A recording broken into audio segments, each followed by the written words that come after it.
At the top is where you find me now. They already know I won't back down. Best of the best, yeah, I'm the cream of the crop. Always knew that I would rise to the top. Yeah, I rise with the stars. From the ground up, I rose from the dark. Every second I've been waiting for this moment. Stop, watch, the time is now. Bow down, the rep counts to 10, that's the end. The bell chimes, my hands up, my name rings, it's my belt. What drives the fight? Will rise when it's time to shine. When it's time to shine. And yeah, it's time for mine. It seems we waiting now for most of our lives. I'm in control and I decide to drive to the top of where it's my design. It's been gliding, fighting, hands up the tyrant. Time spent below, they don't forget, I get reminded. Every day reminded of the stress and the test. For the day I get the title of the best, I'm a rise to.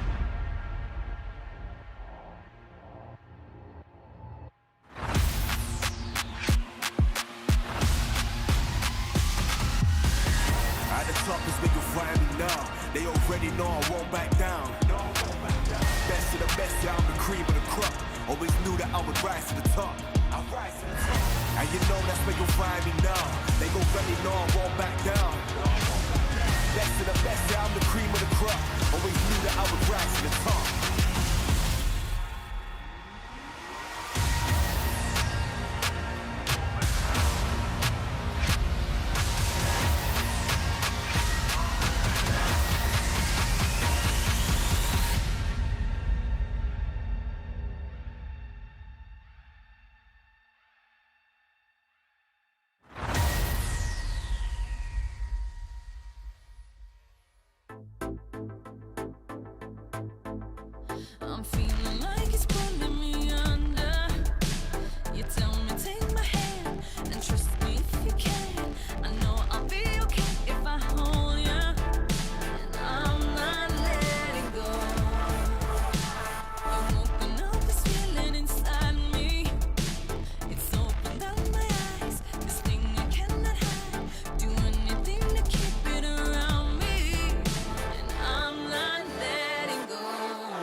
Okay, moving on to the next case. Oh, God. Mr. Maxwell Anderson. Yeah. Oh, it feels so It's good. the bailiff? It feels so good to say Mr. Anderson. Wow. You're welcome. Please. Can you do a better Australian accent, though? Because it's Hugo Weaving's line, you know? I don't think so. I don't want to. Mr. Anderson. I don't want to try and butcher it. I mean, he does an American accent. In the movie. Please take the stand. Or the sit. Do you want me to stand? Briefly and then sit again. I was worried that the chair had rolled away. So we have you here today because something quite small occurred, but it is not something we can ignore in this court. Small. Does anyone else Everything- think Dan should not be given Order! power? Everything else we've seen seems to be in check, but there is one little issue. Yes, Your Honor. Is it true that you chose head coach Duke as your third best coach? Yes. Can you please explain your actions to this court on this day? Well, if you want the short answer, No, we want the long answer. all right, I'll give you the short one first, Okay, then the long answer. and then the long answer afterwards. The short answer is Coach Kim was going to win. So the next two votes are irrelevant. That's the first one. That is to add context on the impact of third place coach of the split, okay? The impact of voting for anyone as third place coach of the split is approximately 0. Okay? Because the winning team's coach wins every year. That has remained true. It has always been true. Can we get a fact check on this? I have not checked that, but based on the awards, I would say, yeah, that's definitely true. I'm on it, Your Honor. Thank you. But I also want to defend the fact that I just quite enjoyed the difference between Bro with and without Duke. I actually felt like he was surprisingly good. And it's very hard to judge the impact of a coach based on us not having access to comms in draft and things like this. We know that a lot of teams actually allow the players to have a lot of say in draft, and it's not even necessarily the coaches with drafting plans. That being said, I do attribute a lot of what BNK did in the play-ins to Ryu, which does go against that just a little bit. But that might also be the fact that the BNK players are on the same page and they have these cool plans all together. But I think largely the direction was provided by Ryu, so maybe I voted him a little bit lower. But play-ins aren't included. And I don't think the BNK drafts were the same throughout the year. But I thought Bro with Edgar were fine, but I was often uninspired by the draft. And the difference in Bro from Edgar to Duke, you could see a tangible improvement in draft, in my opinion. And it didn't translate to the results I mean, they made that much. They made play-ins. They did. It didn't necessarily translate to them looking that much better, but I did think that heading onto the Rift, they had a lot of tools and they got things done. They had the resources to do things. I think Duke left them in a good spot. So that's why I put him there. I just wanted to give him a little bit of a shout out. And I didn't because I know a lot of people just choose not to vote for All Pro, and for coach of the split, they just kind of leave that one blank because we just don't have a lot of information. And so I just wanted to throw him a bone. Your Honor, he did say the coach that wins, if you win Coach of the Year. Now, he did not specify what you win. Is it you win the LCK? As No, in you win at the regular the time, season. You win the regular top of the season? regular season. Yeah. All right, well, I don't know who was top of the regular Okay. season. Well, it's All right, so Hirai in 2023. It was Yes. Coach Kim in 2024, obviously. Yes. And Score in 2022, and then Coma in Yes. 2021. That is... Yeah, Yes. that is actually just first place. I do have some comments from some fans that I'm going to read out to you. Please. You don't have to necessarily address them, but I thought you want to hear these allegations against you. Okay. The first one, we need to check their elo and rank. And Uh-huh. the follow-up was, if it's a joke, that's more stupid. Joking in all pro votes, ? Were you joking? No. Are you going to defend the allegations against your elo and rank? What? You know, they're questioning your qualifications. Why is my elo and rank going to help with my qualifications for judging coach? I am not the one making these Okay. accusations. Well, I'm going to ignore that one. Okay. He pleads the fifth, Your Honor. We're not in America. No, I'm just gonna say it's a stupid It's not the thing to fifth say. everywhere. No, are you joking? Yes. I just wanted to see if No, I actually believe that. Oh my God, Deegan, why would you do that? You got it. That's horrible. Oh wow. Okay, you got him. Like, it's so hard to rage bait me. Yeah. Huh? No, but it was in So hard. No, it's actually Okay. it was a really good joke. It was After a really all good pro song. votes were announced, you had tweeted about your favorite speaking topic. of rage bait, that's a You really good. tweeted about your segue. favorite topic, Beryl. Yes. Korean fans were very caught off guard by this tweet. Uh-huh. Please see evidence 1512 to 27. Can you please explain to the members of the jury what you meant by this? It's actually 12-27. Okay, allow me to read my tweet Yeah, you read it for the like class. I will hold you in passage. contempt of court. And you know what my favorite part about this is? Everyone that's watching the Pog State will not understand how anyone could take this as anything serious. But it's okay. Well, actually, there was I'm one just, guy. Before you can, I'm just going to quickly read some of the comments just so they know for context. Okay. WTF, question mark. Is this guy crazy, question mark. I think he's saying that on purpose. Failed joke, not funny. Whoa. Wow. Not my words. Not my words. It makes me pretty sad that that's what they said. The tweet, by the way, was I went onto Reddit. I was looking for a fight, basically. Looking for drama. Yeah, I was looking for the drama, and I scrolled down, and everyone was just like, "Oh yeah, Makes no, sense. BDD my goat. Oh yeah, no, everything's great. Oh look at that All Pro. Yeah, no, that's really good. Genji were amazing this year. Oh, BDD got second. That's great. I thought Faker played well, but at least he got third. Like, it was crazy. You know what? Yes. The actu- positive reaction. You know what? Actually, the only negative response was, which I also thought was the dumbest, was obviously from the people that were mad that Guma got third. Instead of second. That was actually like, Yeah, I think that's ridiculous. No, well, obviously, because I didn't even put him in my top three. I'm surprised that that's not something that's here. Yeah. But that's fine. But what I said, just to add some context, no, I mean is, like, as in people wanted him to be lower. Do we want to let the defendants speak? Oh, Yeah, just I right. don't. No. I was second or third. Most people were fine with. Right, okay. No. I'm saying that he wasn't top 3 at all. No, I had the opposite interaction on Twitter. I had people that were like, "You are a based voter for putting him second." And I was like, "Really?" Like, I think it was fine. it was Based on quite what? close between those two, for me. Based on what? Yeah. Exactly. I don't know what based. Carry is on. Okay, Emotes. thanks to No, the it's judge. guys. It's based God. It's a rapper.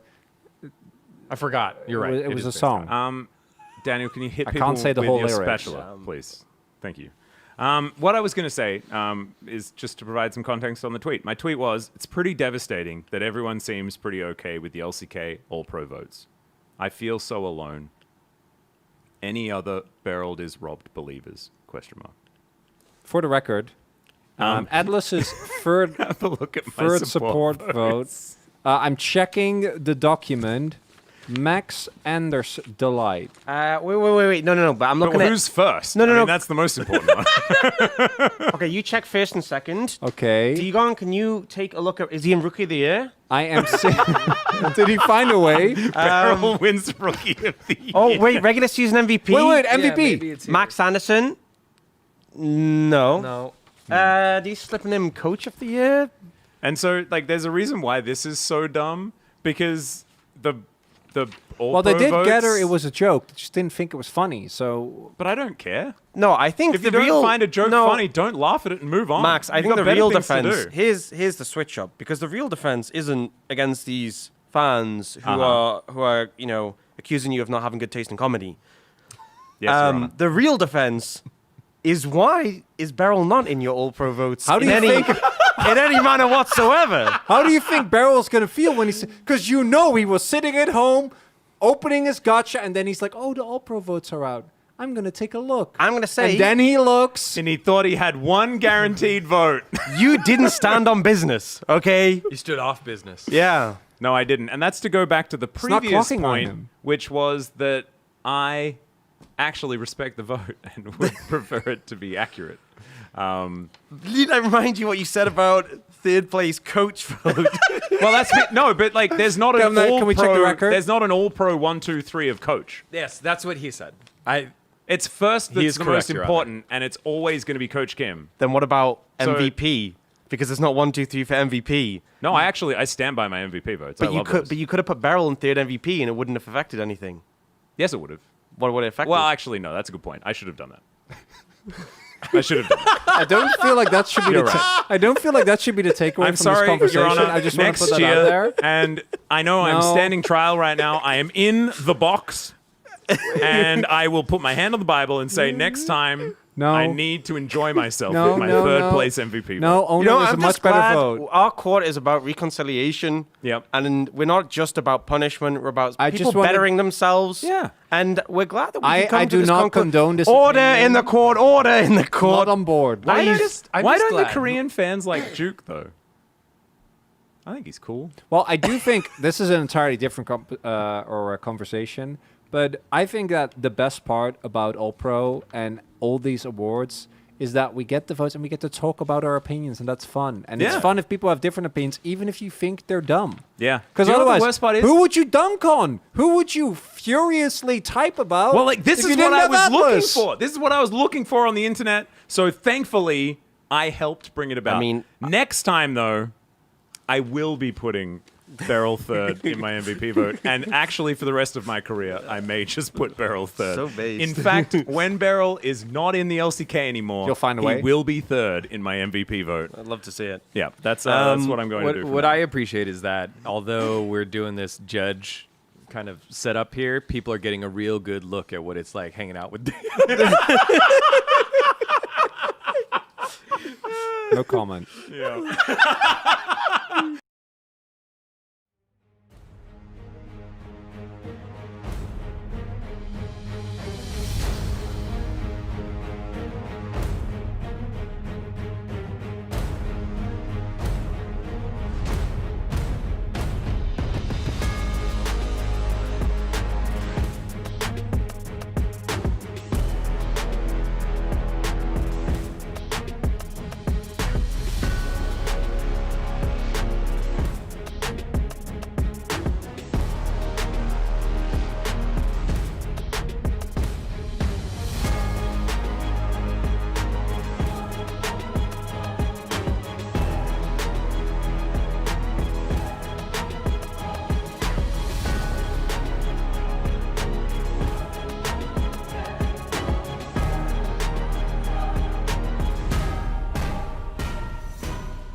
Starting with a whisper, I know I'll find it hard to lose, counting down hours, but I'll take way less time than that. I've been there before a million times, caught in between the truth and the lies. Can't hold me down for a minute longer. What doesn't kill me makes me stronger.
젠지는 LCK 최강팀 정도로 끝나는 게 아니라 전 세계 최강팀이라고 꼽아도 이상하지 않습니다. 이거 뭐예요? 룰러가 지금 엄청 세요. 한 대 더 맞추면서 이게 바로 극한의 호랑이의 헌팅이에요. 진짜 호랑이 사냥이 이렇게 어려운 건가요? 계속 휘몰아칩니다 KT. 더 갑니다. KT 더. 우리 아직 안 끝났다. 이 게임은 커즈가 집도하고 있습니다. 당연하게 너무 이기고 싶고요. 최대한 잘할 수 있는 데까지 해서 결승전까지 갈 수 있으면 좋을 것 같아요. 플레이오프가 저는 진짜 시작이라고 생각을 해서 좀 잘 준비하도록 하겠습니다.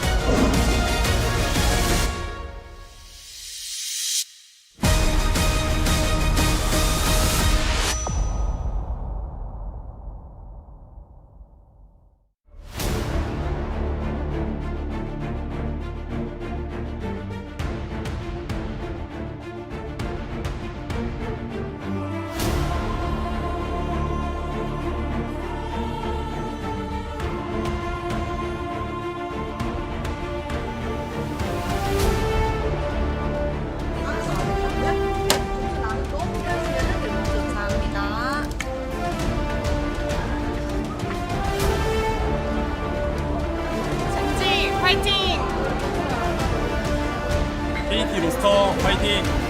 파이팅! 젠지 파이팅! KT 롤스터 파이팅! Hello and welcome to another day of the LCK. We're here in the upper bracket and Gen G finally gets a chance to play. They were waiting to see who they were going to go up against. They decided KT looks a little bit easier than T1, and they selected them here for this match. I'm Valdez, with me is Ox for this best of 5. Any thoughts going into this one, Ox? I think very one-sided is the expectation. You know, obviously with KT, there's always that caveat that when expectations against them, sometimes they bring out the surprise, but it would have to be a monstrous upset today to take down Gen G. Yeah, I don't really see it happening, but, you know, that's maybe the times where KT gets it done the most, and you'll see the Preds eventually. I would assume that a lot of them are in favor of Gen G, although I do not know 100%. So it's going to be very interesting to see where it goes. KT do have some experience now with the best of 5 under their belt, taking over the win over BNK Fear X with that 3-1, which earns them their spot here today. Yeah, I think despite the fact that BNK Fear X are the highest seed and KT had a more convincing victory, I still think Gen G picking KT makes more sense. You know, T1 obviously were a lot stronger during the Legend group, a more fierce opponent. And even though T1 looked weaker in that round 1, I think giving them over to HLE was probably the right call. Although, to be fair, from Gen G's position, I think they would be pretty comfortable in most matchups. T1, the only team to have taken a series of them in round 3 to 5. Yeah, because I want it badly. Gen G is a tough opponent, but I'll put in everything I've got. And Peter says, I want to work so hard that in a few years I can look back with no regrets. I would say even if KT get a game or two, you can't really regret it, right? That's kind of the stakes. That's where we're at right now tonight. As, you know, KT were not able to do it against Gen G, as you mentioned, in the Legend group, and those matches were pretty one-sided as well towards Gen G. If Gen G do win, they secure at least the the third seed, and HLE and T1 advance to Worlds. Gen G, the coach Kim here, says we'll grind even the stuff no one expects. And that's the thing, you know, there was some talk before about when they brought up the Ziggs, how that was something they wanted to save till later, and they ended up bringing it out. I feel like for Gen G, they would love to get a convincing 3-0, not have to reveal more. KT, obviously a win would be great, they would secure Worlds with that, but to draw some blood from Gen G would also be massive, a big confidence boost going into that lower bracket if they do end up losing today, and also force Gen G to reveal some picks. 10-year veteran Ruler, just 25 assists away from being the third bot laner to reach 3,000 assists. I think he only gets it tonight if we go 5. Otherwise, probably not going to happen. Also, maybe depends on the champs. You know, champs like Siva, great at picking up assists. So we'll see. Could happen. And now for all right. predictions. Here we go. How many 3-1s is really the question. We have 3 3-1s on our side. The Korean side a little bit more towards the 3-2-3-1 side. Only Jonah Strong going for 3-0. Yeah, Pony even going for the 3-2, so has some faith that maybe KT can give more of a fight, but no one committing to a KT win, which I think is understandable given the form that Gen.G have shown. And as was stated before, it would be a massive upset if this was to happen. Yeah, you can see that the fans very much giving Gen.G the benefit of the doubt. But we do have the coach interview ready. Let's jump into that right now. 안녕하세요. 젠지 감독 김정서입니다. 플레이오프가 되기가 굉장히 길어서 저희도 준비하면서 되게 많은 시간을 연습했는데 좋은 결과 있었으면 좋겠습니다. 뭐 딱히 그런 거 없었고 그냥 지켜봐서 잘 모르겠네요. 당연히 순서상 KT가 지목이 맞다 생각해서 저희는 KT 지목할 생각으로 예전부터 계속 연습했었습니다. 미드입니다. BD 선수가 너무 잘해서 BD 선수 챔프폭이랑 이런 거에 대해서 많이 생각했고 BD 선수가 활약하면은 KT가 되게 경기를 잘 풀어나가기 때문에 그 점에 주의해서 준비해왔습니다. 맨날 스코어 예상 질문 받는데 3대1, 3대 이렇게 얘기하는 게 의미 없다 생각해서 그냥 열심히 해서 이기고 가겠습니다. 2주가 넘는 시간 동안 선수라고 스크림하면서 잘 준비해왔는데 오늘 이기고서 승자전 잘 준비해가지고 꼭 결승까지 진출해서 팬분들 기쁘게 해드리겠습니다. 젠지 화이팅!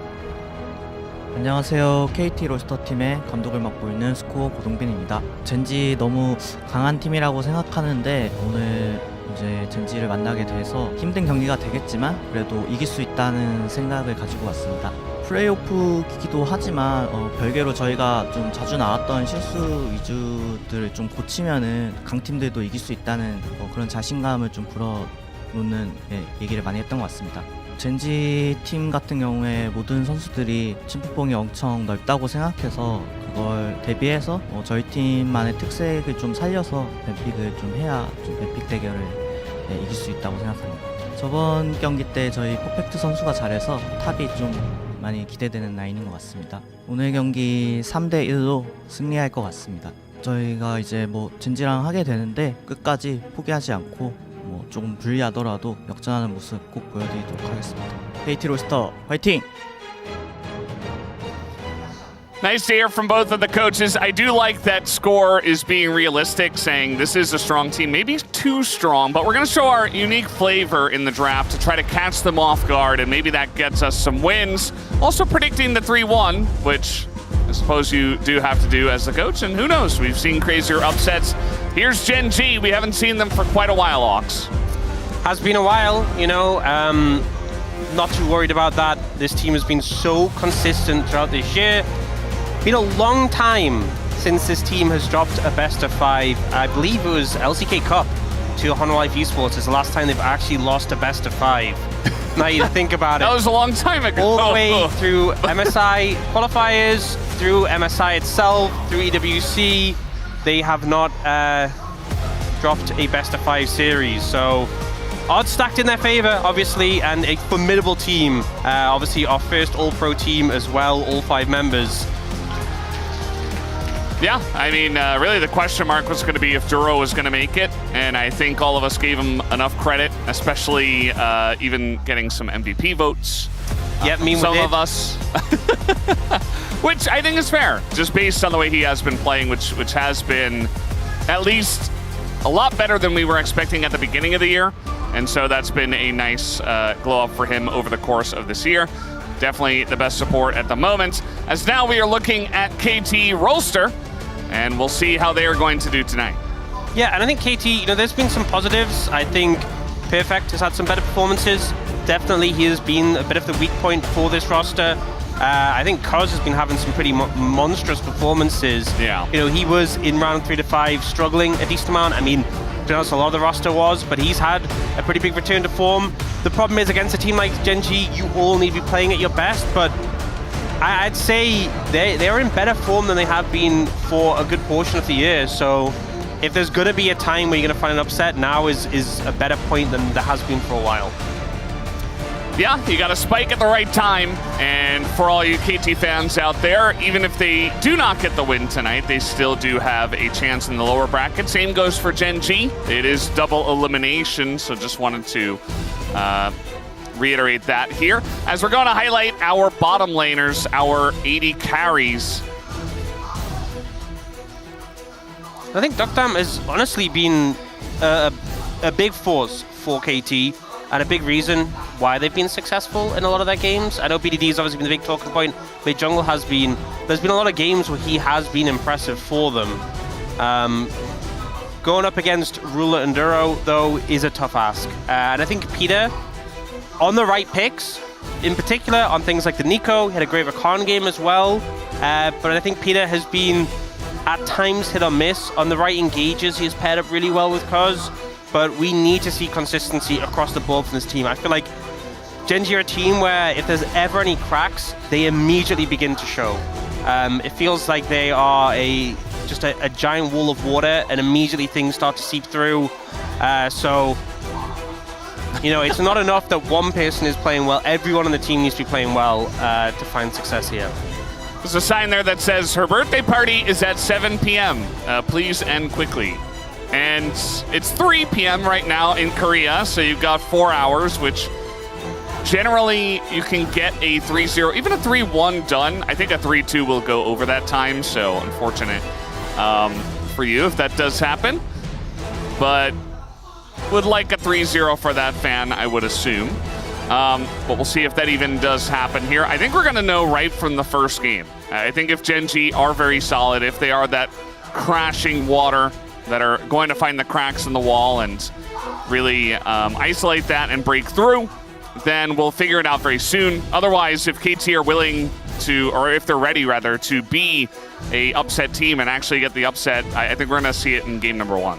Yep. I think it's just how far can they go? How much can they test Gen.G? How much confidence boost can they get? It would be massive if they got the win. Obviously, getting that spot at Worlds already secured would be huge.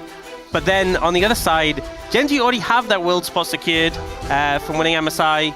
Obviously get better seeding from securing, they would get 3rd seed secured on a win here, but fighting to secure the World spots for both Honlife Esports and T1. If you're unsure how that works, basically the lower bracket is kind of a gauntlet style, and the way that you're fed into that is based on your final standings.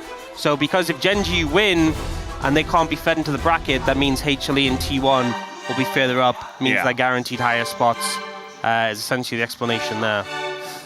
Yeah, so HLE and T1 definitely watching this with bated breath.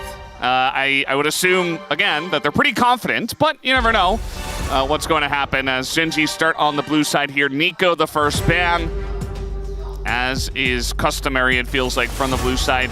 Did get through pretty early on in the last series that I did cast, which was pretty interesting between KT and BNK. Yeah, I think it's a good ban in general, but also specifically against Peter. I think it's a super high value ban. It's been one of his best picks. He's been one of the best performers on it. And continuing with some target towards BDD here with this Rise ban coming through. Wukong going to come through next, away from Canyon. We have seen obviously things move away a little bit from the Pantheon being just a Pima red side ban, seeing it lose a good amount more. Rise Talia taken away from BDD, so some heavy focus there. Yeah, I think that's fair. You know, if you take Pantheon, they're going to take Talia 100% of the time. So you want to ban that away. As with Pantheon and Tunara available, what will they go towards? I mean, those are the first two in terms of the tier list right now that you would consider. It is going to be the Pantheon. So our question is answered right away. Yep. And it looks like going for the answer off the Yunara on the other side. So there isn't that Wukong available. We often see like the Wukong into the Yunara, and actually they're going to secure the Annie as well. So often to counteract the Yunara, you go for those sort of engage picks that can lock it down, make it life difficult in team fights. A lot of those taken off the cards here. In the Nico gone, the Wukong gone, Rumble, Annie denied. So we'll see what Gen.G look to go for instead. The Orianna obviously makes things a little bit awkward with the Shockwave. And I wonder if they end up going for top lane pick here for Keen. Or if you want to secure something for the bot lane, now could the opportunity to take it away. Corki has been a massive pick for Ruler, and I feel like would probably be banned if we go to second rotation. Yeah. Definitely got the eyes on the Corki right now as we have our eyes on Ruler. If it is going to be a top lane, it's almost definitely got to be Aurora. as she counters a lot of the stuff that is available. And now thinking about the Scion here for Perfect in response. Yeah, I think Keen has been phenomenal on the Aurora and very good at punishing a lot of lanes, but I think Scion, one of those picks where you just have to weather the storm.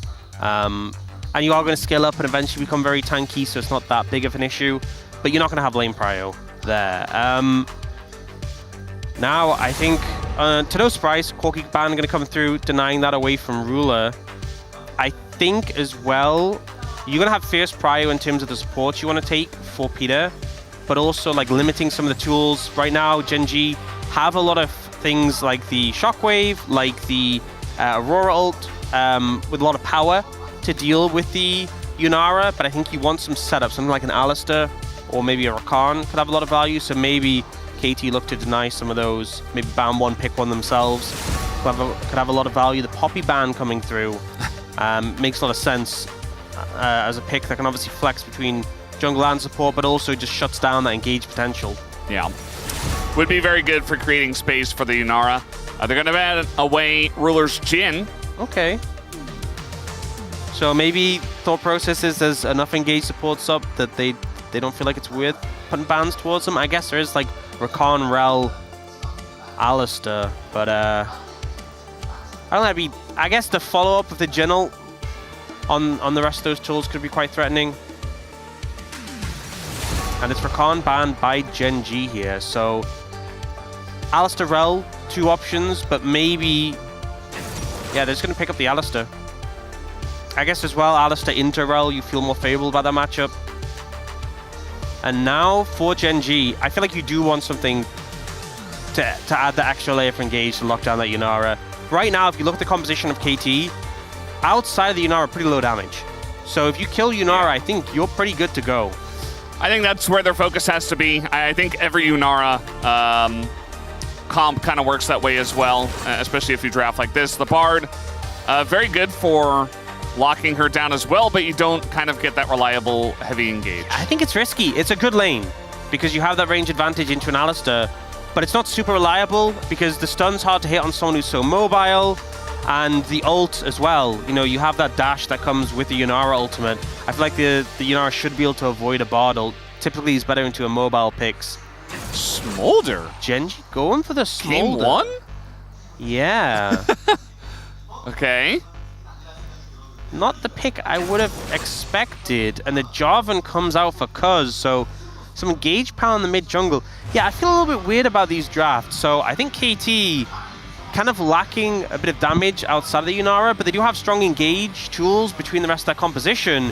If they can get some early momentum, they can obviously blow up things like the Orianna. I'm a bit concerned if Dr. gets focused down, the rest of their comp just might not have gas in the tank in those team fights. On the other side for Gen.G, you know, the top side has a lot of threat fielded with the Yunara, but the bot side, the Smolder Bard doesn't inspire a lot of faith.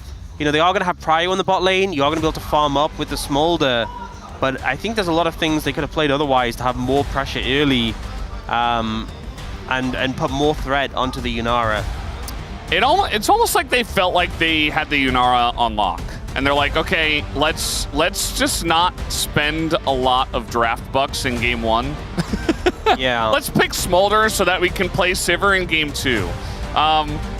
It's risky because now, obviously, Duckdom can also play that. And, you know, we could see Rel in game two for Peter instead, if you're not picking it here. Definitely going to be fighting fire with fire as well with that Smolder to see if he can get online and actually be as impactful as the Yunara is, as we know she can be. So definitely a lot on Ruler's shoulders to try to get fed, and for his team to help him get there. We'll see if it happens as we're ready. Let's hop into the rim for game number one. 소환사의 협곡에 오신 것을 환영합니다.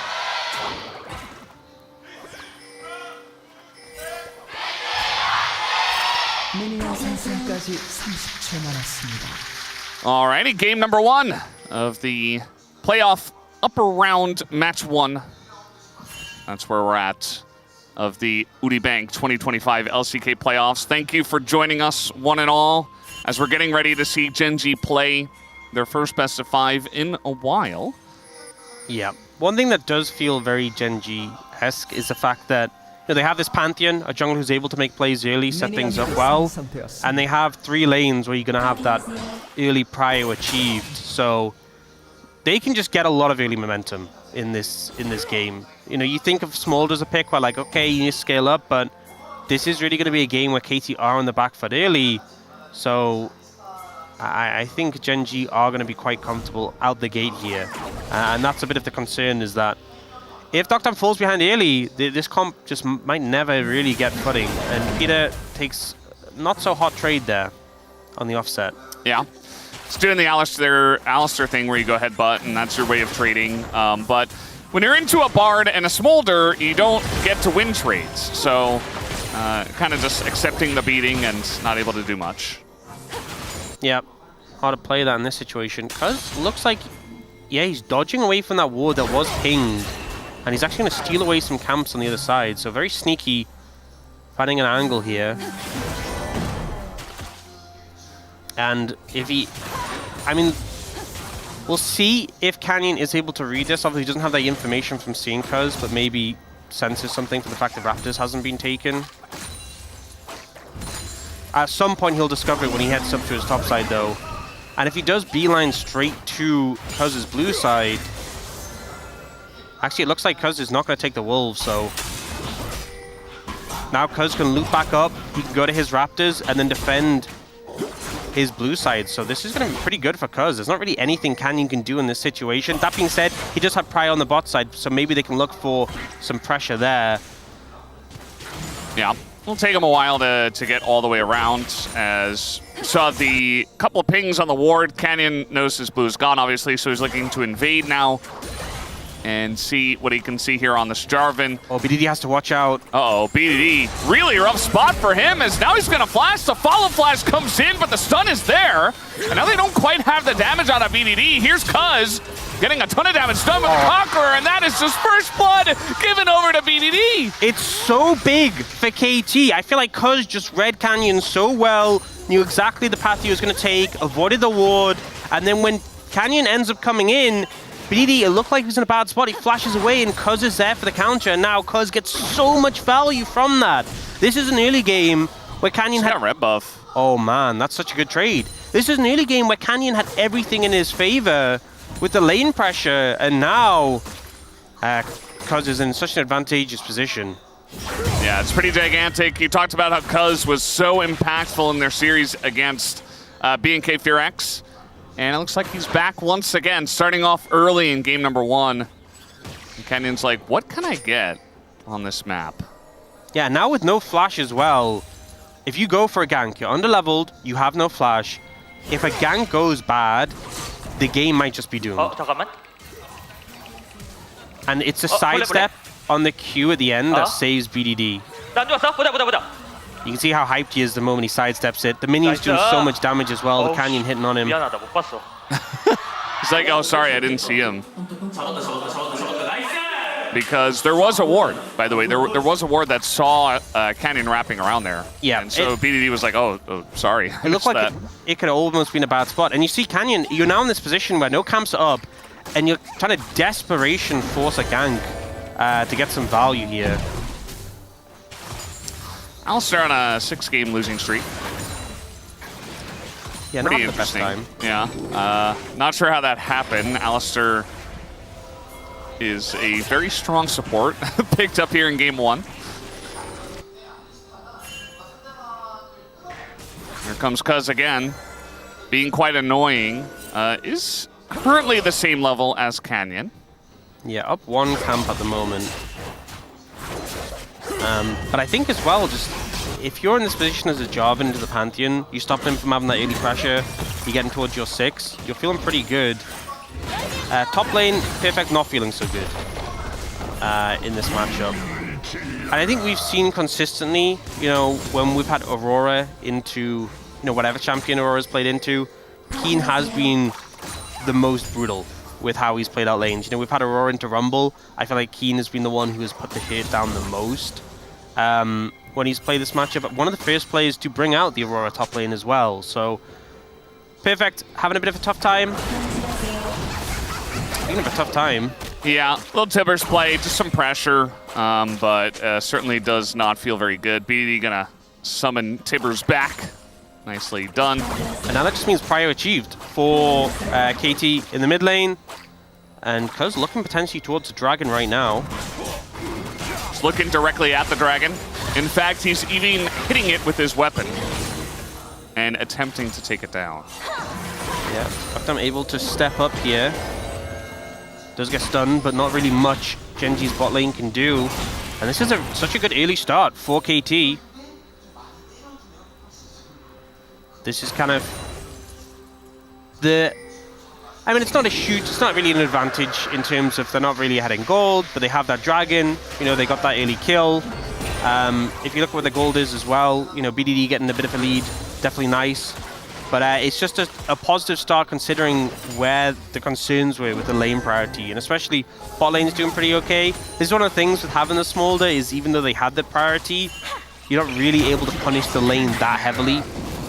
It was just more so what Canyon could potentially do, and then because things kind of backfired for him, it's been a much slower early game. Okay, gonna deny the magical journey.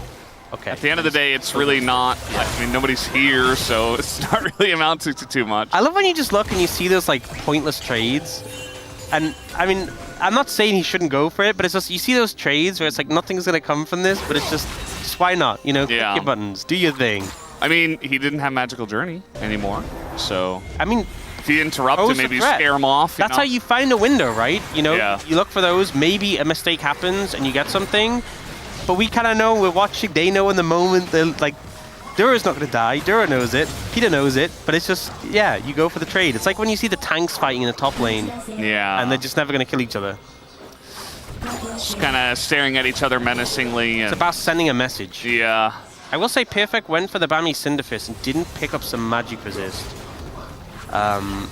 Seems like a problem. Yeah, it helps with the wave clear, but I feel like he is just taking every time we look top, he is in the danger zone. He doesn't even really have that much mana. Like, he's just desperately trying to trade it out. Cuz got one of these grubs and he's backing away. He's going to be happy with that. Yeah, the top priority problem is not making it easy to play towards this side of the map. And Perfect, we talked about weathering the storm. The storm is hitting hard right now, so currently Keen in a pretty good position, despite the fact it's 0-0-0. He's 24 CS up, about 600 gold. Still, Perfect pretty even in XP though, so that's something at least. Yeah, I mean, he's catching all the waves, just not maybe CSing all of them perfectly. As both of our top laners are backing here.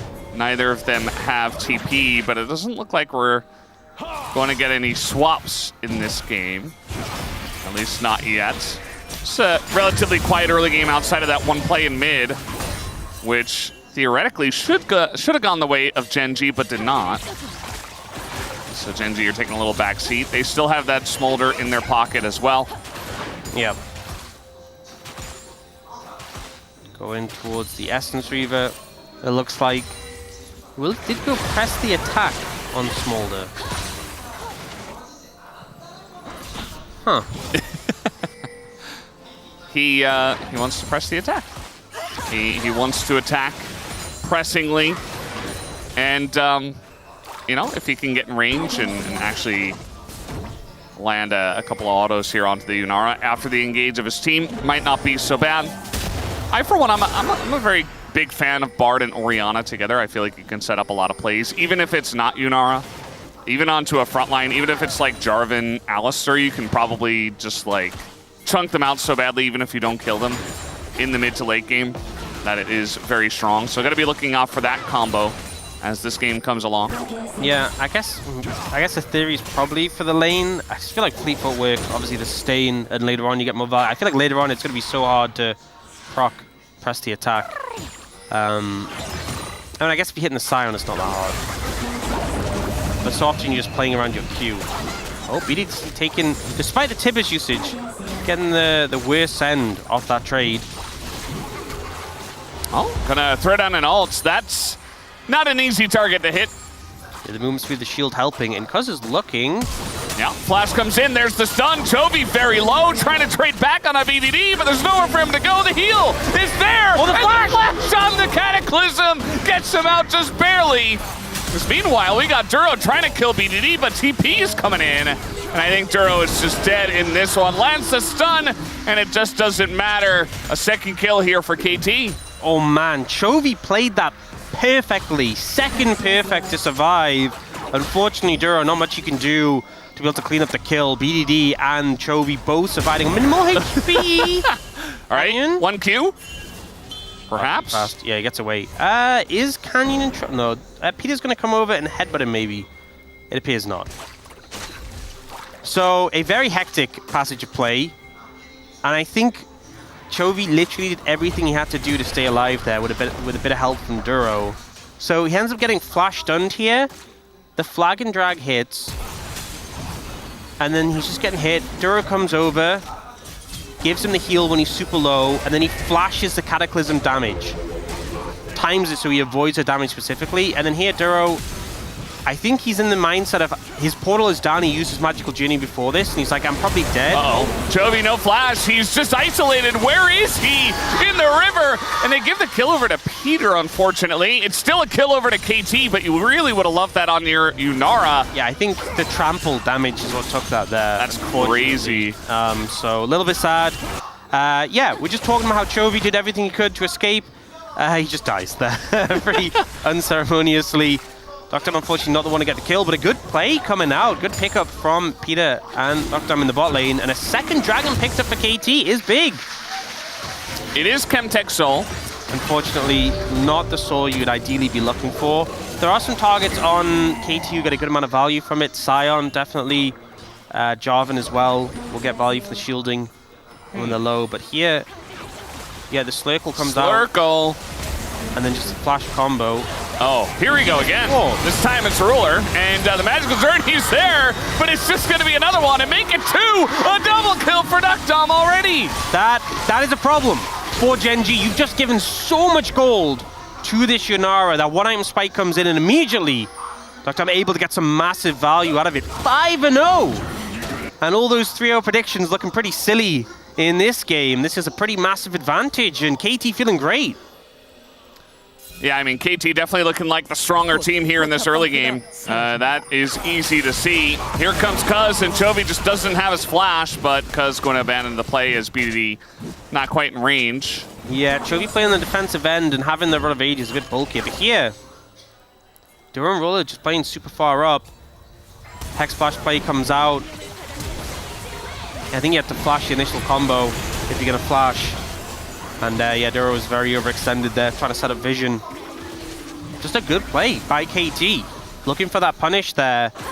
And so far, things haven't really come together for Gen G. I mean, you have this Smolder Insurance, but it's a long way away, and that Yunara is starting to pop off already. Yeah. I mean, this lead is pretty gigantic for the side of KT. I will say that you have to continue being clean.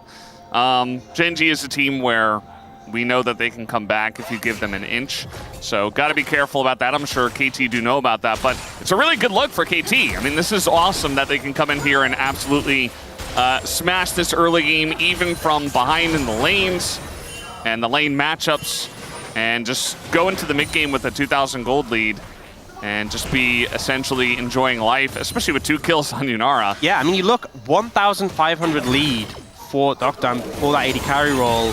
And the thing is, they have a 2,300 gold lead, and that's with Perfect being 700 gold down. And you're not really that upset about your Sion being down in gold, because you went into that matchup with the mindset of he's going to be down in gold into a Aurora, but he's going to be tanky. He's going to scale up. He's going to be okay.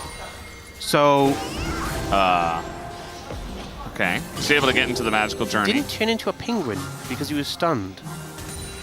You notice that? Yeah, that looks weird. I was like, that looks weird. I don't know why. Yeah. But I'm glad you caught that. Yeah. It's just normal bard. Yeah, that was interesting.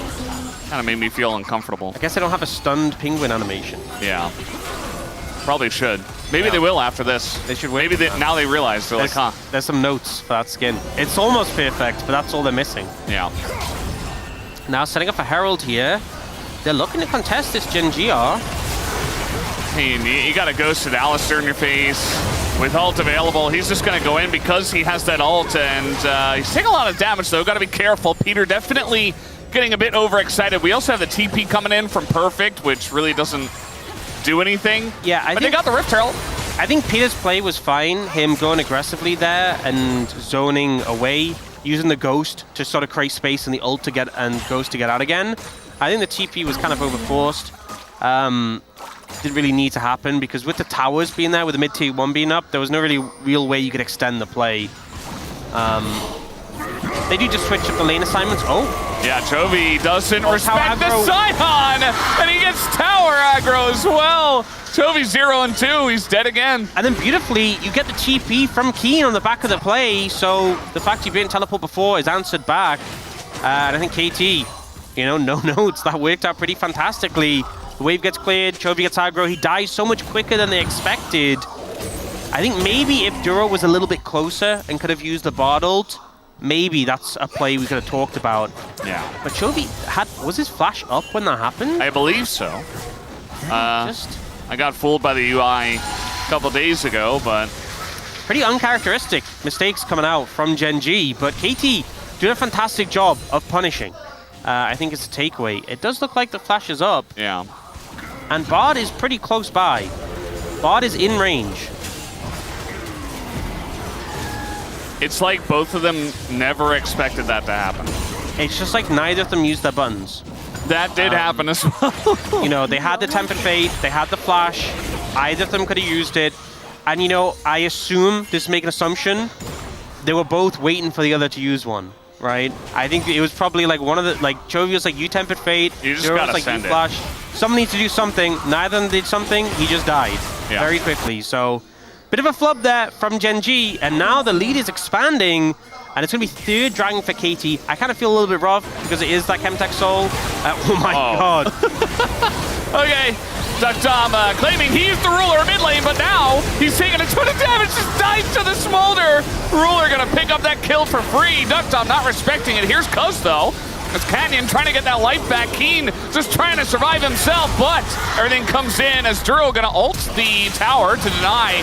But Ruler still in a lot of trouble, gets flashed on by Peter. Triple kill for Cuz as KT turn it around. With how that fight started, right? Duckdom sliding in, basically getting exploded, they still decimate the rest of the fight. They don't even need the Yunara at this point. Cuz so far ahead gets a triple kill. The tower's protected by the Bard ult from the Herald. Doesn't matter. They'll go for a second charge. I think, goodbye to the Herald there. But KT just stomping this game 1. They want to go to Worlds. And, I mean, it's game 1, but they're, as you mentioned, it's very one-sided. So Duckdom comes in here, gets very over-aggressive with this play. A little bit excited. Just gets kind of one-shot.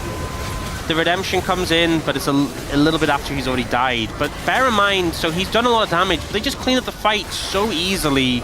Peter gets this great knock-up after the stun on the Keen. The Bard ult is to stop the Herald charge, but it kind of also means they can just dive in deeper. And then Cuz just kind of explodes Ruler. Look for Pantheon.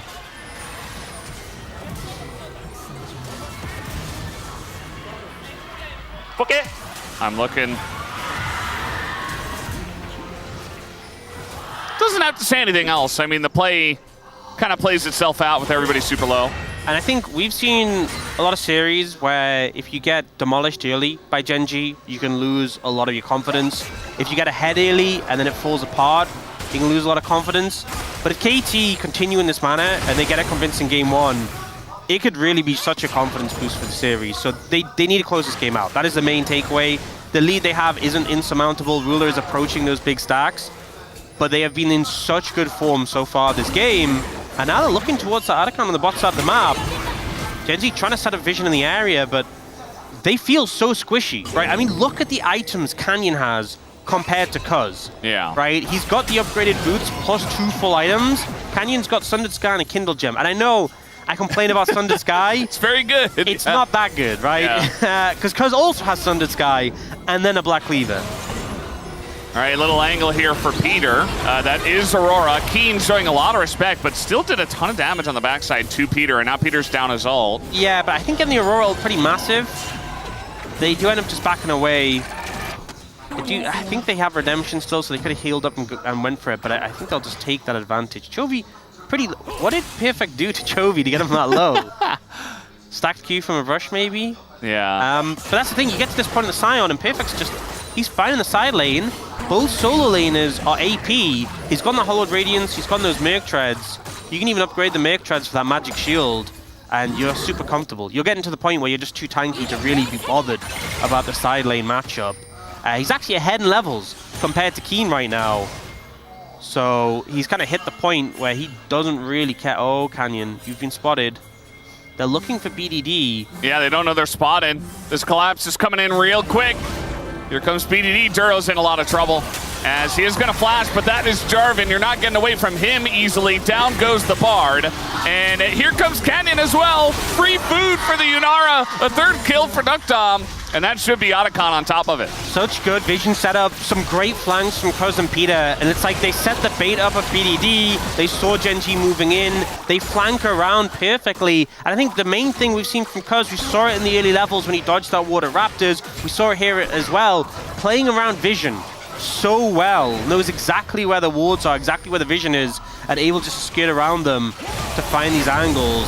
Otacon picked up 4 KT and Souls in 40 seconds. So he should be able to pick up as well. Went from 15 to 21 petals. Not the biggest deal, but they still get that permanent buff as... Yep, and the increased value.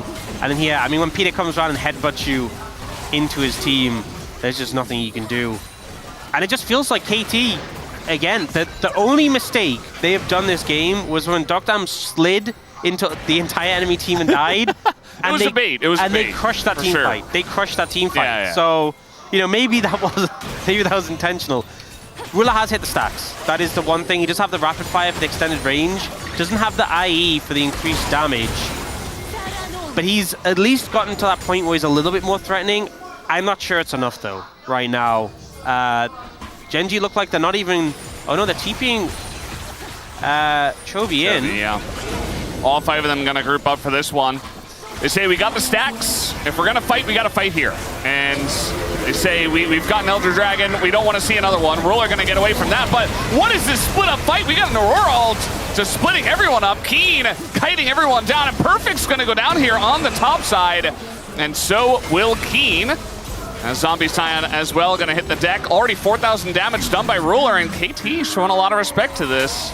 Yeah, Ruler's starting to shred. Perfect goes down so quickly there, and a lot of resources were used there to take out Keen. Cuz trying to get a look into the Dragon now. Trying to come back. Yeah, they want Cuz to try to steal, but will they have the vision? Will they have the ability to do so? Oh, the stun! Comes in, the stun hits 2! And the anti-engage does come out from the Bard, but they're so low already. Look at the damage from Ruler, though. BDD getting chunked out as Ruler goes over the wall. Chovy is safe as well, but Duro will go down. 8k damage to the Smolder. But the biggest thing, Genji deny the Chemtech Soul. And I think the magical journey at the end that timed out, I think saved Chovy and Ruler, because I believe Duckdom was going to go through that. You saw the intent, he was looking for the cleanup. So we see Perfect goes in, just gets melted. You see how quickly his health is going down. Keen tries to retreat, but unfortunately, the towers are still there, so he can't even go invisible. Duckdom ends up getting chunked, and so he actually goes back to base to walk back in. So this fight is very scrappy, and Ruler's doing a lot of damage, but he actually can't cut through Cuz that quickly. So he's trying to shred him, but Cuz is kind of just up in his face. Yeah. But then look, Duckdom, he paused for a moment. I thought he was going to go through, but it times out. Yeah. He had flash and barrier. But yeah, okay, Ruler now has IE. It's a huge spike. So 5,500 gold lead to KT. But Ruler is firmly online, and KT need to kill him. Yeah. No way to spin it. He is the threat on the enemy team. We talked about having that insurance policy off the Smolder. I think you can kind of see what Genji's game plan was with it. I don't think Genji went into this game expecting to be 5k goal behind, but they found themselves there, and I think they're appreciating the fact they have this Smolder. I mean, if they didn't have Smolder, like if they had Sivir, let's say, I think you just lose. I mean, sieve it into You just lose. sieve it into Jarvan would Yeah. be pretty rough. I think the game would just be over. But now we're sitting here like, does Gen.G actually have a chance in this game? Yeah. Because they've been getting absolutely destroyed for 25 minutes. It really comes down to Ruler. You know, can they protect him? Can he peel for himself? Can he just get the damage out? Because Perfect, it doesn't matter what items you really build. It's percentage HP true damage. You will just eventually die. Yep. The Unending Despair at least gives you some healing to help sustain you up. And obviously he does do physical damage with his Q, so reducing that is good. Yeah. You know, but ultimately, there's not a ton you can do to stop his damage. Seen a lot of comps nowadays have multiple threats. I feel like we see a lot less single threat compositions nowadays. I feel like for KT they were running with just the Unara, but the fact that Cuz is so fed and also BDD is ahead, yeah, you've got extra threats. Yeah, I think that's the thing. If they were behind, it would feel like Unara a bust, but because BDD and Cuz are strong, it feels a lot more workable. Like, if Cuz gets on Ruler, he can just kind of beat him up.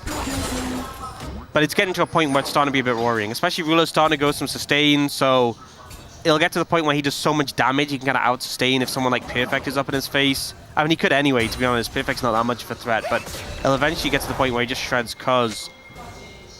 Things slow down a bit. It is that Soul again in a minute 40. Baron is up and available, and I think any time that is bought for Gen.G is going to be positive in this game.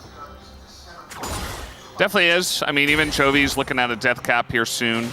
And, you know, he hasn't been a factor at all in this game, but if you look at the gold, he's not really behind BDD at all. And a late game Orianna, like, is going to be somewhat of a threat. Yep. The rest of the team isn't really doing much.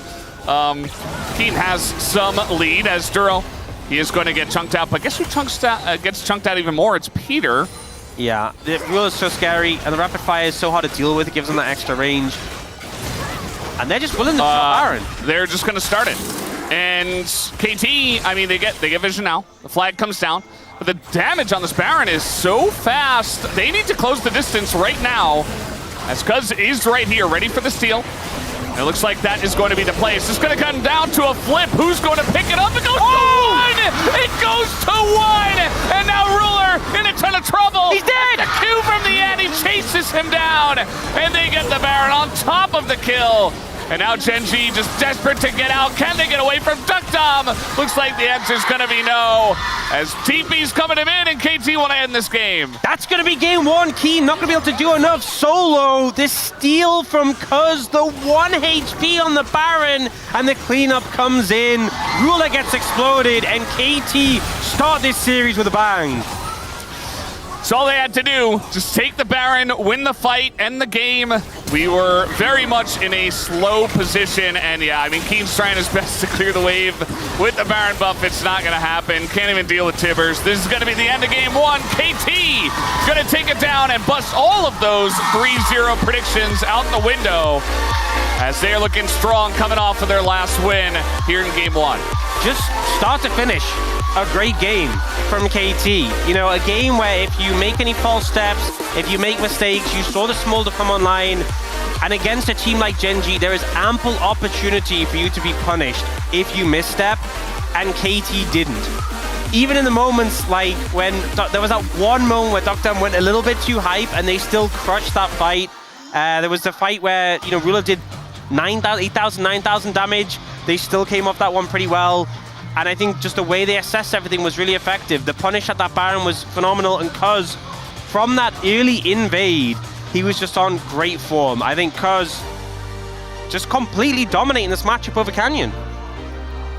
Made it look very easy right from the beginning, and of course the mid play where they got the kill over to BDD and Canyon.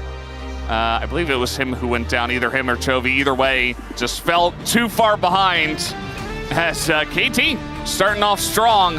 And this is how you begin that upset victory, with one win. It all starts here. We'll see if they can roll it into more as we're going to take a break and have the space to break down that game number one. We'll be right back.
아니야. 봐봐. 쇼 볼란다. 이거 있어. 오케이, 내가 타는 데 갈게. 너가 가. 나 돌게. 나갈 수 있어 이제. 나갈게. 3번 오죠 3번. 왔다. 3번 여기. 볼게. 잡았어 이거. 3번 잡았어. 오리 올라볼게. 오로라. 오케이. 오리 넣어. 나 가볼게. 가자. 미드. 미드 가자. 끝난다.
All right, we got ourselves a series as it is KT ruining the debut of Gen.G here in the Woori Bank 2025 LCK playoffs. They are up 1-0 over the MSI champs and the #1 seed in the LCK. Very, very exciting stuff, and I'm just going to get out of the way early, off the jump.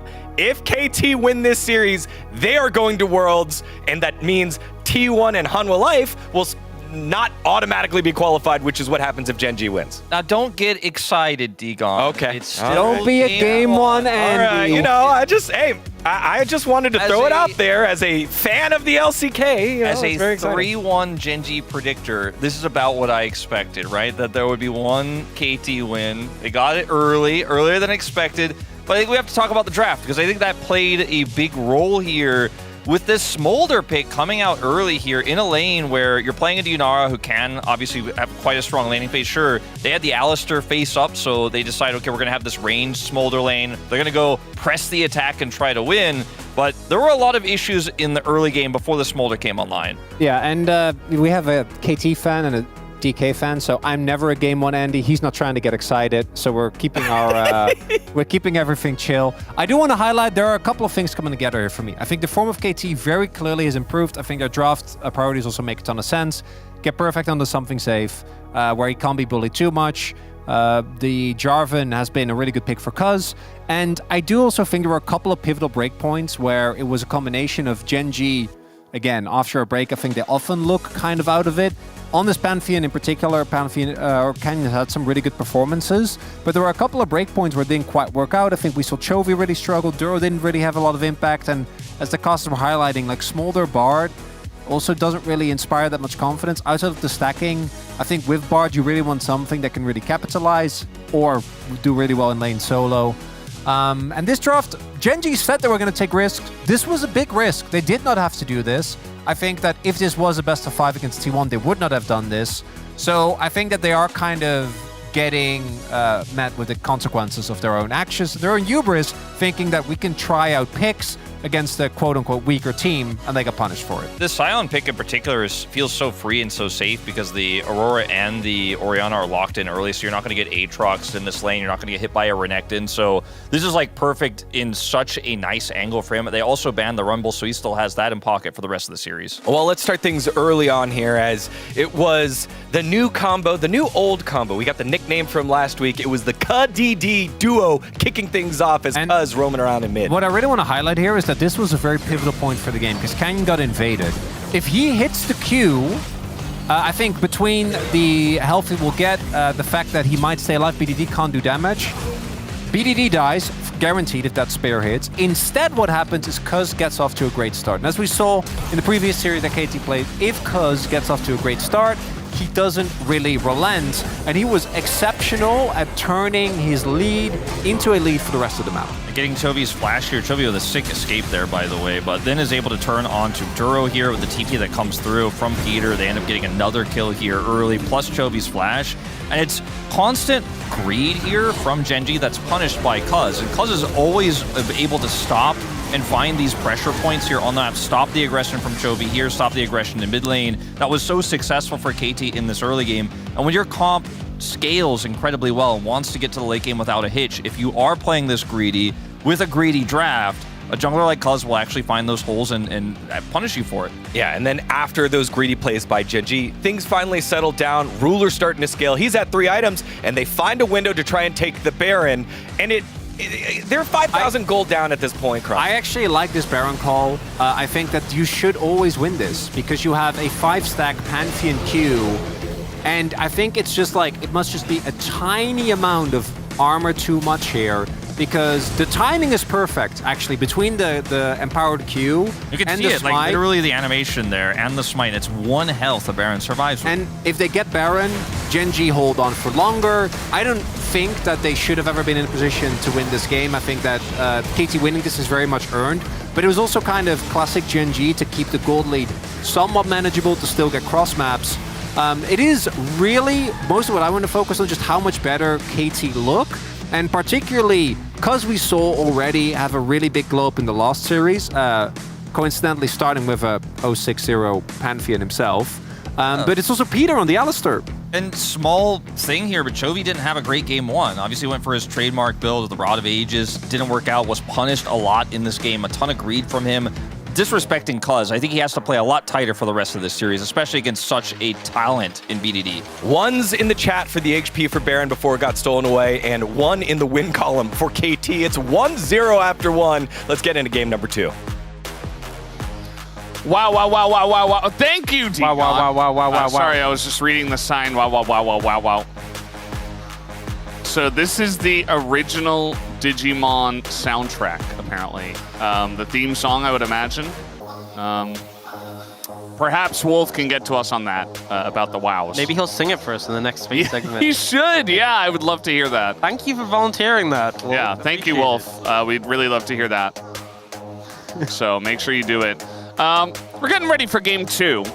And we have seen so far in these playoffs that a lot of times the team that's the underdog will take game number 1 and then will get really hyped. And then the team that's the overdog goes ahead and ends up winning the series. Like DK did it to T1, BNK did it to KT, and now we're here. Those cursed overdogs keep winning. It's cursed overdogs, yeah. And they're so powerful with their overdoggedness. So Gen G needs to come out here strong. Otherwise, I don't know, maybe KT were the overdogs all along. I will say, the fact that Gen G had side selection in game 1 and KT got that game 1 win, if this does go to 5 games, I think KT getting that first game win, definitely a massive advantage.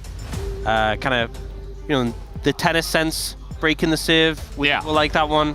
Our tennis enthusiast, unfortunately, isn't here today. Yeah, I wish I could be a tennis enthusiast. Yeah. Fortunately. Maybe one day. I am taking care of my very young son.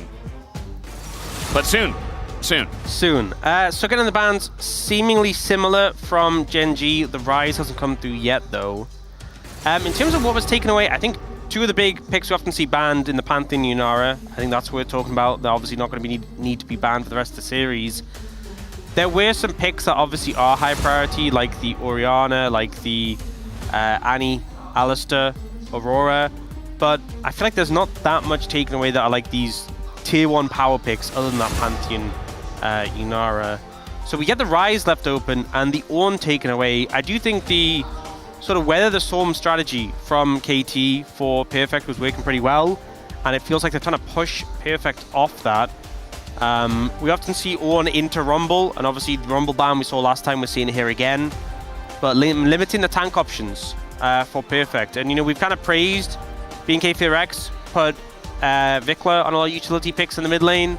And if that was their strategy for Perfect, it looks like it's being cut short now. It does look like Gen G just going to go for that Rise that they were banning away. We'll prioritize that. Obviously a great pick for both Chovy and BDD. And looking to secure that one first and foremost. I feel like here you could just go for a jungle snap-up for Cuz. Xin Zhao is available. Yeah. The fact that Wukong, Jarvan, Pantheon gone, you could take that. Vi is also a decent option. He did all that on last pick Jarvan as well. Blind's Trundle. It was his most played in round 3 to 5. Yeah. So he's opting to prioritize that. Very early Trundle pick, and we haven't been super fond of the early Trundle. It's also something where you can expect Canyon to take we've seen him play like Zed into it. Now, did his game 1 performance inspire you to where you want to see him playing Zed? Maybe not, but we've seen Canyon be unfazed. We've seen him off on it before. And the Cassiopeia comes in for BDD, so very much a lot of slows, a lot of control. The short range of the Rise will struggle into that.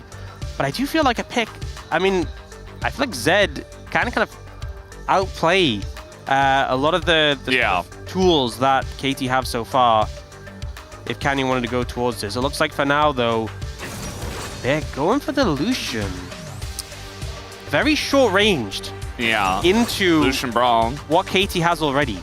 When I look at what KT has, I think, well, that's very effective against short-ranged compositions, but very limited into longer-range comps. We're committing to a short-range composition, so... Lucian Braum is very strong. Definitely. As a duo.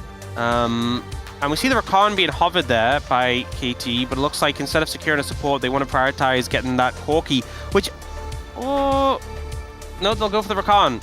So when I secure the support matchup, I feel like Corki's probably going to get banned.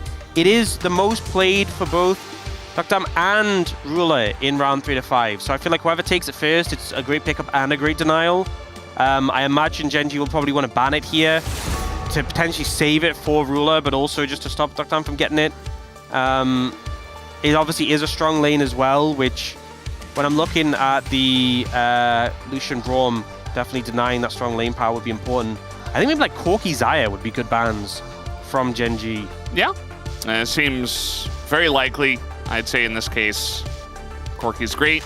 Xayah's good here into the short range, and with Rakan, there is some consideration, but it is going to be Corki down first. Yeah, I just think with the short range of this comp, if you're playing into Xayah as well, it'd be such a big... The Kiana ban comes through. Obviously something we did see, not to the greatest effect. I still think it could, in theory, be the Zed. That being said, not a guarantee for it to come out. It is... Canyon has played it into the Trundle specifically. Xin Zhao would be a bit uncomfortable to be played into this. It's just a hard one. It is going to be that Corki Xayah. I think those are good bans. Another question really comes down to what will Duckdam play in this situation? Jhin. Just keep him at range. Don't get close. Yeah, it doesn't feel amazing playing Jhin into Braum because obviously he can block so much damage because, you know, you put that shield up, you block a fourth shot, it really limits you. But I think with what is available, it makes a lot more sense than... I think Sivir could be a bit of an uncomfortable lane if you get challenged, and obviously short range yourself. I think Jhin probably makes sense here. Now for the top lane pick, you know, he's going to go for the Xin Zhao here. So Xin Zhao into Trundle, into Cassiopeia. You obviously can make it work. We all think back to that fantastic Owner clip where he popped off. That was into Cassiopeia. So they are just going to go for the Xin Zhao and the Gwen. So committing to a short-range composition. Keen was shaking his head. Did not look very happy. And it is blind Gwen, but... I think it's Ambessa, yeah. Yeah. Ambessa was already a good matchup into Gwen, and then he nerfed her armor. So I think you go into this with a lot of confidence. And they needed a bit of extra damage, I would say. You know, the Jhin having problems with the Braum, the Cassiopeia only, I feel like being very... You know, there's only certain times where she can actually deal damage. Yeah. I mean, I think as much as KT's comp has a lot of tools that make it difficult for short-ranged champions, I do think that, like, Gen G have this kind of just brawl comp where you can just put Braum passive on a target and hit him and kill him. And it can sometimes be very difficult to handle. Particularly Gwen and Xin Zhao, you know, the double circles. When you're playing Jhin Cassiopeia, it can kind of be a nightmare. So, you know, even though I was saying that maybe the short range comp would be uncomfortable into what KT have, I feel like skirmish is going to be hard for the side of KT. And especially, I don't think you have as much strength as you'd maybe hope for. We talked about the mid jungle being so strong for KT. Cassiopeia just doesn't bring that much to early fights because of a limited mana pool. And Trundle can be a big threat, but when you're against a Braum, I'm a little worried for KT in this game too. If they get to the later stages, I could definitely see this comp come online, but I think early levels might have a bit of a tough time. Gonna be interesting to see if Gen G can up the tempo here in this game number 2. They really need to get back on the horse. Let's see if they can as we hop on the rift for game number 2.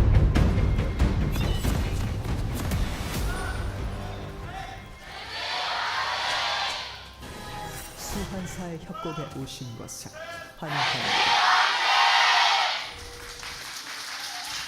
All right, let's jump onto the rift here for the second game of this series. Pretty surprising that Gen G lost a single game, even though we did have a lot of 3-1 predictors. I think it's just, you know, on paper, if nothing had happened prior to this, Gen G should be the heavy favorite, so 3-0 isn't out of the question. But the amount of momentum that KT came in with, and the fact that they started game 1 so quickly with the lead, meant that they were able to easily snowball and catch Gen G off guard. Yep, does make you think of the fact that Gen G have had pretty constant play throughout the... Oh, maybe seeing something here? This is a Braum, guys.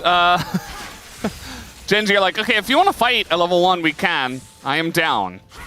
We are down. The collective. Some good poison applying there for my BDD. But yeah, what I was saying is the schedule for the year, with how many internationals have been, with the fact that Genji have been at all of them, it's been pretty non-stop. And they've been playing pretty constantly.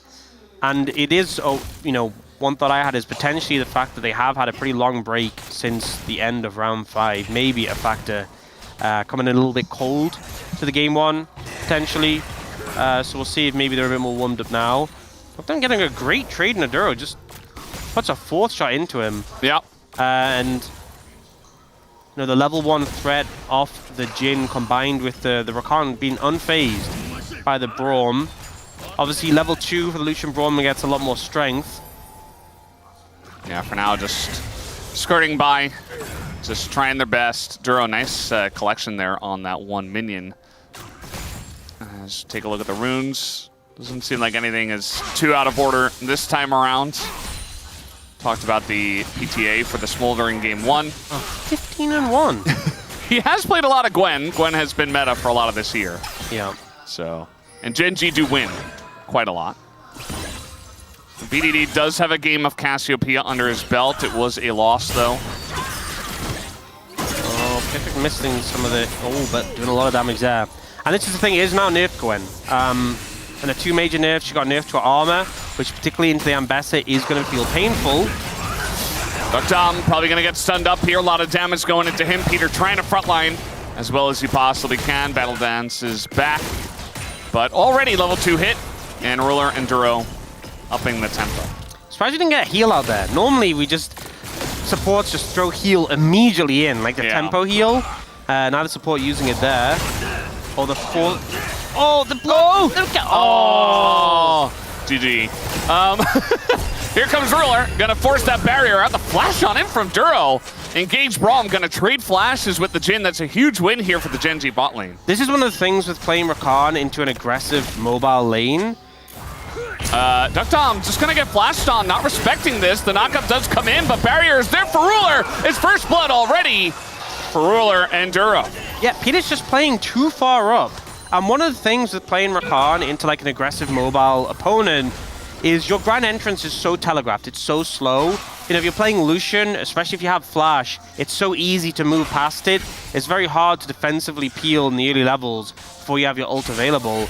And Peter was also just so far ahead off his AD carry there. Wasn't even in range to Battle Dance. You're not playing with Isaiah. You can't E from the other side of the screen. So a little bit over-aggressive there from the support of KT. And they do end up falling down in the 2v2, which is a big hit. Pickaxe now picked up for Ruler. They go for the swap on the top side. And that lane matchup where we saw Perfect actually getting a bit of an advantage is going to be cut short. Yeah, definitely a bit of an issue. Very nice timing here for the swap. Taking a long look at mid as Chovy, his job is to sit here and get poisoned. Clear waves. BDD's job is to poison, make sure he doesn't miss much of the CS. Nice dodges there. Yeah. Sometimes dodge the burst from the rise. Wait, Perfect hasn't... Oh, this is so... Look at the lane state. Uh-oh. And Perfect hasn't reset. He has no items. He's getting poked out a bit here as well. At least he's not getting zoned off of XP, not yet. But the crash comes in, and you can see that Ruler and Duro are attempting to do that now. So they're getting right in front of them. The thing is as well, because he has no items, he's just a lot more vulnerable to the threat. Because if he had board, maybe he can fight them off a little bit better. He's in such a bad spot, and he's not getting any help out of this situation. And Cuz's response is to go immediately to the Dragon Pit. They were able to stack up the Dragons very quickly in game number 1. And so that just means that Perfect gets no help. Meanwhile, Keen is going in here on the Dom, who doesn't have any sums. And a nice sidestep there. The Needles level 6 hit here for Keen, doing a ton of damage into Dom already and actually winning the 1v2. Here's the difference, you know, it's the Lucian Braum is a lot stronger early. The Lucian has that pickaxe. Keen was able to get XP to get level 6. You know, he TP'd in. He's already bought. He had the Amp Tome and the Dark Seal, so he's actually able to force them away from the wave. so much better for Keen, and they're too scared to even look for a gank now with the low HP. So Keen is getting so much benefit from this situation, and Perfect was really struggling. And now, I mean, I don't think you can dive this. All right, well, they're going to try. Keen goes in. He's very confidently going to take this 1v3 underneath the turret as Cuz has to flash away. Keen, you can see that deadly flourish. And now we got the Realm Orb coming in. Chovy wants a bit more, and I think Duckdom is just dead here as nobody is here to help. And he doesn't have any sums. If he just stays there, maybe they'll forget. Maybe he'll just disappear like he's Teemo in a brush or something. Yeah, I mean, it was just dead. Great play from Keen. The flash there was perfect to avoid the CC from Peter, and then Chovy comes down to clean up. And again, Perfect is being zoned away from this wave.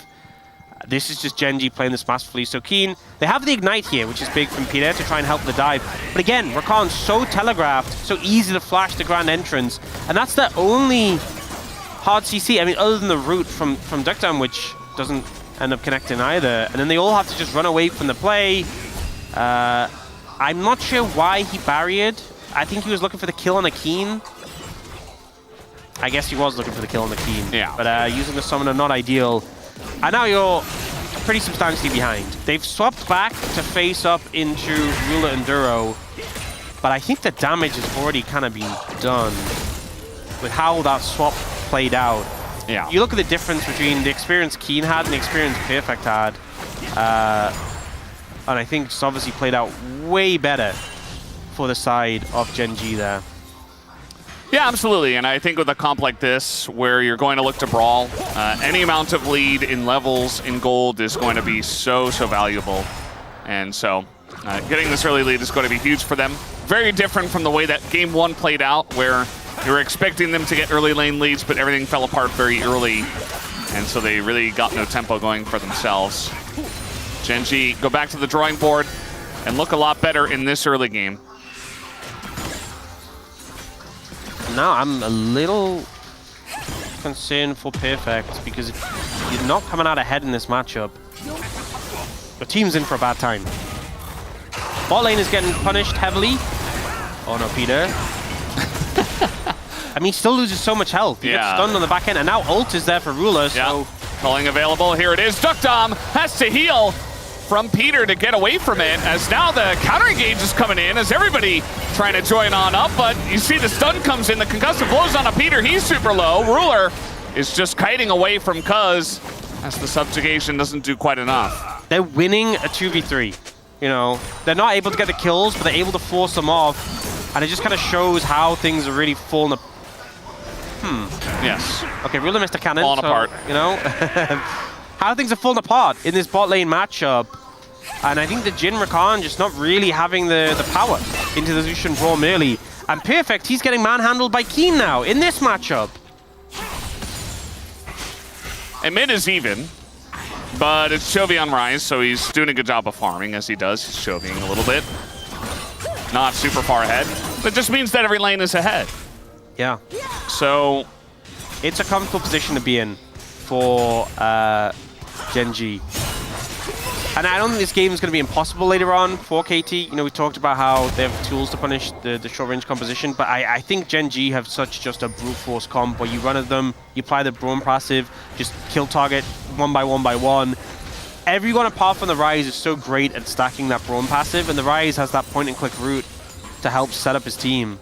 So it's a little concerning with how things are playing out so far. Yeah. Cuz got the first streak, but I don't foresee them having any chance to fight for the second Drake. A nice little trade here from Duckdom, so maybe, but probably not. Especially with Zero back and Cannon hanging around the area. They don't want to get stacked on like they did in game number one. I think they just need more time. You know, BDD's not in that position. Ooh. Yeah, going in for the engage, and you see Peter, there's nothing really he can do to help out. The thing is, Dur just holds the wall up, and there's just nothing Duckdom can do to return the trade. And then by the time the wall's over, the trade's over. Yeah. So, Lucian Braum. Yeah. Pretty good. That's how it goes. And the thing is, what makes it worse is that Jhin specifically wants to do short trades. You know, you're not one of these picks that wants to take the extended trade and be like, hey, if you're playing something like a Zeri and they did that, you just ult and you just continue the extended trade after the bomb shield's down. But Jin cannot do that. All right, so KT really want to fight for the Drake. They want to. I'm not sure it's the best decision though. Looks like even Perfect's backing for the TP. They get the engage here onto one. It looks like Jovi's in a bit of trouble. Has to flash away from this, but the Rue comes in, and they select the kill on a Jovi. And now they're looking for more. Canyon a little bit isolated, but he is down. But Perfect accesses the back line. Canyon super low himself, but the culling and the needles are pretty good. BDD does a ton of damage to Ruler on the backside of this fight.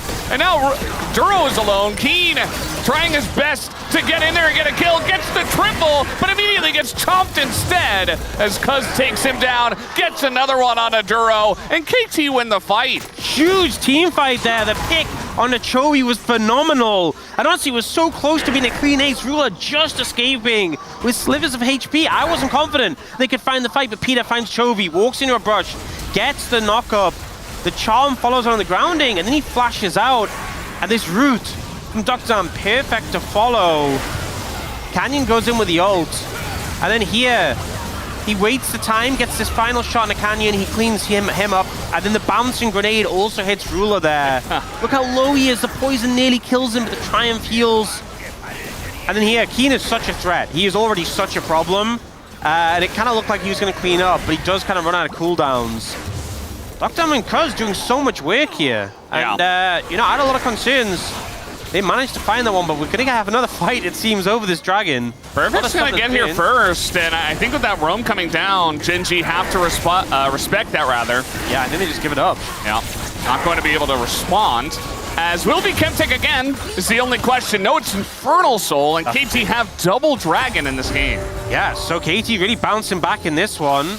You got to be a little careful. Keen going to get some plates here. So the dragon is obviously nice, but a second dragon only means something if you convert it into more. And in return, I mean, Keen got all those kills. He picked up a plate there. I am worried about this Gwen, is the point I'm trying to make. This Gwen is extremely scary already. But KT, considering they had a rough early start, they've done a lot to bounce back into this game. Yeah, they definitely have. I mean, I was looking at this early game and saying, I don't know if KT have a real answer, but getting the catch on a one, it does look like Gen.G are kind of sleepy as the needles are coming out. Nice little speed boost from the center. It looks like Perfect able to get away. It's nice dodges, but it also just shows the state. This is when Ambessa should feel super strong. You have the Eclipse. This is the spike we talk about. You pick that up, you're supposed to be gaming, not playing Dance Dance Revolution trying to dodge away from the Gwen ult. We do see Duro trying to move over there. Yeah. No Braum gank. Just hanging around. Not amounting to anything. But yeah, I mean, KT got a lot of gold on Cuz. So it's a fed Trundle, and Cuz has been making crazy things happen. They also got a decent amount long on Doctam as well, which I think is good to see. Because he was pretty behind in the lane matchup. You know, he's only 400 gold down on Ruler, considering he's like 25 CS down. That's pretty nice. And I think we're kind of seeing, you know, some of the tools from KT coming out big, like the Rise being punished by the Cassiopeia. It's also the fact that KT have more engaged tools compared to Gen.G. Gen.G is hit the Braum Q and just run them down. But in terms of raw actual lock someone down, they don't have like a Rakan. They don't have a public execution on an Ambessa. Yeah. Oh, this is spooky. Hiding on Bush. As here we go, they're trying to run them down, but Miasma and Pillar say no. Yeah, hard to find those consistent engages onto KT. It is just a run at them team comp. Yeah, it's much easier if you're ahead and you can set up on an objective. And KT kind of have to engage in you. That's why it's big when they had the lead, because you force them to come into you. The other way around, it's a little tentative, but Gen.G are set up on the objective. This is also great for Xin Zhao, because you can stack up your Q on the neutral and just immediately get a knock-up.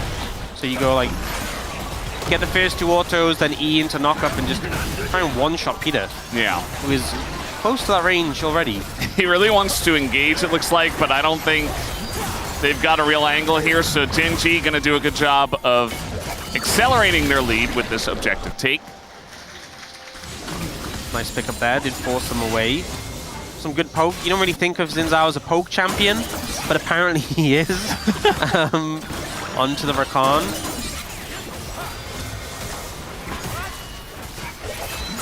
Yeah, helps that the Rakan is level 7 and not very tanky at this point in time. Is a contributing factor. They do have the redemption to sustain up if they really need it, but didn't come through there. That was very satisfying to see Duckdom hit those 2 minions in the front. He's keeping up as best as he possibly can. Yeah, there is farm leads pretty universally across the lanes. It's only Cuz who has a CS lead in the jungle on this Trundle. And Trundle not really a pick that scales that fantastically with farm. Perfect. Certainly threatening this one, but the public execution is going to miss, and now he has to flash away. Will he even live? No, gets snipped in the butt, and that's going to be the end of him. Keen picks up the solo kill. That is not a good look for KT. Cuz is there now. You know, I think he might be able to... Nope, not with Canyon here. He just takes a chomp out of him. That's all he's going to do, and then he'll pick up the farm. But if Perfect's bleeding out in the side lane, giving more and more... Uh-oh, the culling is here as well. Duckdom barely able to get out. And just barely living is not a good feeling as, oh, he just steps up again, trying to take the trade into Ruler, baits him in. The barrier is there. We got redemption now. That's Canyon. Oh, so close, trying to get in front, but misses. He bent the bullet around Canyon. Yeah. Man, that was so close. The barrier and the redemption coming through to save Ruler. It's a nice try from Duckdom, honestly. It was very ints, to be honest. It was actually kind of a sick bait with the barrier himself. Yeah, it was good. That was hype, if I'm going to be real. Here, though, Perfect stepping up to Keen, ends up missing the public execution. Nice sidestep from Keen, and then able to get that last charge of the ultimate that does so much damage there. Now set up for Dragon again. This would be third for KT. They are at a disadvantage in this position. Both AD carries, no summoners. And I think Gen G absolutely want to secure that. They have foothold on the objective. Perfect's not even there yet. Yeah. And Duckdom's dealing with mid-waves. I think this is just given up. Peter doesn't have anything. I mean, he doesn't have flash, he doesn't have quickness. Like, they don't have reliable engage, especially Perfect not there. So it's just like, well, I guess you just give this one away. Gen G continue with their snowball. I think it's the right call. Just give feats of strength over to Gen G. But I just don't think you're in a position to fight that one. Oh, that is a Braum TP. Yeah. Cuz is here. Hear a lot of shouting behind me as they want to set something up. Duro in a very awkward spot. Has the flash and might be able to get over this wall, but the quickness is there. Jumps with his teammate, and it just means that Duckdom gets the kill instead. And he will accept that with open arms. It's a nice snipe, but the TP came down from Perfect, and it kind of makes you feel it wasn't warranted, the TP from Perfect, because it just gives up the top tower. Just give over that resource. I think the play was good, don't get me wrong, but I think the extra resource of that TP, we kind of saw this in the previous game as well. There was a point where they TP'd and it just wasn't really needed. I think they could have made that play without the extra teleport. Yeah. I guess it's one of those things where you go for it because you want to make sure 100% we're winning this play. But the end result is you just end up trading back a little bit, and it's more gold for Keen. 1,300 ahead. You look at the team gold lead, it's 1,600. And obviously there's back and forth between some of them, right? But Keen himself is 1,300. He's about to hit second item. This Gwen is so scary. Yeah. And Chovy's just hit second item. They're going to be stacking up. He's already got his Archangels here. Yeah, this was a weird one. I guess the TP did just mean Gen G weren't able to fight and they were forced away. And that's why they can just aggressively posture. But it just... I don't know. I feel like maybe they could have just punished Duro and saved the TP until more people committed. Because it just ends up them being a trade of 1 kill for TP and the tower, right? Yeah, I mean, at least Duckdom got the kill and not like Peter or something. We got, oh, Chovy in a very rough spot, gonna be stunned down, and now Cuz is here. Chovy, nowhere for him to go, just accepts his fate. Doesn't even flash. and just dies right before the Otacon take. It looks like KT gonna go for this one. They have so much DPS for it. Oh, they're gonna turn as well. The charm comes in and Ruler's just dead for free. Gen G is asleep at the wheel, and KT are getting so much now. Both carries just deleted there. Huge pickups from KT. You're seeing why the Cassiopeia is prioed into Rise when you're locked in those animations. So easy to get an ult off. BDD finds it. The punish is there. And then Ruler just caught taking a wander through the jungle. Goes down. Otacon for KT. Herald is thrown down in a bizarre position where it's just going to get deleted. They will get mid-tower for this, though. Yeah, looks like a Perfect trying his best to clear the wave. We got Cuz coming over. Keen's half health. I mean, Exhaust going to come in, but the Perfect execution to get away from a lot of the damage as Needles are coming in. But Keen is kind of all alone here. Yes, he has Duro. And, okay, the stun is going to come in. It looks like Keen should be able to back away, especially with Canyon there. He is just the main character right now for Gen G. He is so scary. They don't let him get another tower or anything, but yeah, so we see here, Chovy just steps up to BDD, and you see when he turns to cast, that's when you go for the ultimate, finds the stun, and then Chovy would have looked for a Realm Warp, but you save the pillar from Cuz, so you can get the little knock up to stop it. Yeah. And then Ruler just walks in here. Yeah, that was a play. Yeah. The Chovy play, it's like, okay, you know, maybe you shouldn't have stepped up to Cassiopeia. You don't have vision. Fine. That's a mistake. The Ruler play, unacceptable.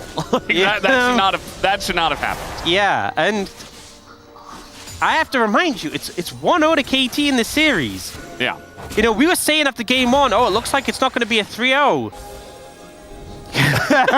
Still potential for a 3-0. There's still potential for a 3-0, just not what anyone would have expected. Yeah, we don't have a series on our hands yet. I'm not seeing it. I'm looking. I don't see anything. So yeah, KT could absolutely 3-0. That would be insane. That would honestly be insane. Right now, though, it's still very close, right? It's a gold lead for Gen G. KT do have a dragon advantage. They do have the Otacon. The petals are still close. Obviously, the higher value when you have the Otacon, but it's still a very close game. But I think the thing is, right, Keen is very strong, but we're seeing some of the shortcomings of this short-range composition into the Cassiopeia, into the Trundle. And it really comes down to controlling Keen in these team fights. The miasma value is massive. Yeah. If it can be used to lock down the Gwen, he's going to struggle. And you just don't have that reliable engage in your composition. Peter's going in. Didn't have vision in the brush, but knew they were there. Just testing the limits a little bit. Once again, Gen G really focused on getting control of the area early, forcing KT to come into them. Yeah. 7 seconds until the Drake, so... I mean, look at the setup, though. We got Jin Traps, we got Miasma. Like, how do you approach through this as all this short range on the side of Gen G? And KT know this. I mean, they're just taking it very slow and keeping them at arm's length. That's the problem, though, is that Gen G have position on the Dragon, so now KT have to approach, and those tools aren't as useful when you're pushing in. Yeah. Looks like they will push in now, Cuz in position to get the smite. He was able to steal at 1 health, as now Peter extremely low, and Cuz getting pretty low himself. The redemption comes in, Cuz he wants it, but he's not gonna get it. The smite early, oh, the stun comes in from BDD, it's gigantic, and now Perfect's on that backline. Ruler doing a great job of kiting out though, and Keen trying to go 1v3, he's got Chovy with him now.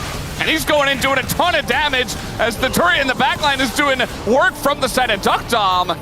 Keen and Chovy do get pushed away, but Gen G, they get a second Infernal Drake under their belt. I think Gen G can be happy. They got the Dragon and they didn't lose that team fight too hard because, man, KT started that fight so favorably with the ult that came through from BDD, with the ult from Perfect. The solo lane is connecting onto the right targets, but weren't able to find more here. We see this petrifying gaze that came through from BDD. It's a slow start. The Miasma's traded for the ult for the Shroud from Gwen, and then here, BDD triple. Then the public execution on a Ruler. But if you look on the backline, Keen gets on the carries and he's causing so much disruption. Yeah. You know, it's a very tight Miasma that doesn't offer much. He's also, the Shroud is back up, so it means the Jin ult doesn't do much. And in the end, it's only 2 for 1 in terms of kills for KT. And the fact that Gen G got the Dragon, they're happy with how things panned out. I think you get such a good petrifying gaze from KT. You get the follow-up with the public execution. and you still end up, I feel like, losing out overall with the outcome of the fight, it's got to feel a little bit rough for KT. Yeah, it's definitely not a good feel. I think, you know, at the same time, though, you can look at that fight and say, as KT, we have the tools. Like, we have the ability. Sure. If we just continue to play out these fights well, we can take them confidently and we can win this game. Yeah, and it's not all doom and gloom, right? That fight didn't go like badly. They still came out ahead in kills. It's just a little, unfortunately, we didn't able to get the dragon. I think it highlights the importance of being there first on these objectives. Gen.G are doing the homework, getting there first and foremost, and it's making it more difficult for KT as a result. The dragon was already taken before the fact. And now, once again, Gen.G setting up early, getting there first, and getting position on this Baron. And that Baron is pretty fast if they can get this Gwen to hit it. Yeah. Looks like KT are on the chase, though. Just shooing them away from the river, essentially. Pushing in as a team enables them to get vision and get position, which is what you've been talking about a lot here. And even grouping up in mid, not going to be able to hit this turret. But yeah, Keen, I think he knows his job. Just side lane, put on pressure, and be a raid boss. Side lane, put on pressure, carry the team fights, threaten the back line, sidestep every ability. Yeah. Do all the damage. Nobody else does damage. You're the only one. Be immune. It's like every solo queue top laner believes that. And I think that King kind of does have to do that. I really like the build timing here for BDD. He's hit his 3.5 items, obviously no boots, but he has the heal denial, which is going to last a long time, even without, you know, like a Rylai's or a Torch, or not Rylai's, Leandri's, or a Torch. Any dot champ gets so much value from a flipping orb. It's amplified more if you have like a damage of time item, but it's still really good. We have it on Peter as well. Duro is Braum. Rakan not as good at applying it. I guess the thought process is when you go in with your quickness, you apply to everyone, but it's shown that KT very aware of how much sustain there is between like Sundered Sky, between Redemption, the Gwen healing. They know that cutting down this healing is going to be a major factor in this game. We do have IE coming in for a ruler, so a pretty big spike there on this Lucian. Yeah. The Lucian, if he gets in range and he has enough time and is not under threat, is going to be chunking pretty much everybody. I mean, that's something in this game. There's just so much farm on Chovy and Ruler. Like, you think of Keen being the main character, and he does have the biggest lead, but he has 70 less CS compared to Chovy. He has 70 less CS compared to Ruler. Like, Gen.G are putting their resources on their carries, so even though Keen has been this main character who's so hard to deal with, their carries are still very strong. They both have 3 items, more items than Keen. So they do need to, and you know, I made the jokes earlier about Keen have to do everything. You cannot disrespect the carries on Gen.G. Absolutely not. Also kind of highlights, you know, that Perfect is not exactly in the best spot. Peter goes in, nearly dies, but they get the root on a cannon here. Definitely a nice amount of chip damage, but Miasma already used. As we're setting up for this Infernal Drake in 5 seconds, trying to get position here in the Banana Brush. As another root's going to come down. They're doing a good job of keeping Gen.G at bay, but Gen.G now set up on another objective. Getting this one pretty low. The snipes are coming in on a Duro, though, as the last shot might just be shot into Canyon, but it's going to go the way of Canyon. He's super low. He goes down. Perfect keeping Keen at bay. And look at the rest of Gen.G. They're melting like butter on the right side with a hot knife going right through it on the side of KT. As Keen, yeah, he's going to get the 1v1. But now KT, they look for Baron. And you know, Perfect, he did his job. He kept Keen occupied, right? And it's not a thankful job, but... Okay, we're just flashing on Keen here. Might be able to get it. That pillar is not the best, but it's still going to be a kill. Cuz gets the shutdown. The hero of KT is back. And you see the difference in this fight when the Gwen isn't there. Gen.G just don't have the gas in the tank. They don't have the threat on the back line. KT push forwards, able just to dive onto the rest of Gen.G. Duro gets chunked out massively. Doctam just landing these shots here. Hits 2. Look how much damage this is doing, by the way. Chovy has to move in and block them. And then Canyon tries to zone Cuz away. does end up getting the smite, but Canyon just gets shredded immediately. And then this ult comes out with the pillar, with the miasma, and it doesn't stun, but they're all slowed and they get melted. This short-range comp struggling. And in the meantime, yes, Keen wins the 1v1, but he's not there for the fight. And then Cuz just says, you know what? I wanted Baron, but I'll take the Gwen. Sure. Why not? And, you know, all the cinders come flying out. Cuz is 3,500 gold ahead of Canyon. And the jungle gap in these two games has been disgusting. We so often see Trundles deciding, do they want Triforce? Oh. Okay, BDD just having a bit of fun. Face checking the brush against 4. Down he will go. Okay, not optimal. As I was saying, we so often see Trundles deciding, do I want Triforce or do I want Sundered Sky? Because it's like, I'm taking both, you know? I am the carry. I'm making Trundle really work in this one. I mean, everybody has to run into the Trundle. Yeah. So if he is in range and actually does damage, we've got another threat here on the side of KT. It's like 4 threats. Yeah. If you're this far ahead. I mean, Gen G they have to run into KT. And, you know, I talked about the concerns with the early game of the Cassiopeia into things like the Braum, Lucian, Xin very threatening. We're well past that. BDD is such a problem. That miasma comes down, and it just shuts down Gen G. They are trying to do the C target, kill target strategy, though. And KT are trying to avoid that. Yeah. It's Baron for KT, and yet Gen G picking up an inner top. So a little concerning. Yep, it's the Rebel Baron power play. Negative gold at this point in time. Not ideal. And remember, even though that last fight was won handily by KT, it's 3 Infernal Dragons to Gen G. Yeah. 1 away from that Infernal Soul. So they're not out of the woods yet. Not out of the woods. I mean, KT have their share of the objectives with the Otacon coming through, the extra petals at 31. And they got a couple of individual Drakes. It's also pretty phenomenal for Jhin getting the extra adaptive force from the Otacon. I mean, you'd love to also have Infernal Dragons too, just because you scale your with adaptive force, your AD scales to such absurd numbers with all the modifiers from the passive. But doesn't have the IE yet. A minute 30, he just picked up the BF sword. I don't think he's going to have the IE in time for that dragon fight, which is pretty unfortunate because that is an item you'd love to have.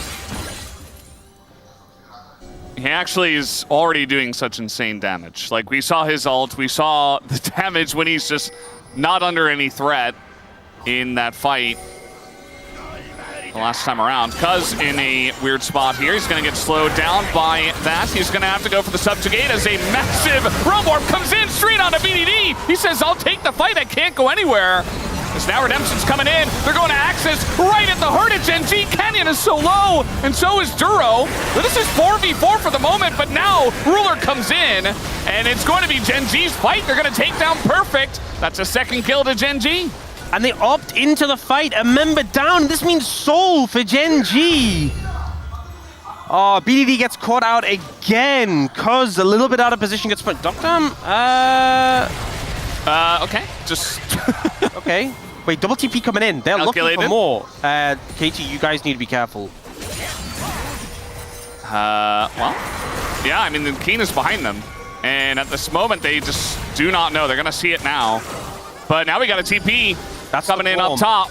They should just kill the Braum, honestly, but it's going to be hard. I don't know if they can. I mean, Subjugation does come out, but Keen flashing on in. A very awkward fight here, as it is going to be the kill on a Duck Dom, the kill on a Cuz.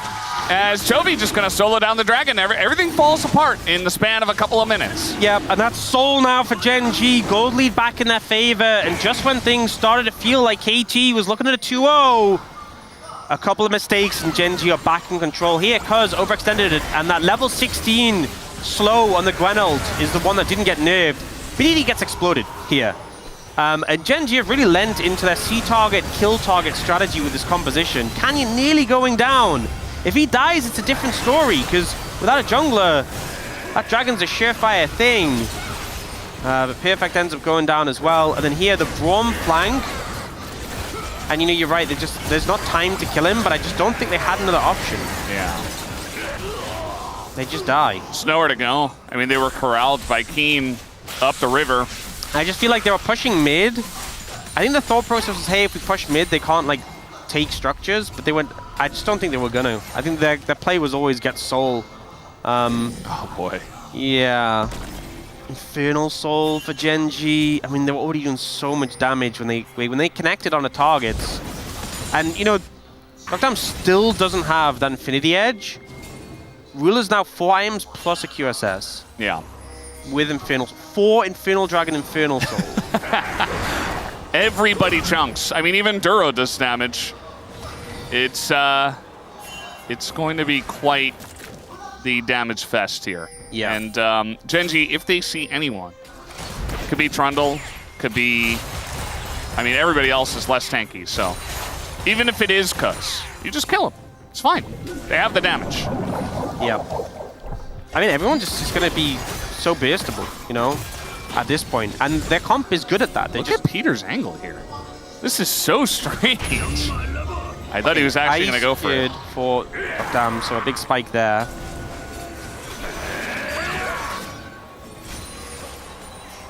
KT trying to posture here. Yeah. I mean, KT, they haven't had a couple of fights that were real, right? I mean, there is still a chance. It's not like it's over. It's just going to be very difficult. The poke is coming in from the Jhin. And Genji, they have to be careful about getting poked out before the fight begins, because that's where all your power is when that fight begins, when you can dogpile onto one target. But they're just keeping him at range. They're looking for Peter. This is a Rakan, so not going to be an easy target there. As now the Realm Warp, just a little fake engage, maybe for vision. Not going to do all too much. Yeah, just threaten them, force them back. Both teams trying to contest these mid waves. Oh, it's so spooky. I mean, they're in the bush. They got to be there, Cuz he's going to get stunned down and he's dead. And that's exactly what we were talking about. VDD just pops like a balloon.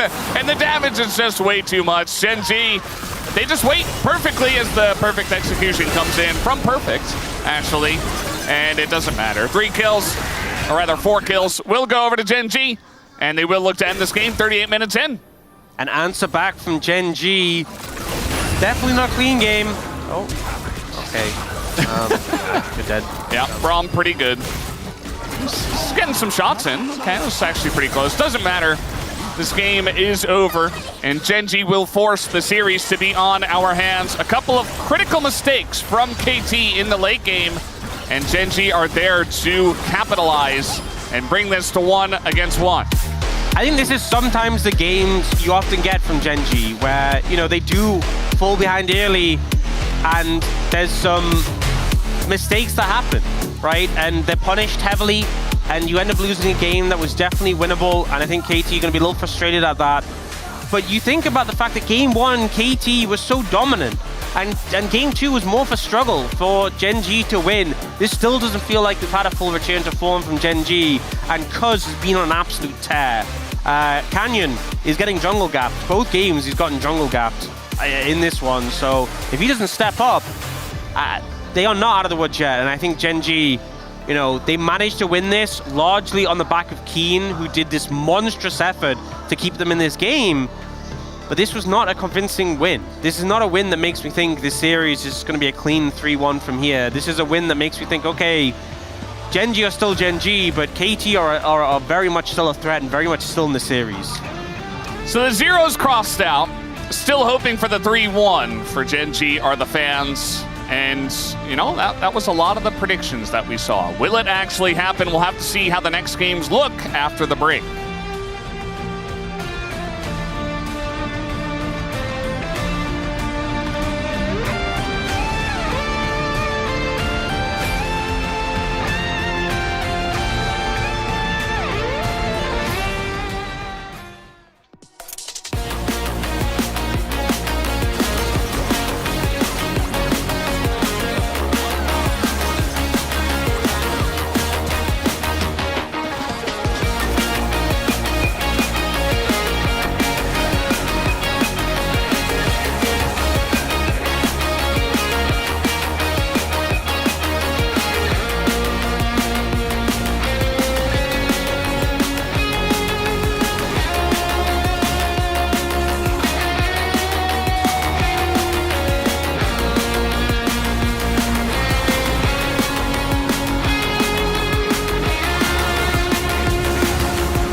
가서 한번 앞에서 이런 거 보고 싶어.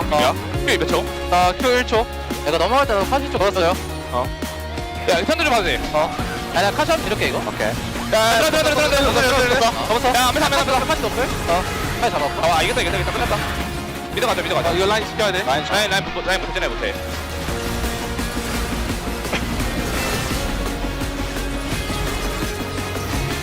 나 그냥 올라갔다. 근데 그거 굳이 안 쫓아도 돼. 그냥 와도 끝나. 근데 집 가면 그냥 죽이면 돼. 상대형 이거야? 도현이 좀 잘 뜨긴 했어. 나도 좀 많이 잘 봤어.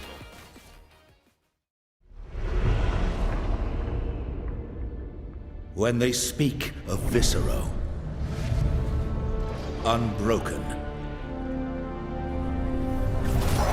undefeated, of a warrior who repaid mercy with allegiance.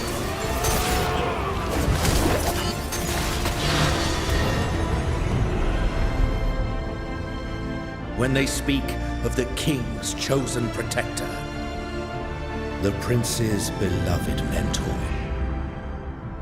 Demacia's honored seneschal,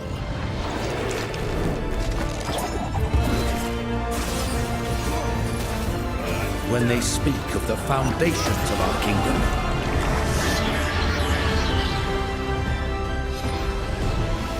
of what makes a true Demacian,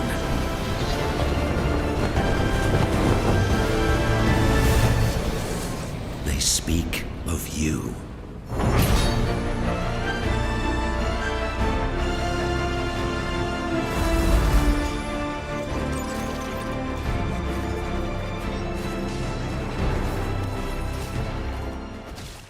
It then went back to kind of how you construct doing the vote, which is what I was going to chime in on earlier when Mr. Musin was on the stand. But I'm waiting for my turn. Musin. Deegan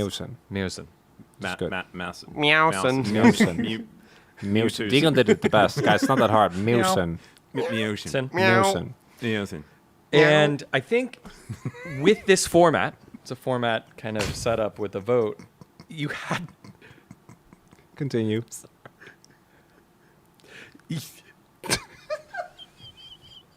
I can do this.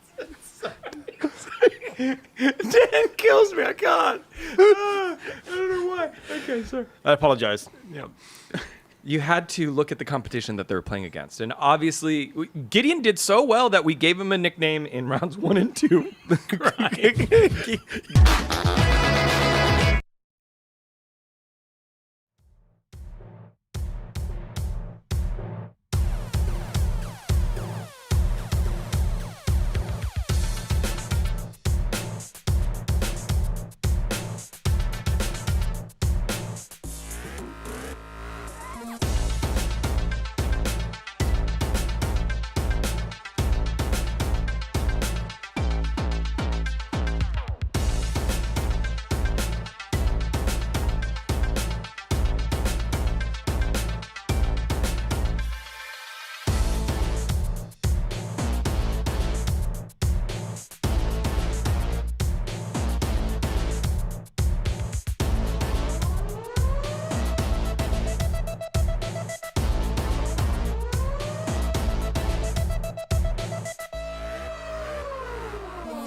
Hello, everyone. Welcome back to the space with your first place LCK predictors right on here. It's Wolf Schroeder and Meowritz Mewson. Bloop. There we go. There's our high fives. We can get some meows in the chat for Mao. It is 1-1 after, I think, a little bit too much of the E word for KT. They were on the precipice of going 2-0 up, a precipice for qualifying for Worlds, and then Gen.G said, we're just going to go ahead and remind everyone that we're the greatest team in the world. Yeah, maybe scissors made of platinum in the top lane might have been enough to get Gen.G over the line, but it did feel like for a lot of that game, we were going to see KT with a 2-0 lead. That was looking like Elven Mithril. I don't know what it was made of, but it was like, that was not normal material. That's too durable. Yeah, it was and kind of still insane. Sharp. Because I think we have to address two things here. Again, I think that KT, because his form continues, I think BDD unfortunately had a much rougher ending to this one. I think he was actually one of the big reasons why Gen.G was able to get back into it. But Gen.G still, which I was kind of expecting, I think many people would have, were expecting Gen.G to bounce back in a major way. They didn't. This was still a messy game with a lot of the same overextensions, a lot of their team fight setups not looking nearly as clean. And even though it's back to 1-1, I think that KT still has a serious shot. We'll see if how it continues for the next game, because obviously Gen.G could also continually to trend upwards. I have serious problems with the lack of discipline we're seeing from Gen.G. They're just simply not respecting KT, who are a legend team, right? They're a team in the legend group, obviously trending quite highly here towards the end of the year where it matters most. And this best of 5 is really important for Gen.G, keeping the momentum alive. Sure, it cooked a little bit in drafting game 1. Game 2 had a pretty strong draft, but the form, the play, didn't back it up. No, definitely not. And as we take a look at some of the big moments, it starts and ends kind of similarly with mid laners getting caught out on their own. This is kind of the stuff that we're talking about, right? Like Chovy playing hyper aggressively here and just gets collapsed on by Cuz. And like everyone's posturing on Otacon right now. You can't be that far up or you're going to get punished. And then Ruler, unfortunately, has a bit of an error here, but he's also just walking up into where all of KT are doing Otacon. Yeah, then dashes into the wall, which is not great if you want to live. So he ends up going down, and these are the type of mistakes that we're kind of talking about when it comes to Gen.G, and things we're not used to seeing, right? This is, and I think if you go back in hindsight, we saw Gen.G taper off, I think, a little bit towards the end of the split, always came back when it was really necessary. We'll see. There is also a trend with this team of them kind of needing some time after they have taken, what was like 2 weeks off, they haven't played for quite a while, but it is a very different series than I think we're expecting. I think that warrants kind of repeating throughout the day. Yeah, and we take a look at our second play here that was kind of telling of the game. 29 minutes on in, and this one requires a slowdown and a look at the moment. And the team fighting has been the one edge where Gen.G have reigned supreme. MKT actually just showcase again the synergy between all their different components. It's a layered engage where Peter is the one getting some cooldowns at first, actually getting onto the backline, and then there isn't that much immediate follow-up, but then goes back out, and then right there is the pillar, there is the miasma, and there is the ultimate from BDD. And it's the killer instinct that KT are showing in these fights that look like most teams would lose to Gen.G because you don't actually have that fast snap follow-up. These are the types of moments in a game you can't really shot call because you have to do it so quickly that the follow-up has to be instantaneous. We saw it with Cousin BDD in the previous series for KT as well, right? Where we're seeing this insane synergy, the Syndra game, the one I'm talking about there, where you see the follow-up is instant. You have to be that quick. And in this game as well, they later on do collapse onto Keen, in this highlight, rather, I should say, later on they do collapse onto Keen and take him out as well. And KT, down but not out in team fights, is kind of the story of these first 2 games. But then they do lose Soul Point, and then unfortunately, we don't really have to show a highlight, but BDD gets caught inside. And that is literally, that's just the end of the Rebel Baron power play. They lose like a minute of tempo. Then Gen.G actually gets the counter push, and they end up with like, I think it was, I don't know if it ended up negative, but a very mediocre one. And then the final fight is just a pick. Yeah, Cuz gets caught here initially, and BDD wants to try to bail him out, but the roll morph call here from Chovy is phenomenal, and they just cut both of them off here.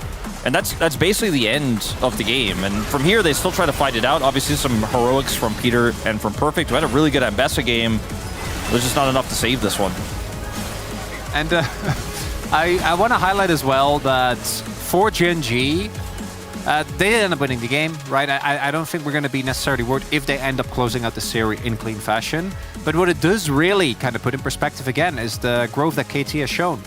We were kind of worried that being a legend team, they wouldn't really be able to take away a lot of the lessons. But I think with this team fighting, we're actually seeing that, as Wolf was highlighting, they have actually developed a lot. I think as less engaged supports are available, it's going to get tougher for KT. I think so many of these fights have been about Peter, his snap engages, the Alistair, now the Rakan. As that gets thinned out a little bit, I think it's going to be a little bit tougher to fight against Gen G, who are so slow, careful with their team fights. The setup is better for Gen G. It's those really good turns from KT that won't necessarily be available once that pool gets thinned out. And I think in a team fight meta as we're on currently, jungle and support are the biggest deal. And jungle and support in both games have been to the advantage of KT. It's really been, I think, Keen mostly, and to a lesser extent Rula, that have been trying to pull it back for Gen G. And if Canyon and Doro don't start playing better, I think that this is going to remain a very close back and forth series, because thus far, Cuz and Canyon has not been even remotely close, right? Like, it's been a complete blowout in favor of Cuz. And I'm kind of wondering if Gen G's going to lean into champions where, because I think the Pantheon makes sense from a power perspective, but Xin for Canyon is never really something we've been super duper excited about. The Skarner is coming. Oh, God. The Skarner is coming. We know it. I'd rather see Nidalee, you know? Rather see Kiana, which was banned by KT in that game. Yeah, it's good. Again, it might be one of those cases where they're thinking about the future, not only here in the LCK, but Worlds, since Gen G have already qualified. Try not to show things. But they were able to get the game win. That's what matters here. It is all tied up after 2. Let's get into game number 3. Thank you, guys. As we're getting ready for game number 3, we'll see what it looks like, as KT should be moving over to the blue side, and what the draft is going to look like in the changes. And yes, KT do fall, but they're showing a lot of resilience here against a very strong team. And I'm excited for, a potential 5-gamer. That's really what we can hope for at this point. Even if KT fall, it'll be interesting just to see Gen G pushed and tested by KT, as they already have been in multiple roles and in multiple games. That's really all I can hope for here as a viewer. Yeah, and I think, there was a lot of conversations about the Legend group, about being on the receiving end of some beatdowns. We struggled to see, Nongshim was a great example, but KT as well, for a lot of the time, challenged top teams, and no one was able to take down Gen G apart from T1. Even just to take some games off them is a big deal. So it's been great form so far. I think KT should be feeling confident coming into this game 3 with how things have played out so far. I think getting a good pick for Cuz can go a long way. Now we have Gen G on the red side for the first time. I think denying the Wukong makes a lot of sense. It'll be interesting to see what they continue to deny, because they were banning Nico Talia on blue side. KT banned the Nico themselves on blue side. I mean, we often see it banned on blue side. It's obviously a really high priority ban, and it's not something you really expect to first pick. But it's a little unfortunate Peter won't get his hands on that. It definitely is. There was a fan sign that said, Gen G 2 weeks of rest? No. Gen G played Arena for 2 weeks? Unstoppable. Okay, the ban on the Ornn kind of sets up KT to go for a Rumble first pick. And a Rumble ban. So it's saying to Gen G, ban Rumble, give us Talia. And now Gen G, they ban the Rumble, so KT first pick Talia. Is essentially the process that's going to come out here. Yeah, I mean, that's what you would expect. Unless... No. And I wonder... Talia's just that good. I wonder if there was a world where they banned something else, and then they made KT choose between the Rumble and Talia. And could have put them in a difficult spot. I think they would have just taken the Rumble and, conceded over the Talia and dealt with it in a different way. Yeah. Looks like Gen G eyeing up the Galio, matching some of the global pressure from the Talia.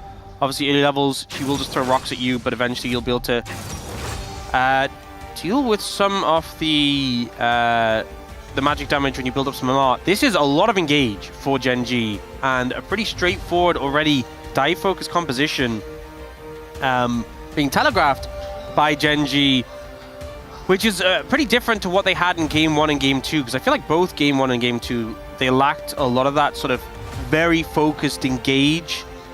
Game 2 in particular. So they're making sure they have those lockdown tools. They're going to go for the Cassante for perfect. not knowing the matchup into Keen, but a pretty stable pick. And also, when you have things like a Vi and a Galio flying in, good at disengaging, peeling those away. Perfect had that insane triple stun into triple knockup on Cassante up against BNK. He's been looking very strong as the Skarner. Oh no, Wolf was talking about this for Canyon. Denying Canyon's pick. A future Skarner taken away. Also just a fantastic tank jungler at disengaging as well. So it's a good pick, I would say. Conceptually, this is a good pick, right? In terms of what Gen G are leaning towards, is this a good pick? Yes. But Cuz has been gapping Canyon to such a degree, do I feel good about Cuz having a Skarner here? Not really. You know, I'd have much preferred him on a more of a carry jungler, whatever it may be, because I feel like the carry potential for Skarner is a lot more limited. A little bit concerned about that, and they will actually prioritize the Rel, really consolidating the amount of engage tools they have and making sure that they have them in the support role as well. When we've already seen the engage supports being limited, Duro having that fantastic Rel game earlier this year in rounds 3 to 5 in the Legend Group where he's taking over the map. So we'll have that for him. So much dive threat. And right now with KT's composition, it's going to be a 2-carry comp. You're going to have BDD and Dokdam as the carries, and you're going to have at least 2 great engage tools with a Galio following up to deal with them. So I'm a little bit concerned for the side of KT. Lulu and Renata taking away some of those supports that you can try and use to keep your AD carry alive. Corki's still up, notably. It could be something that Ruler plays if it doesn't get banned. I think they should ban it. Could be good for Duckdown, but you can't take the risk. Yeah, I think you have to get rid of it. It's Corki on 400%, I feel like, for Ruler. The only other thing is he could go the Zeri. If you ban Corki, I think he just goes Zeri. Yorick ban. Okay. I mean, it's been Ruler's most played. I think if you take the Corki, it's great for you. And it denies it from Duckdam in this situation. Zeri also works with this comp. This kind of feels like the composition they had when Ruler did get the quadra kill and the pentakill, but he actually goes with the Sivir here. So a lot of movement speed to give to this team. And also with how ability-based the Corki is, you can just kind of shove it in and spell shield a lot of the return damage. So if Duckdam does go the Corki here, it might feel a little less impactful than we've seen at other times. I still think it'd be a good pick here, having that mobility, a lot of value. It's still good, regardless of what AD carry you're playing into, just this comp. But Xayah, also fantastic at disengaging and arguably even better, but there is just so much engage on the side of Gen G that can you disengage all of it with one Featherstorm is another question. I think it's hard. You know, I feel like the first 2 games, I think game 1, I think there was a lot going for KT's composition. I think game 2, you know, you could see the angle. I think game 3, I'm a lot less convinced. And now in a position where, end of the draft, Keen can pick what he wants. Into Perfect, in the top lane. He literally has free reign, and he has been very advantageous in this matchup. You know, we saw him dominate in a losing matchup in the previous game. Camille. Oh man. Camille Galio. And also Rel and Vi. With Sivir. Good luck to BDD and Duckdam. Because the thing is now, it's a 2-carry composition, and I just think you just get bowled over when it comes to the team fights. They're just going to run at you, and the Featherstorm's not going to be enough. You know, if BDD pops, you're going to need a Zhonya's. You pop that Zhonya's, while you're in that stasis, you're not doing damage. So I think KT need a significant early lead in this game. They need momentum, and they can't make mistakes, because I think the second they do, I think this game is Gen G's. Yeah, I mean, it's not surprising to see them lean so heavily into the engage when they started off with Galio and Vi. And, I mean, they really rounded it out perfectly. We were thinking about the Corki, but the Sivir really goes well with this comp, so they take that instead. It all just makes sense here for Gen G, and there were only so many tools. You know, Renata Glass banned, Braum, Fearless banned. Really enjoyed MSI and EWC. Looking forward to LCK Finals and Worlds. We'll see if they can get there. And wouldn't be a big surprise if they do. As we take a look at all the compositions here, very aggressive here from the side of Gen.G on red side. We'll see if they can do it up against KT Rolster for game number 3.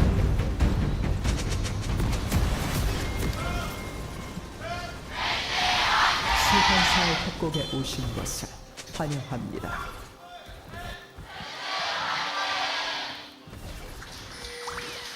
All right, here we go. Game number 2. 30초 남았습니다. As a win already for Gen.G. Getting the damage on a Duck Dom. So Keen is number 1, rank 1 in Korean Arena on the leaderboards at rating 4525. What is your rating? I just looked it up. I'm rank 9,202. So close. Wow. I'm not quite as good as Keen, you know. I mean, you do play with Chronicler and I, so... Yeah, Keen try and get rank 1 playing with Chronicler. No, that's unfair to Chronicler. Chronicler, he's a great teammate. He gives me the moral support. Yeah. We're a great team. There was this one time, you know, it's really funny. So he got Taric, and he got this augment called Overflow, and what it does is it doubles your mana costs. Yeah. But it makes it so you do more damage and healing and shielding based on how much mana you have. Oh. Hello. Okay, because it's going to get forced away, I would assume.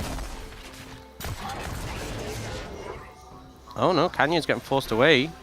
Good pressure coming out from BDD here. Yeah. Yeah, the Galio just can't do enough, getting chunked out. But yeah, to my arena point, so he went Overflow on Taric, and it doubled his mana cost, so he just went every round immediately, and we just lost. That is really funny, yeah. Yeah, well... Good story. I was just silently seething. And he was like, oops, my bad. And now we laugh about it. Whoopsie. Whoopsie. What about when he, like, autos and, you know... gets his cooldowns back, he can spend his mana quicker. Yeah. It was just like, okay, let's stop. Oh, I'm out of mana. Okay, great. Yeah. Thank you for your contribution. At least he plays Arena with you. Yeah, when's the last time you played Arena with me? I think that last time that we played, that was like a month ago. Yeah. Yeah, maybe I'd be rank 1 if you played with me sometime. Yeah, not that good. Okay, to the game. Yeah, so, cause finding opportunity. Oh, we see a gang coming around here from Canyon. Uh-oh. Chovy is low, though. Still, I mean, the stun is going to come in, and Chovy is tanky enough. That's the flash out of BDD, just like that. Yeah, nice flash pickup. Good gang from Canyon.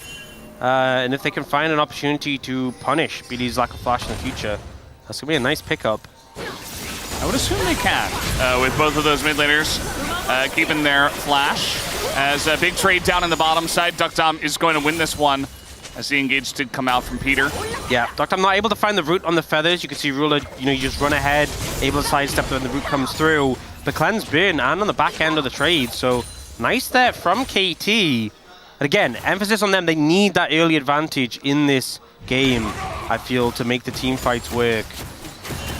And because I don't think we've seen like a Skarner carry game in the LCK. No, not really. We've seen Skarner have high impact, but he's just, especially because one of the nerfs, you know when he was like really meta? Yeah. To take him out of the meta, they nerfed his damage.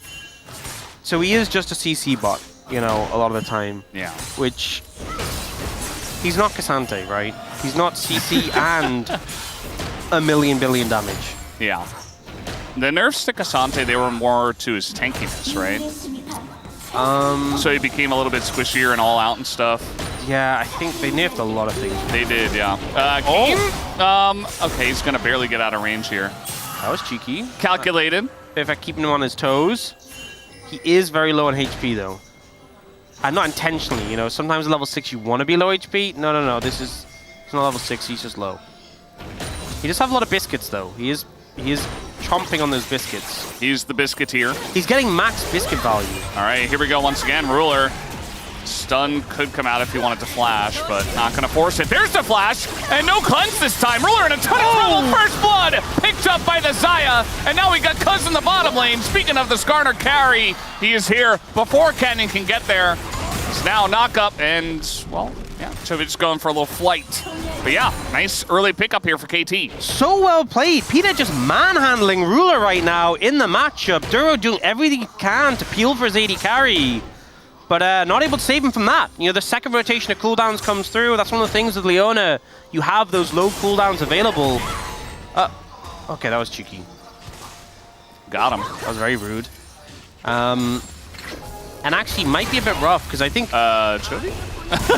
Okay, this time he's going to buffer it once again, but has to flash as the rocks were going to do enough damage. That's big, because I was thinking there's going to come a point in the game where Chovy just flashes on BDD and kills him while his flash is down. And it's one less tool available to Gen G to punish that lack of summoner on BDD. So nice pickup. The laning going well for KT so far in the mid and bot lane. And to be honest, top, Perfect's still keeping up in CS, so I don't think he really cares if he's down in health. Yeah, so this, Peter goes in with his Zenith Blade, waits out the spell shield. The peel comes in from Duro, the Q misses, but he gets the knock up. And then Peter's like, okay, well, bam. Pulls it down, flash stun, the follow from Dokdam. Beautifully played. And then Duro also has to flash out here. Does land the second Shattering Strike, didn't get the first one, so yeah, just the bot lane of Gen G not doing so hot in this matchup. Yeah. Doesn't feel very good for them. Ruler keeps stepping up to the Leona and finding out what happens when you do that. So, unfortunate for him. But now no flash. Has his cleanse back. Perfect has hit level 6, as has Team. And first Drake also went over to Gen G, so that's pretty nice. BDD out on the map, thinking about maybe a play on top side, but Canyon here. Gonna wall away. Nice time to get away on that one. It's Ocean Chemtech. So the Ocean, early Ocean is the best dragon, I would say. Just the fact that that sustain and lane really valuable. But then also, Ocean Chemtech means it's gonna be a great soul. So getting those 2 first dragons, if you can get them for Gen G, would be massive. But already having one, you feel really good about. And yeah, definitely means that we're not going to get slapped with an underwhelming soul in this game.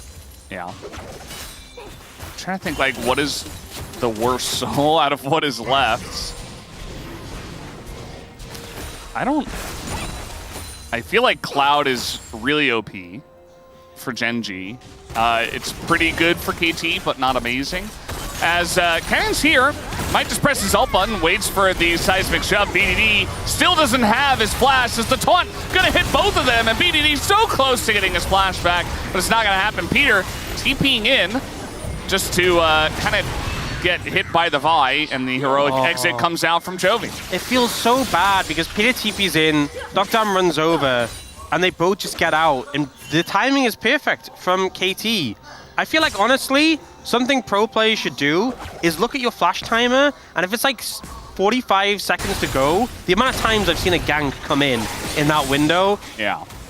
If you're at that window, just expect a gank, because that's what happens, and Canyon waits for the seismic shove to ult to buffer it.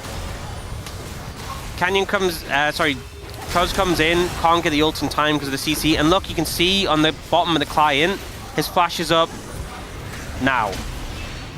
5, 6, 7 seconds after his death. So pretty unfortunate. But a great timed gank by Gen G. Didn't have the flash from Chovy, didn't matter, and KT a little bit too slow to respond. Yeah, so Gen G, they strike back. There's a nice play on the bottom side from KT, but now you've got gold on a Chovy, who is going to be hitting that Hallowed Radiance very quickly, and once that happens, BDD doesn't really deal too much damage to him anymore. Yeah, not the person you'd want the gold on the most, but you'll take it. Good early pickup. Also, even though there was that kill onto Dokdam early on, Ruler's not really behind in that matchup. Oh, the stun! Doesn't... Oh, okay. I saw him interrupt the hookshot, and I'm like, oh? Yeah. Are they gonna go aggressive? They're gonna root him? And Dokdam's like, you know, I could, but there's some minions here. Dokdam took a look at his flash. He's like, no, they're gonna gank me. Yeah. It's like the Ox principle. You don't want to make a play when you don't have your flash for the next 20 seconds or so. That's true, actually. You know, if your flash is like 3 minutes away, you know, they ain't thinking about that. Yeah. It's like it's like when you have an essay due or something, and you're like 100 words long. Yeah. It's like it's for the next day, and you only start working on it at like 1 a.m. in the morning. You know, you're like, guys, the deadline's soon. Got to get it in. It's the same with summoner spells. It's like, guys, the summoner spell's coming up soon. We haven't done anything about it. Yeah. Oh, we got to make the gank happen. Well, that's when you do your best work, right? When you're under pressure. Exactly. To be fair, the clock is ticking. To be fair, I think the actual situation was that was when Canyon had his ult, which is a good tool for ganking a flashless champion. But I like to believe it's the best work, last-minute procrastination mindset. Yeah. Because that is what I would do as well. They'll never expect it.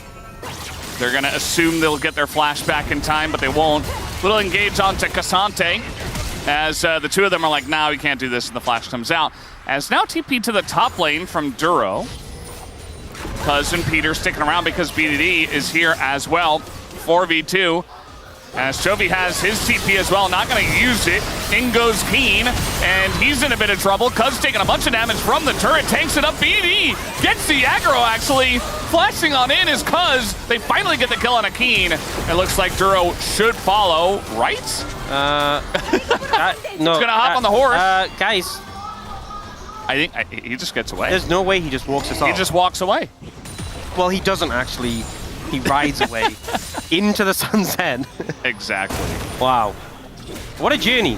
And it's going to be second dragon for Gen G, which they feel super happy about with the dragon RNG that came in. So a very focused effort to make that happen. And I think KT not feeling as good that they only got the one kill there, and they weren't really able to translate it into many plates. Ooh. And it's Hextech Soul. Oh, man. So this felt like super split focus that came out here. Everyone is hitting Keen apart from Cuz, who's like just occupying Duro. They do let the tower aggro drop after a bit, because look how much it's doing to BDD. Hitting Peter for a lot, and then they're like, okay, drop it. They're like chasing Duro. And then Doctam doesn't want to flash, and then he can't flash after a point. Peter did. He was like, I'm going in. I've got Hex Flash. I'm a split. I don't care. And everybody missed. But Doctam saved his flash and was like, whatever. He definitely could have picked up the kill. And I think I understand the decision to save the flash. I respect it. But it did mean they missed out on that kill. He's going to get another plate there. But the 2 dragons for Gen G is feeling pretty good. With it being a Hextech Soul. Yeah, I mean, Double Dragon is going to be fantastic. The only thing is, if KT continue with the lead and they're able to compound on this, maybe they just do what Gen G did in Game 2 and begin to just stack the Drakes. Yeah, I'm just a little concerned because, again, my view of this game is that KT needed a lead coming into this one, and the fact that Gen G have the 2 dragons means that Gen G buy time, and you're buying time with a Sivir and a Camille. You know, it's a little concerning. They really want this top tower. Being so annoying. All right, 4v3 now, as they've finally called enough troops up to the top lane to continue to stand around. Okay, they just locked in on this lane. All right. Rulo's moving over, but he's like, guys, I could just farm mid. And he will go to do that. They're still here. And they say, we win the 3v3. Yeah, he really wants those plates.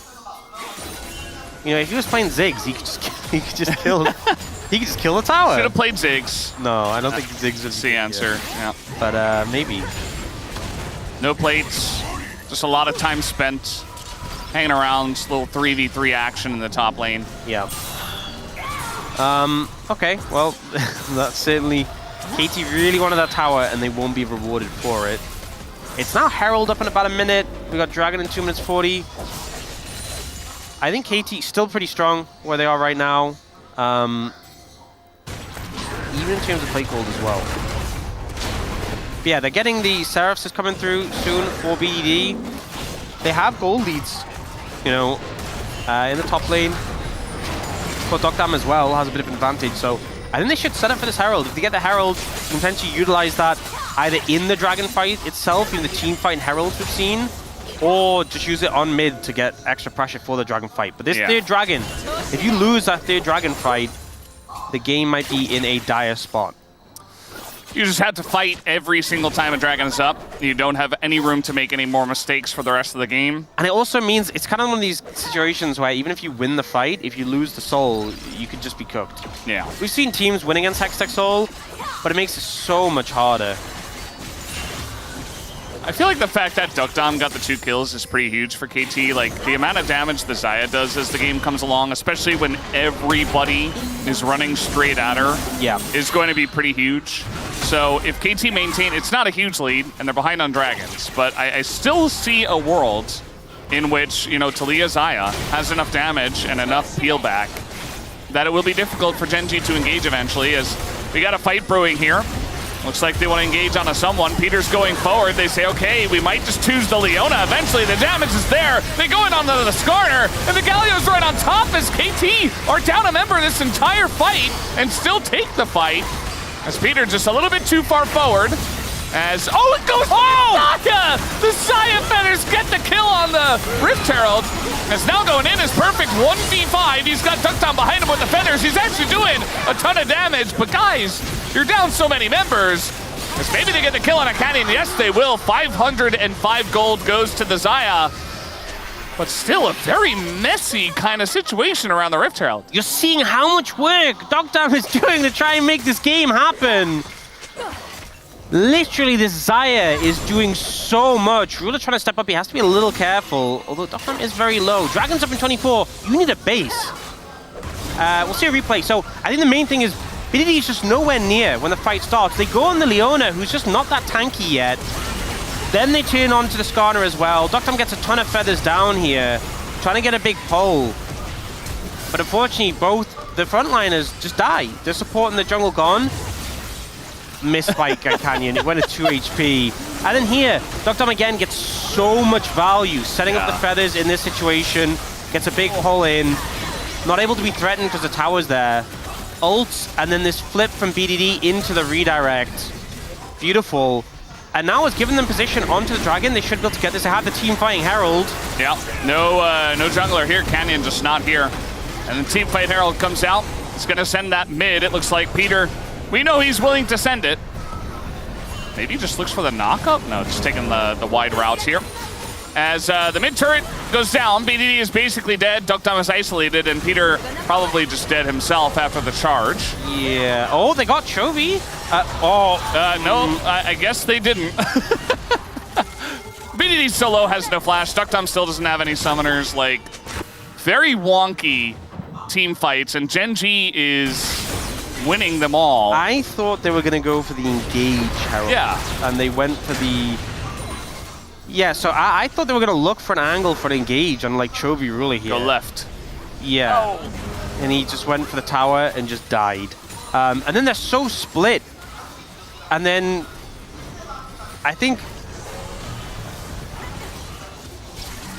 I don't have any words to describe that ult from Cuz. If he gets him, like, he dies. He's he dead. pulls him Yeah, under 100%. turret, they have enough damage. He's 100% dead. BDD and Duckdown are there, like, he dies. Galio is not a thin model, you know. He has a thick character model, and hard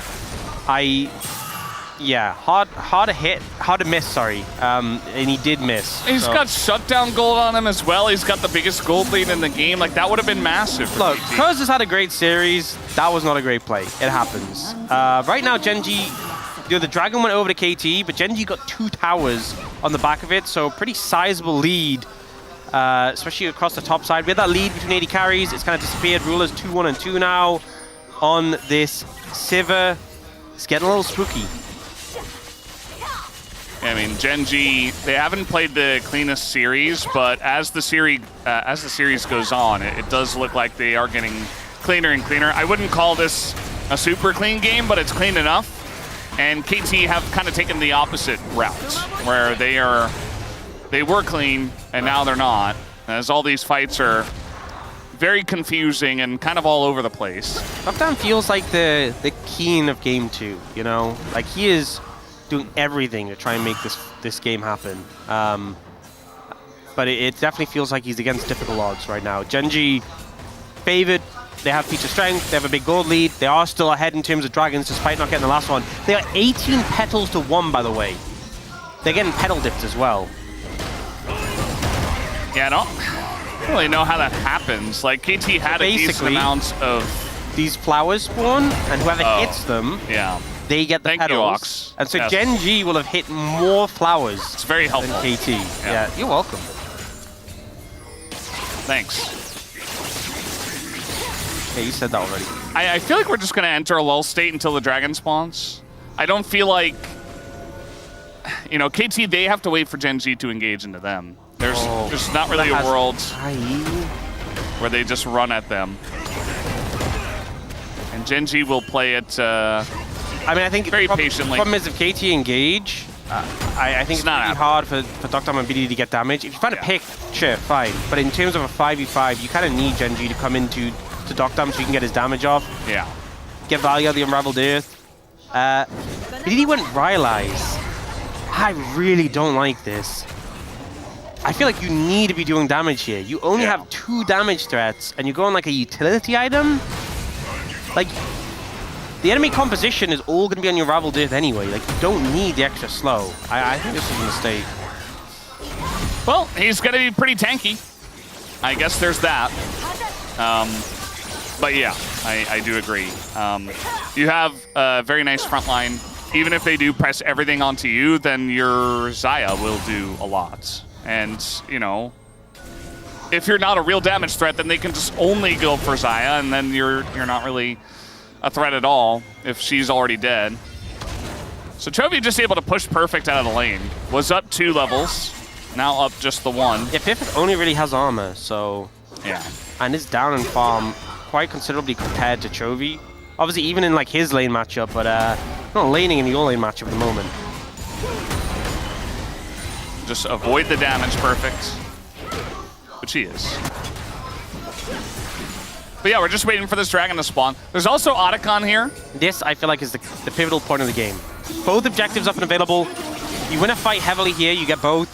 And I think especially Gen G, they're favored in terms of gold. They have some big item spikes that have just come through. They're heavily favored in terms of petals. If they get these, the game is just over. So KT are fighting for the deficit, and they need to find a way to win this. Otherwise, I think it might just be over, and it might be Gen G going to match point. Which, you know, if they do end up winning the series like 3-1, nobody would be surprised. But it wouldn't tell the story of the way this series started. No. And how KT were able to almost win 2 games. But making it pretty interesting regardless, because he notices that the dragon is pulled out here. Going to be a little bit of a flip, it looks like, as the turn not really coming through. The wall is there, and it goes over to Cuz. Picks it up, denies the soul points, as Cuz absorbing a lot of the pressure, as now they go in with the Galio. Duckdom has to go to the feathers. He's so far up in this one, just has to flash away, can't do the damage, and now they just run at them with the On the Hunt. As Duckdom steps back into the Galio, and that will be enough. The kill goes over to Ruler with the red buff, and Cuz is out of there as well. And this should be at least the Otacon to Gen G. It's a good smite from Cuz, but it's just not enough in the team fight. Domination from Gen G, and with the Otacon as well, I feel like this game is pretty over and done. Such an advantage is going to be picked up from this, and I think they're just not going to have the damage from here on out. Let's see how the fight played out. So Cuz, you know, he gets the dragon and is kind of in an uncomfortable spot here, but he's just the front liner. Duckdom gets engaged on, has to Featherstorm from here because he's in such an uncomfortable spot. But he's used his main cooldown, he's used his flash, he's already low, and he just gets run down by the rest of them. Perfect zoned up to the side. BDD had to flash over, and then he's just chased down by Ruler. This comp is so unforgiving. You know, you have the movement speed of the Sivir, the movement speed of the Rel. They will just chase you down. It's just another one of those fights that, you know, they were all scrambling to get into the Drake, and it left them in a really awkward position, especially for Duckdom. Like, you want to be kiting back in a straight line, ideally, not fighting around the corner of the Dragon Pit with your 80 carry next to the Galio. Yeah. You know, that you're never going to win a fight like that with this composition. If you have to ult and flash just to get into where your starting position should be, you know it's already cooked. All right, well, they're looking for the Cassante here, as everything going to be used in terms of the flash and the dash. Perfect, nowhere for him to go. You're not getting away from Camille and Galio. And Vi. You know what? at least KT have a pedal. It's better than another certain game Is it? we've seen. I feel like we had better to have zero. We had that zero pedal. You think it'd be better to have zero? Then maybe it's like, okay, they've made a conscious decision not to get pedals, but now it's like they were trying. Who took the pedal?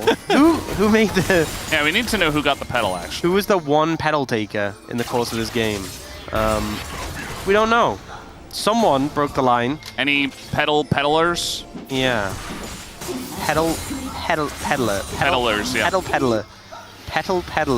Yeah. It works better in American English. Peddler. Peddler. But you're probably like petal. Peter pedaled a pedal. Peter pedaled a pedal for his pedaling team. Beautiful. Good job, Peter. It probably wasn't Peter, but for the rhyme, it has to be. Yeah, it works the best. Yeah. You know, it's so fortunate we have Peter here. Yeah. Otherwise, BDD we have perfect. I mean, that's pretty good too. Peter and perfect pedal to pedal. I'm losing it. Look at the damage they're taking just standing next to the turret. Just existing is pain right now for KT. IE Sivir, 3 items. Yeah, pretty strong. They're just gonna go to Baron. You know, why not? Why not? Sure. Yeah. This is gone. It's pretty spooky, pretty hard to see in that vicinity. Cuz is walking over.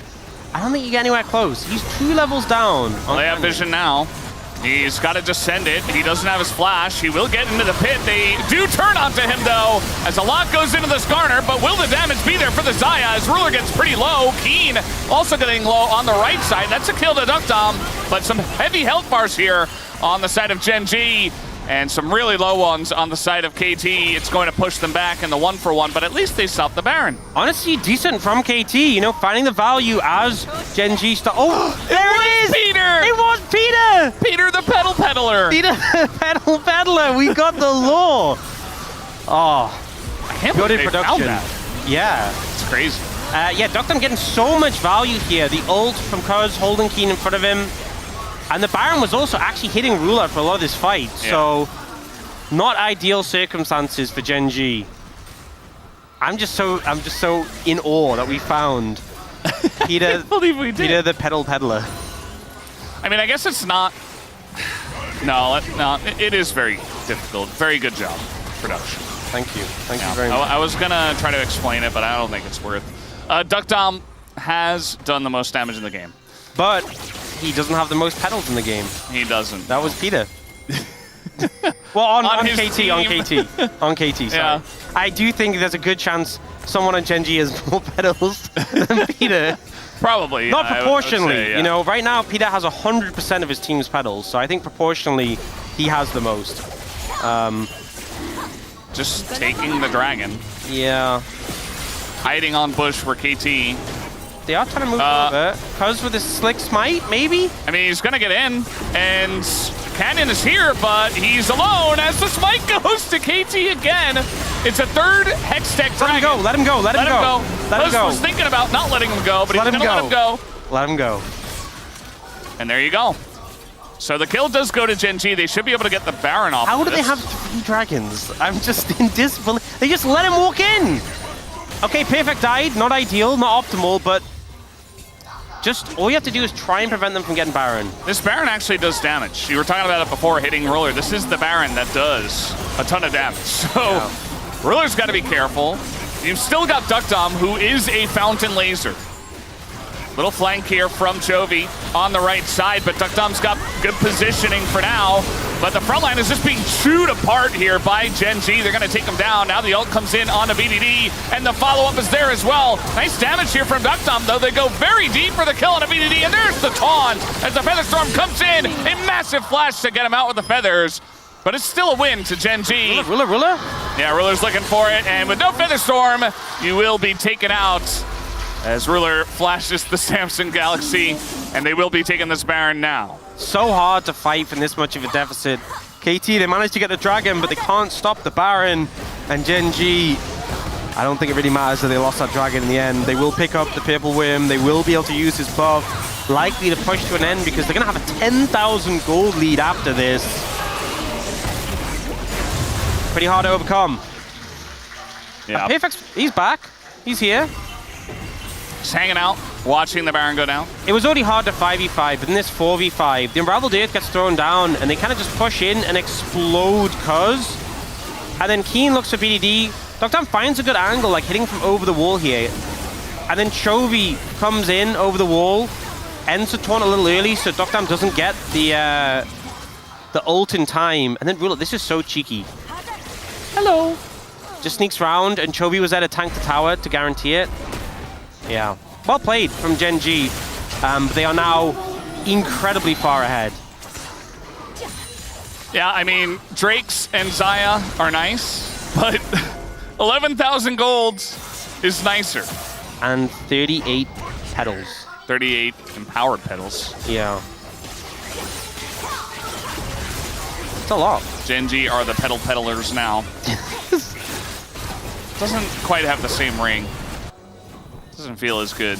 Yeah, they need someone with a name starting with P on their team, really. Yeah. If you want to have the peddlers. Who else do we have in the league who would be? Did KT just have a monopoly? Nah, Prince doesn't work that well because of the R. Does KT just have a monopoly on people who would be good peddlers? There must be someone else that has a name starting with P, right? That we're just But forgetting. it's like the PE, you know? Like Peter, perfect. Peter and perfect, yeah. It's so good. All right, collapse here on a Keen. This is a Camille level 17 with flash. Gonna catch him out of the hook shot.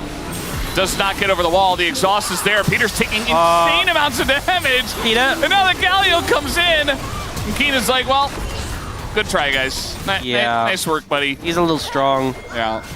You know, I don't hit the attempt. I think you have to try something, but this game is feeling pretty doomed right now. 13,000 gold lead. They're just pushing the waves. And the problem is, you're so hard to stand near the tower because the Sivir just chunks you from the ricochet. Yeah. See Dr. clearing the waves, but they're just gonna. Oh, they're gonna go the triple in here. I thought about another player that starts with P, by the way, Peanut. Oh yeah, actually. Yeah. How did we miss? That's kind of the very obvious one.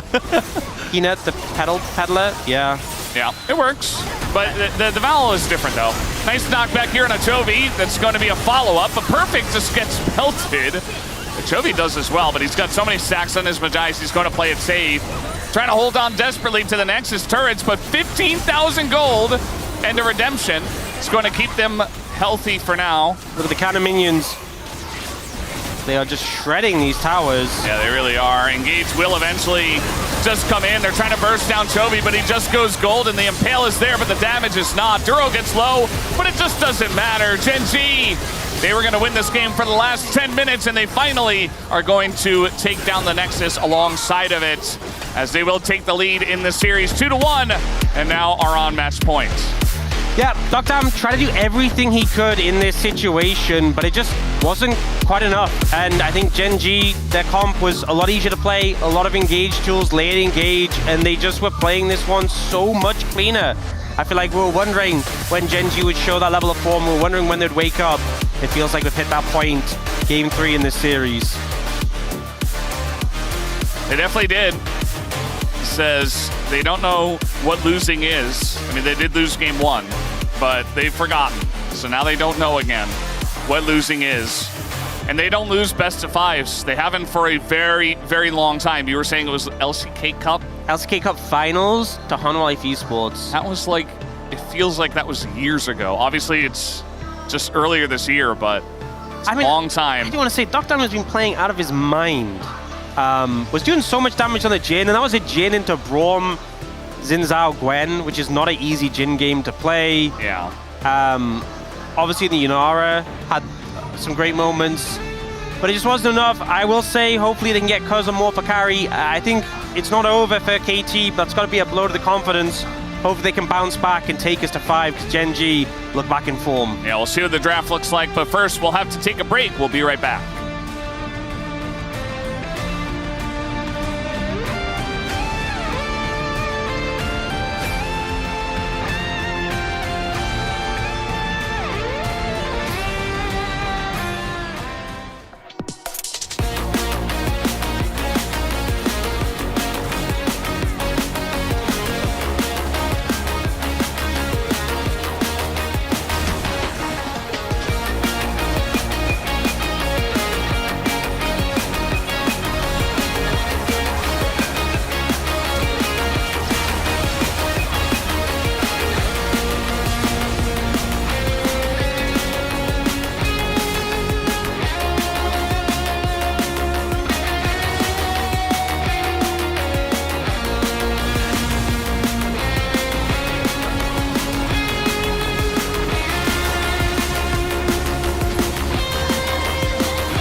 점프하게 된다. 아니야 온다 이제.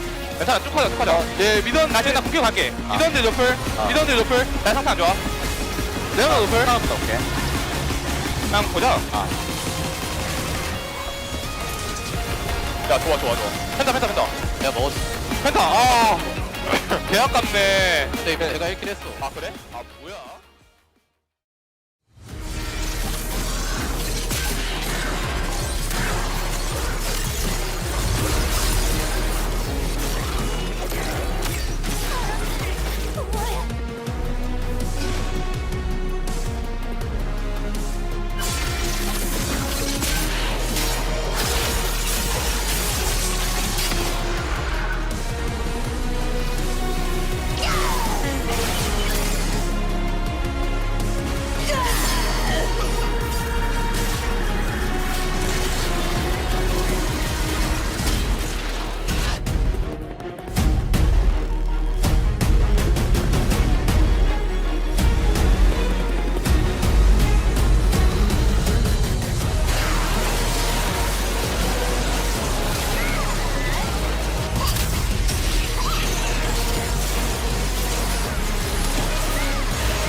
But me, I run this place. Bad girl with a gun, coming through. Surprise! Boom! Let's play.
gamer.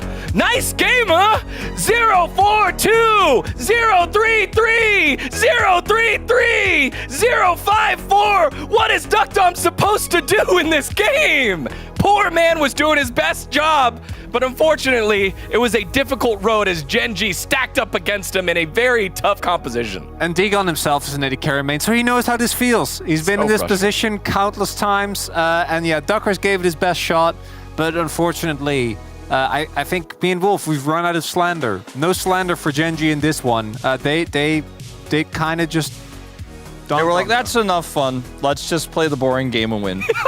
Let's just play the boring game and win. It's been a pretty successful strategy for Gen.G. Camille Galio, Ruler, just pick Sivir, right? Okay, running them.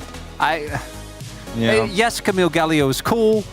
I like it a lot more than Olaf. I didn't like the Olaf as much. The Olaf was, I think, fine here, but the Camille Galio is such a strong combo. You already have the Vi. This really limits Xayah's agency, and Duckdom still did so much with it, but it makes it a lot harder to take over the game. I do think the Olaf would have been good, but obviously Camille Galio is such a classic, even though we didn't really see that specific combo come through as much. The big thing, though, is that as the cast highlighted as well, and I think it bears repeating, is that, and we saw BNK struggle with this as well, 2 carry compositions into dive specifically, I think is nigh unplayable. I think that good teams, when they have access to dive comps, even teams that aren't necessarily good but are good at dive, like BNK is a great example, will find access to your backline.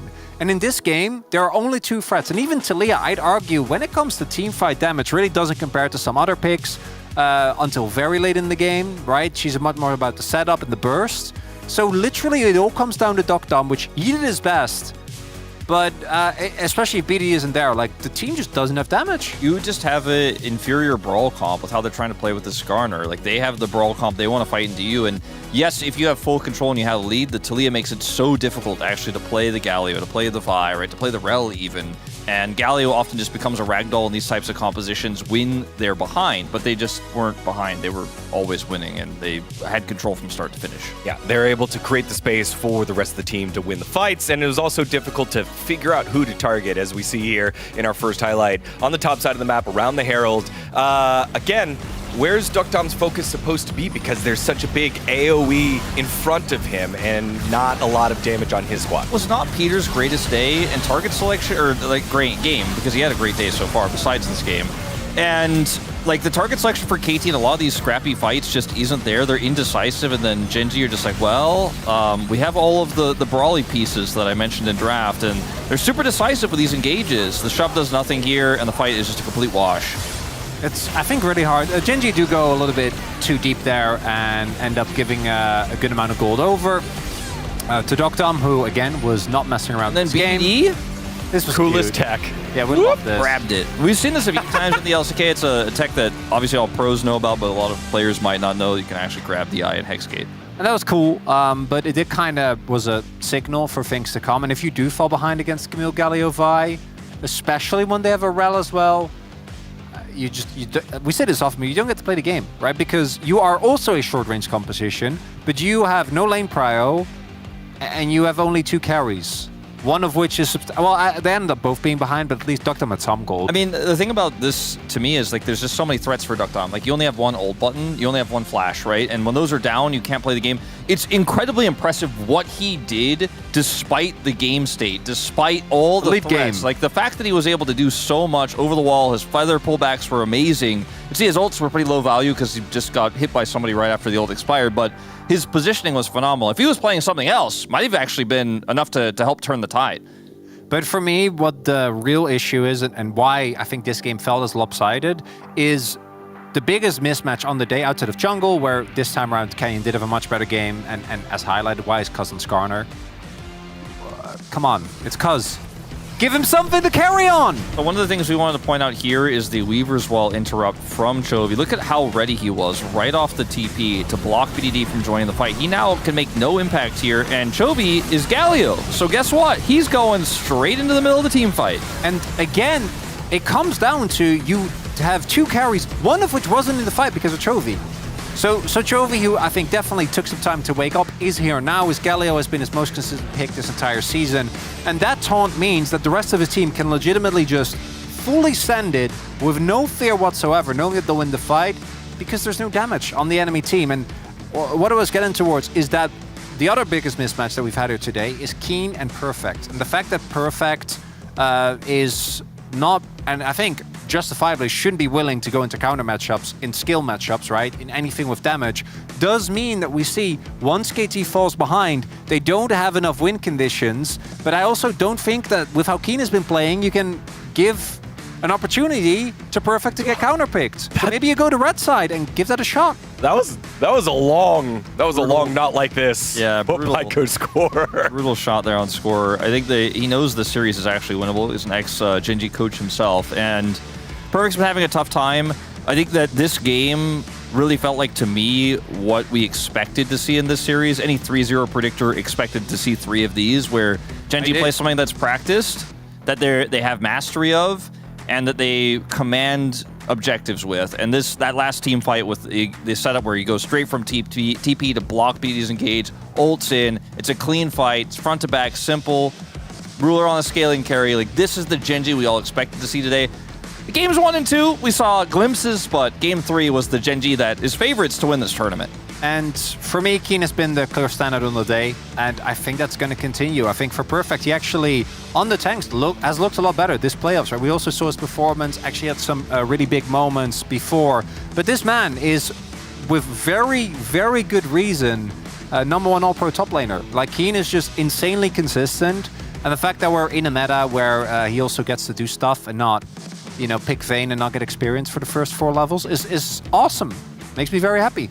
Yeah, and part of the reason why Genji have been so dang dominant. We're a little worried after game number 1 they wouldn't return back to form. It was shaky. It would take a little while to knock the rust off. The rust is completely off. This is a polished Genji squad looking to close it on out here in game number 4. Thank you so much, Spacers, as we're taking a look at Duro, the horse.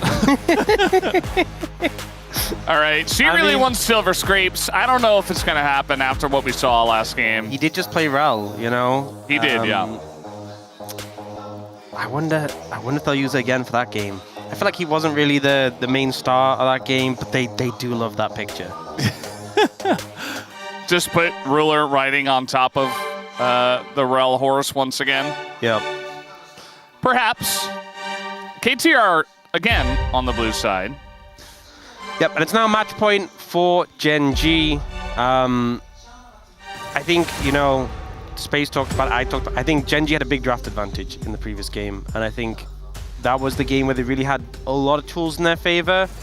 So KT gonna have to, I think, find themselves some better opportunities. I think a main thing for me is that because game 1 and game 2 was dominating, and then you stuck him on Skarner. That was what we expected them to do for Canyon, because Canyon was having a bit of a rough series. I want Cuz on a carry. I don't know what carry you're going to necessarily put him on, because obviously a lot of the pool's been thinned out, and it does get a little bit more difficult. There's still things like Silas available, for example. But definitely, now that I think about it, they could have put him on like Neferi last game into the Vi. We've seen Neferi into the Vi a lot. So yeah. Just put him on a carry, don't put him on Skarner again. We do have 2 top lane bans coming out with the Jax and the Jace. When I see those, I think, oh, they want to go Gwen, but Gwen's been taken away by Fearless. So Poppy and... Just first pick for Necton. They want to secure a good matchup for Perfect and make sure he's comfortable. Because he has been having a tough time in a Keen, and that is honestly where we have the biggest mismatch, I would say. Yeah, I just don't know how much that's going to help. Getting comfort, sure, it feels good. Renekton can be good in the game 4 of a Fearless best of 5, but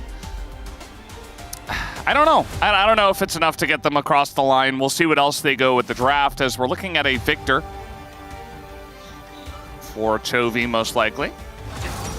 Yep, that's going to come through. So a lot of AoE teamfight damage, but very immobile in terms of the backline.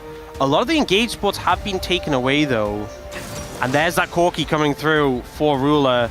Very late in the series, but it is the most played in round 3 to 5 by both Dokdam and Ruler. And a big comfort pick. And now you just already have this insane backline AoE damage threat from Genji. 2 strong scaling carries. And the question is, what are KT gonna do to respond to this? it's going to be a snap up off the Nautilus. Wanting to try and secure one of those remaining engaged supports. And also the Poppy is available, but Nautilus actually one of the better supports into Poppy. So yeah, you feel pretty okay if that does end up coming through. Duro obviously has picks he can play. You know, we've seen him play the Pike, we've seen him play the Blitzcrank. Definitely things he can go towards. But a lot of the other picks have been sort of thinned out. And the Ziggs is just going to come through for Dokdam. So, yeah. I mean, you have AD in the top lane. You could go like an AD mid as well here. Honestly, something like Maokai Yone could be pretty crazy. But I feel like that's probably going to get banned going in the second rotation. Poppy's been banned quite a lot. Even though I said 3 games that Nautilus is one of the better engaged supports in a Poppy, that still doesn't mean that like you can still pick Poppy. Yeah. You know, it's still very good. That being said, the Ziggs here obviously outranges like the Victor quite hard. Into the Corki. Corki's pretty fine into it though, right? You're not immobile, so you're not under too much threat from getting like Mega Inferno Bombed. You can Valkyrie out of it. You can also trade poke a little bit with your rockets. You could just look to focus AD mids here. You could ban like Yone Tristana if you wanted. Or you could just look towards junglers and really hamper down the pool of Cuz. It really depends what you want to pick here. Ivern. And the Ivern. I mean, it's not Maokai, but it's another tree. This doesn't feel like that much of an Ivern comp to me. I would want setup for the Ziggs, because I guess maybe they're worried about like Ivern Trist, but then I would just ban the Trist. They do ban the Maokai though. I think that ban makes more sense. Yeah. So no trees allowed. You not in could this go game. Yone Sejuani for KT though. Like Renekton, Sejuani, Yone. Would be pretty. I know I said I wanted Cousin a carry, but I feel like your options are starting to get limited at this point. We'll see what they go. We'll see what Gen G up to go for in this situation. That might telegraph a lot for KT as well. Obviously, they know the top lane matchup, presumably, is going to be Renekton, so they could just take Keen's pick. But if there's a jungle they want now, they should pick it up. Oh, so they're just going to go Blitzcrank Poppy in the jungle, and they're going to go Blitzcrank in support. Okay. Sure. So keeping the top lane pick to last, they do reveal the Poppy flex. It is Duro's Blitz, and you're playing into Ziggs. He's good at, you know, straight on engage, dealing with that with the satchel, but not very good at dealing with the Blitz if you get hooked. Not that many champs are. The Nautilus can buffer out the hook if you hit it on the terrain, though, so you can do it that way. Nocturne, open available, something that you can sort of commit to the dive with. Obviously, more of a carry, can get out of the back line. Hard to knock away as well with a Poppy, with our spell shield, and the Blitz not the most effective pick into it. Question is, what do you pair with it in the mid lane? Obviously, Orianna was gone long ago. Yeah, game 1. BD's got a little smirk. Zoe. Are they just going to lock it in? Try to outrange the Victor and the Blitz. He's going to do it. We got Zoe in game 4. So, adds a bit to the poke that the Ziggs has. Little bit awkward with the composition. Something we often talk about is comp cohesiveness. It's a little bit of a struggle. Oh, so it's going to be Poppy top. Poppy top. There you go. Okay. Kiana here for Canyon. So Canyon's going to play the Kiana jungle. We're getting the Poppy top into the Renekton, which is a matchup that Keen can definitely just farm up on, but I think Perfect should be fine with that. We're getting the Nocturne in the jungle with the... It's kind of weird, okay? I guess maybe the thought process is you land the Sleepy Trouble Bubble, and both you just send the Nocturne and the Ziggs in on the target. Yeah. Yeah. Just throw stuff at people. It's a bit of a weird one. They do have a lot of poke. There is ways in which they outrange enemy composition, but I feel like stepping up against a Blitzcrank going to be difficult. They do have obviously the spell shield from the Nautilus. Not the Nautilus, from the Nocturne.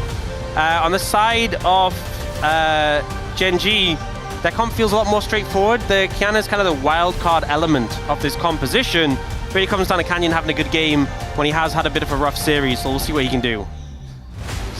All roads lead to the Gen.G win. One of those signs says, hoping for a 5-gamer.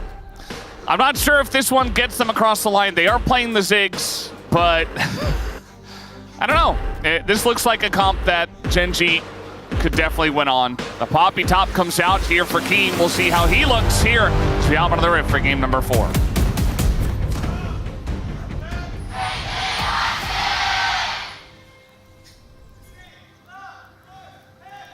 수환사의 협곡에 오신 것을 환영합니다.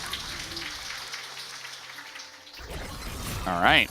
Game number 4, KT want to keep their hopes alive. There's the flash, and the hook comes out from the side of Duro. Peter walking towards them for a moment. Not scared of anything. Yep, he does just walk it off there, doesn't have to be in his own flash. So pretty nice for the side of KT with a flash advantage in the bot lane. I do think it was cute that Gen.G did that little triple flex with the Poppy. I think the Kiana can have a lot of value. The first Kiana game we had, was it Ona who played it? Wasn't it a DK player? Because Charvel was there, and they were like, yeah, just put in Charvel for the Kiana jungle thing, and then it was actually a Lucid who played it. No, I can't actually remember. I should. If it wasn't Lucid, it was Owner, because it was it was a jungler in that series who did play it.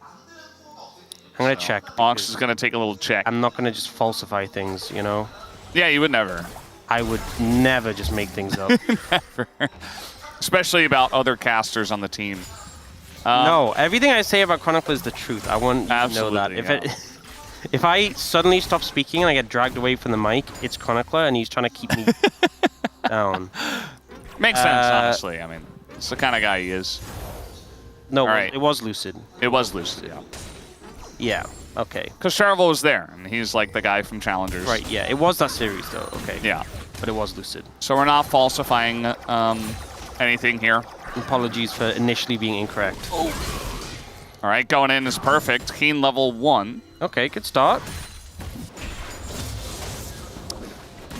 Level 2 here. Could look for a hook, but yeah, well, it's going to be the other guy. Peter's going to get that one. The knockup comes in onto Peter from Duro. Yeah, Duro's grab was actually on cooldown there. It just came up, so wasn't as. It looked like he was posturing very aggressively, like he's going to grab. It was actually just came up after that trade, so he kind of set himself up to be punished. But yeah, not too much action happening so far. I'm interested to see how BDD can do on the Zoe. We haven't seen the Zoe for a while.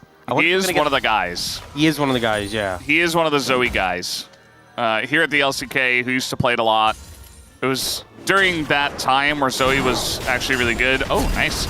Gonna take down that minion and follow up with the grab immediately after. Yeah, we'll get the barrier from Ruler and a decent trade onto him. And he's actually just backing away to recall? Just leave. Okay. You know what? The thing I find the most annoying about Kiana is she can just dash all the time and be invisible all the time. Pretty much, yeah. It's not permanent. You get enough ability haste, might as well be. BDD has played 55 games of Zoe. That's just an incredible amount. Trade of flashes here for Peter is actually really nice. Yeah, I mean, Chovy, you kind of react to it immediately. It comes in, but I don't know how much he needed a flash there. Like, I'm not sure BDD could have 100%. What about the lollipop, though? No, he would have hit if he hadn't flashed, but I don't think he would have died. But I guess it's one of those situations where in the moment, the Nautilus flash hooks, you just flash. And that's our job as casters. We do the hindsighting, you know? Yeah. But either way, Peter's going to be happy. He sees that as a success. He trades his flash. He has Hex flash. He's fine with that. And Chovy now going to be a bit more vulnerable. Not sure we'll get a punish, though, for the Nocturne gets 6. But we know now, when does he need to be careful? When it's about 30 seconds away from being... Yeah. Got to be very careful there, Chovy. That's when everyone ganks, as we've learned. Yeah. It's a good time to gank. I remember when Zoe was giga OP, and it's probably a lot of the games, actually, that BDD has under his belt was during that time. He's going to save the smite for Chovy and takes a good trade. Victor doesn't have a very fun time into Zoe. We're going to see the hook here as here comes Peter going in. Going to land his dredge line in onto Duro. But just a trade at the end of the day. Yep. And he just keeping the pressure up in the mid lane. Chovy on the back foot here.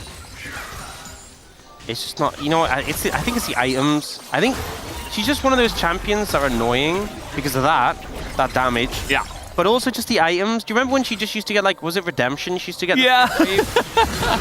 All right, little gank here from Canyon. Perfect, in a bit of trouble, gonna land the walk stun. Yeah, I think just gets out with that the flash. Was the right call because the execute damage on the Kiana is pretty high. Oh. We got Cuz coming in. Cuz is level 5. All right, gonna just flash the dredge line just to be careful. Duro gets satcheled back. You gotta watch out for the tower. But they get a flash from Ruler, so pretty big pickup, and Ruler is recalling again. Gonna back away from this one. And it looks like now they're gonna go for the swap, him going up towards the top side. Oh, this might mean Dr. gets some plate time? Plate time? Hitting towers? That's Ziggs' favorite time. He got the Lost Chapter back, which is pretty big. Oh no. His jungler's like, help with Dragon. He's like, oh, but the plates. Yeah. Honestly, I don't think Duckdown needed to be here. They have so much pressure in mid, and as we know, Canyon is nowhere to be found, so again, hindsighting. Definitely did not need to be there, but it's fine. Yeah. It's a little sad. I'm sure he'll get a chance to hit some plates later. Yeah. No play time for Ziggs. Not yet. Early Ocean Drake again. We've had a bunch of these. Could try to gank top, but we have level 6 on the Nocturne. We've had so many games, I feel like, where the Nocturne's gotten like an early kill, early assist, or several. And it's been like, he's gotten the ultimate Hunter stacks, he gets his Hex Plate, and his ult's like a 60-second cooldown in no time at all. Okay, maybe not that low, but not having that in this one. So I feel like it puts so much weight on the first ult to get some kills, or at least a kill. So we'll see what Cuz can do with that. Right now, we kind of have Peter moving around the top side, trying to set some support up for his team. It's given the confidence for Perfect to push up and push his wave in. And Doctor's just chilling alone on the Ziggs. He's vibing. Just doing Ziggs things. Yeah. Keen has gone the tier on the Poppy. Presumably going for... Wintering Fimble. Winter's Approach, Fimble Winter. Yeah. I mean, he can proc it pretty often, and it does give, like, kind of crazy... the shield value over the course of a fight is pretty high. And any amount of shielding, I feel like it's going to be pretty good. Although the Renekton is going to enjoy that. I mean, it could also just be a tier buy early that you sit on. I guess we'll find out.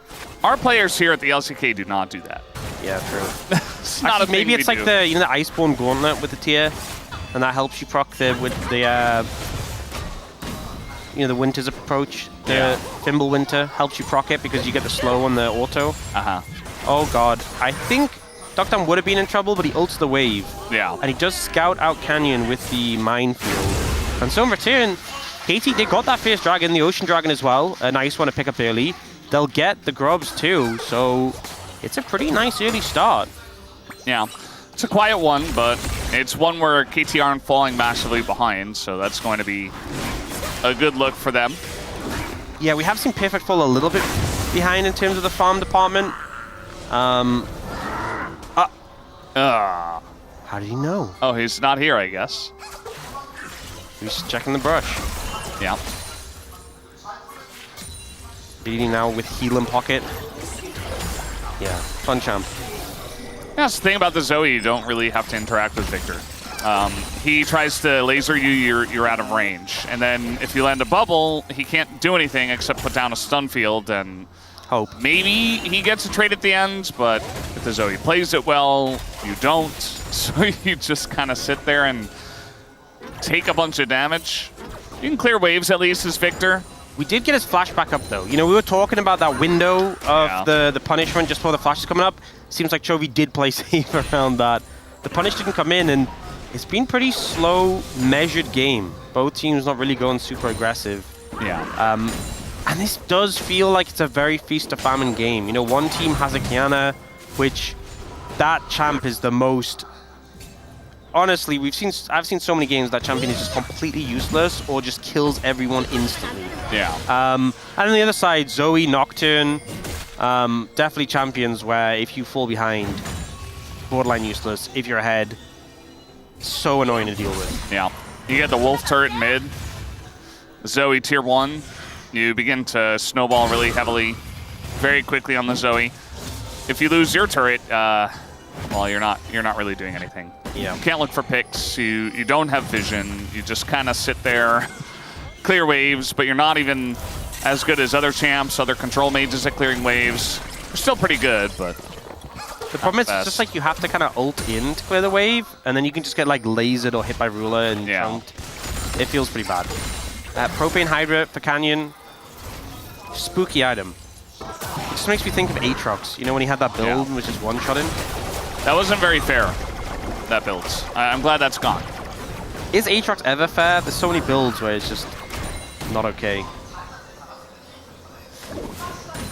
Peter just hiding on bush, seeing what he can see. He is going to get hooked, though, and now Canyon's here, and the flash in front of the dredge line as Canyon gets in range. As Nocturne is coming in, a ton of damage coming out from Ducktop. Peter does go down, but the trade might just go over to KT as they take down Canyon. They're looking for Duro. And here comes Chovy just to push them away, but BDD has flashed himself and can just flash over, and eventually Duro will die. And the kill also goes over to BDD, who is now 2-0 on the Zoe. Nice cleanup there. I feel like Gen G commit heavily for the pick onto the support. So much resources poured into killing Peter. And as a result, the turnaround pretty swift from the side of KT. Also, Ziggs with 3 grubs. Getting a lot of value. Here, Peter didn't go for the dredge line cancel. I think maybe, well, he didn't have vision at the time. And then the block from Duro. Then they also commit the flash ult from the Kiana. And he just lives a bit too long. It's Nautilus. Yeah. And then Canyon has already just lost all his health here. Cuz chases after Duro, and BDD has flash. Like, Chovy puts the ground. Oh. Chovy in a lot of trouble here. We got the storm down, but red buff even ticking as there's the empowered auto from BDD, who is now 3-0 and 1,000 gold ahead. He's 3-0. Cuz has Hexplate and 2 kills for the Ultima Hunter, so his ult cooldown is significantly dropped. You know, these comps, there was elements of them that were feast or famine. All right, trying to do something here. Just walk it out, yeah. I feel like KT, the 2 people you wanted to get ahead, BDD now has a big gold lead, and Cuz, he gets his first item and those Ultima Hunter stacks, he's so strong. Yeah, he really is. Fear comes in. Kind of Canyon just pushes them away. Oh, Peter, the wall. And they really want to kill Peter a lot. The ult is not going to hit, and so Peter just going to dredge line into the further wall. Not a very difficult one to miss. Yeah. Or to hit, rather. You know, Kiana is one of these champions. Oh, Peter just tried to portal. He tried to hex gate with the blue buff on him. Yeah. Kiana is one of these champions that, like, you see some people on this pick, and it just looks like they do more damage. They just look so mechanically proficient. It's insane. Canyon not showing that yet. The sleep lands. Oh, so much burst damage. He's just kiting the storm.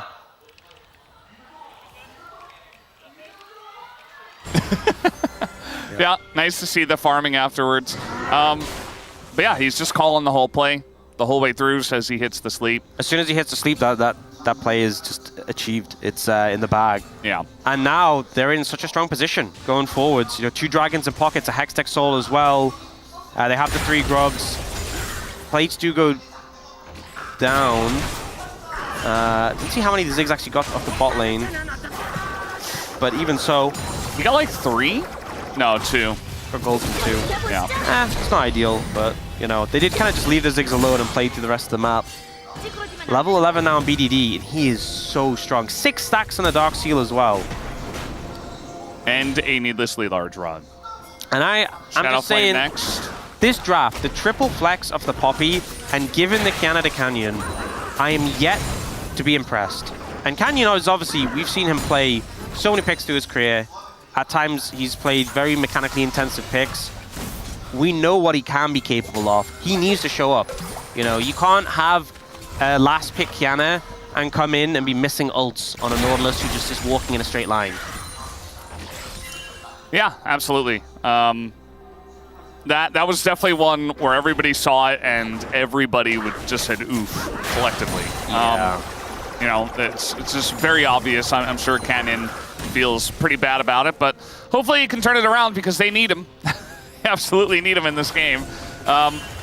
He's going to be one of the answers to the Zoe if they can close the distance. It will be the Kiana. Yep. Honestly, he's one of the major threats onto the backline that they kind of need. Otherwise, you're just going to get poked out from a distance. Yeah. Genji trying to set up in the Herald. It's risky, though. If you get onto the Herald, it kind of sets up in a position where BDD can just fire poke at you if you start hitting it. You know, he's in a prime spot here. There it is. Bubble is going to come down, and now Chovy, oh, he's just barely going to avoid that, as now the turn comes in onto the Ziggs. Duckdom in a bit of trouble. He's trying to satchel away. The ult is going to miss from the Poppy, as now Keen is in a whole lot of trouble. You see that damage coming out from the Poppy, and Gen G just have to get away. The damage from the Zoe, rather, as BDD picks up more stacks, and Duckdom lives as well. Yeah, Duckdom able to move in and clear the wave. Oh! Yeah, he... That's a lot of... Oh, it lands! Uh-oh. There's a lot of trouble here for Chovy, and he goes as the giant bomb from the Ziggs on top of the Zoe damage is just too much to deal with, although nobody's dying. Everybody actually lives on the side of Gen G. So low. Canyon blocking the damage there. Looked like it was going to backfire massively, but in the end, able to save Chovy in that situation, just about. Not quite having the damage to finish him off, not quite having the damage to finish Canyon. It's so spooky, it's so scary. Yeah. This is not a fun game to play. These bubbles land and it's so dangerous. And here, Keen finds the Ziggs, but the follow-up's not there immediately. It's a great satchel away. And Duckdom able to disengage from the situation, puts the damage back on the Poppy, just gets deleted. And then Gen G in this uncomfortable spot. And here, BDD gets so much damage. The thing is, because his ult's always going to go back, he's not under threat. If they commit anything, he just goes back. This bubble is beautiful. Unfortunately here, it doesn't quite hit the Q onto Canyon. Yeah. Unfortunate, and a lot of flashes burn to get out of that. Oh, hook here on a Canyon. Sleepy Trouble bubble on top of it. We got Canyon in a ton of trouble, as it's not going to hit once again. BDD pulling these short just barely a couple of times. And to be fair, I mean, he was very far away, but if that lands, maybe Canyon just dies. The amount of damage that he has now as they're going to pull the trigger here on a Chovy. He doesn't have his flash, but Perfect does. Goes in with the stun and takes him out. Canyon not going to hit it again. I think that was spell shielded actually from Cuz. Yeah. So pretty nice there. Able to pick up Chovy. And now looking towards his dragon. Oh my, the poke! You wanted banana brush control. There you go. What you got is mines and a bubble. This Poppy is also going to bruiser build, not that tanky. You can see quite clearly. Third dragon for KT. If they get Hextech Soul, you cannot play Hextech Soul into this comp that KT has when they have Hextech Soul. Yeah. Like, you're already struggling to get on top of them. They have so much poke. They're so able to prod the enemy team. And now they have that in pocket. It is so massive. Yeah, so here, I mean, goes for the laser, immediately gets punished. Flash from Perfect's great. And then I think it's here, yeah. Spell shield's just on the back end of it. I mean, honestly, he probably could have just walked out of it anyway, but it's about sending the message. About saying you knew and that you predicted it. Yeah. Or that you reacted to it. I'm going to be honest, the Kiana has felt pretty useless. The Bruiser Poppy, not really hitting the mark. Victor getting bullied out by BDD's Zoe. Ruler's trying his best. And Duro, I think, is... I don't think Duro's done anything wrong, really. Yeah, they're just not really in a position to utilize the Blitzcrank. Yeah. There's so many of these fights where it's like, you know, somebody gets caught and he can't land a hook and turn the fight around, so you just kind of have this Blitzcrank sitting around. Look at BDD and Duckdom's inventories. Yeah. Like, they are both about to hit the same spike. But one of them has a 7-stack Dark Seal. Yeah, I mean, of course, BDD is more fed. But, like, once they both hit the Shadow Flame, they're both going to upgrade to Tier 3 boots, right? Yeah. And that's going to be in time for Soul Fight, or maybe just Sadakan, right? And they're going to be so strong. It's very spooky. it's very spooky for Gen.G. And it's not even October yet. It's pretty close, though. It is getting pretty close. We are almost halfway through September. But it isn't spooky season yet. I will say the supermarkets in the UK, they would, you know, Easter would be done and they'd have Halloween decorations out. I'm like, chill out, please. Yeah. Got to move on to the next holiday so people can spend more money on it. Yeah. You got to make sure you get as much as possible. So yeah, sitting on Hextech Soul Point with your 2 carries about to hit the giant spike. What does Gen.G have to do here? I think you need picks. I think you need to find isolate members and explode them. It's hard because you're into a Nocturne who can be there so quickly, but you need to find targets who are alone and isolate and just burst them, explode them, pop them before they can really get a chance to set up. It's important that you still have your mid-tier 1, so that can be a point of strength you can play around. But one thing that can happen is if you blow up one target quickly and it's a high-value target, and then Nocturne comes in, he ults in to save, it's kind of like a TP, right? You can't cancel it, and sometimes you end up going into a situation where you don't want to be there. You committed the ult, and you're like, oh no, I no longer want to commit to this. Yeah. So they say catch a grab onto Dokdam, and then Cuz ults in, you kill him too. That could turn this game around, because even though everything's stacked in favor of KT, they're still pretty far. The gold lead isn't that big. And also, somehow, Gen.G is 20 petals to 3 again. How? They're making a statement. It's only Peter the pedal peddler that's getting the pedals. Yeah, Peter the pedal peddler is the only one allowed to take pedals, apparently. The rest of them just don't believe in it. They say they don't have the time. They but you always have the time if you make time. They need to hire like a florist who just, for KT, who just comes in and just tells them the importance of pedals. Yeah. To pedal the pedals to them, because... Pedal the pedal to the pedal peddler? Yes. Peter? This is kind of unreal. Because they've had control in this game. It's very clear that they're just not hitting them. They just don't want them. I don't get it, because it's like... They're making a statement. Like, I'd understand if they made like a really annoying noise when you hit them, but they don't. Maybe they need to give it so whenever you hit the pedal, it makes the Heartsteel noise. Oh, yeah. Then KT would... They need a good noise for that. Just makes the Heartsteel... Oh, my God. You could take the stats away, give them the Heartsteel noise, and I'd just be hitting them all day. Yeah. To be fair, even if without the noise, I'm just... You're still hitting them. Yeah. There's something about them, you know? You mentioned upgraded boots. Duckdom just got the upgraded boots. Oh, yeah. This is the moment. This is the big spike. We've been waiting around for this. BDD hasn't got his yet, but this is like a super... We do have the spike coming in from Ruler, though. He's gotten his upgraded Mirror Mana, so he's pretty strong. But Dokdam and BDD, if BDD can get a recall now and get his upgraded boots, he also has TP. This is like both your carries are spiking super hard. And if you set up the poke here around this Hextech Soul, you can just take over. Get the vision. The vision's really important. Yep, there are those upgraded boots. So KT playing to those spikes really well. Didn't buy a control ward. I'm going to assume he didn't have enough money. I hope coaches, you know, in the coaching booth like, oh man. But they're going to control the area, and this makes it so hard to approach. No one is really tanky enough to face check a bubble into the poke. Yeah. Oh, they're going to use the Herald to try and force their way in. I mean, that's one way to do it, but again, it feels very forced as now the bubble's going to hit Ruler. He's miles away from the fight. I think Dokdam should have ulted him. I think if he ulted him, he's just out the fight completely. Yeah, well, maybe they're going to use the Poppy. Oh, no, it's going to miss. And the Spell Shield was there, just in case.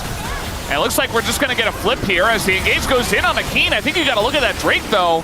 Don't want to give this up for free. Cuz is not going to get the smite, and Gen.G just get the Drake and might just be able to get out. They're spending all this time killing Keen, and it looks like they will get him. Ruler and Duro considering it, but Gen.G, they're going to buy some time. They take the Drake away. Yeah, so Drake for Gen.G is a big pickup. It's worth for that one trade. It's what can KT get after? Oh, he doesn't miss. BDD is just on a tear right now. Dredgeline going to hit Canyon. Yeah, KT can force him off and get this mid lane tower. So a big pickup here. Oh! That beach ball. It's so spooky. So I still think, even though it's not like a win for Gen.G in terms of like they lost a kill, they lost the tower, denying the dragon is massive. I think the game might just be over if you lose the Hextech Soul. So I think they can be happy to some degree with how this panned out. And KT put a lot of focus in the Keen. Keen soaking the pressure. Cuz doesn't manage to get the smite. And then he just goes, you know what, we'll just take the Poppy kill. Moves over there, takes that. And then their position here, they have control of this side of the map. around the center, around mid, and they're able to zone them away very effectively with their composition. I will say, though, considering how much KT was spiking in terms of items, the fact that Gen G managed to get that specific dragon is very big, because that was definitely a point I was extremely worried about how a 5v5 would go. Just felt like if KT were a little bit more aggressive down the river, like could have at least poked them out. It's difficult with their composition because you're playing around like poke and you're playing around like the Sleepy Trouble bubble. So if one is hit, if one misses or you use it and it's on cooldown, you can't just run at the enemy team. It's not like Gen G's comp last game where you just run at the enemy team when you're strong. Yeah. You can't do that, so I think they had to some degree give up some space, which obviously let Gen G get in. Now though, Gen G is setting up around Atakan. This is a dangerous game to, oh, the double blue trinket though. Yeah. Was that double? Or was that, they only have one? I think it was just one. Okay, it looked like two for some reason. Yeah. Trying to look for the hook, not gonna hit it. A little spooky. Yeah. Okay, spookiness all around. You don't need to get baited by the Atakan either. Yeah, just poke them out. Yeah, just land some poke. But I think, honestly, the Sleepy Trouble Bubble into Zig's ult combo at this point, I don't think, it's not one-shot level, but it's enough to send someone home. Yeah. Send them to the base. And Ruler doesn't have TP. Yes, there are Hex Gates, but maybe... Although you have the Nocturne as well, so maybe Sleepy Trouble Bubble into Mega Infinity Bubble into Nocturnal. That is the idea. But you're probably just killing the Nocturne if you send them into like 5 people just to finish off a low HP target. So I don't think it's needed. But if it were Ruler in mid lane, alone... Yeah, that works. Yeah. Or they're TPing Peter back in to keep up the pressure. Okay.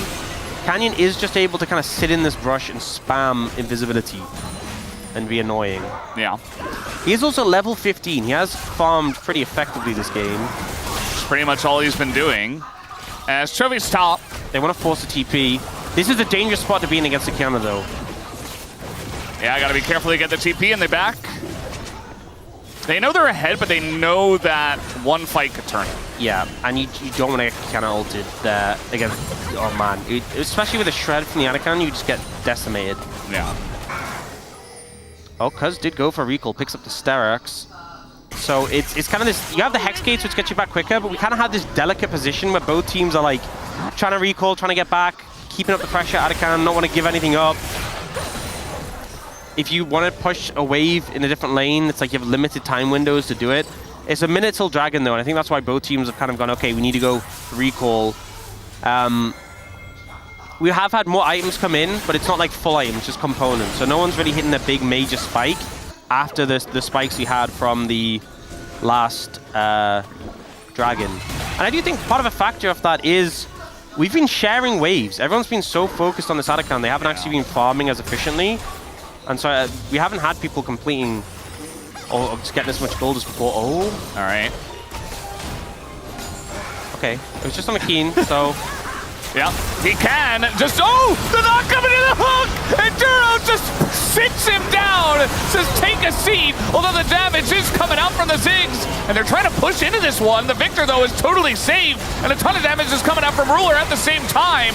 The poke, though, is going to get Duro down. Keen's perfect around him, and he's just walking over mines and getting hit by bombs.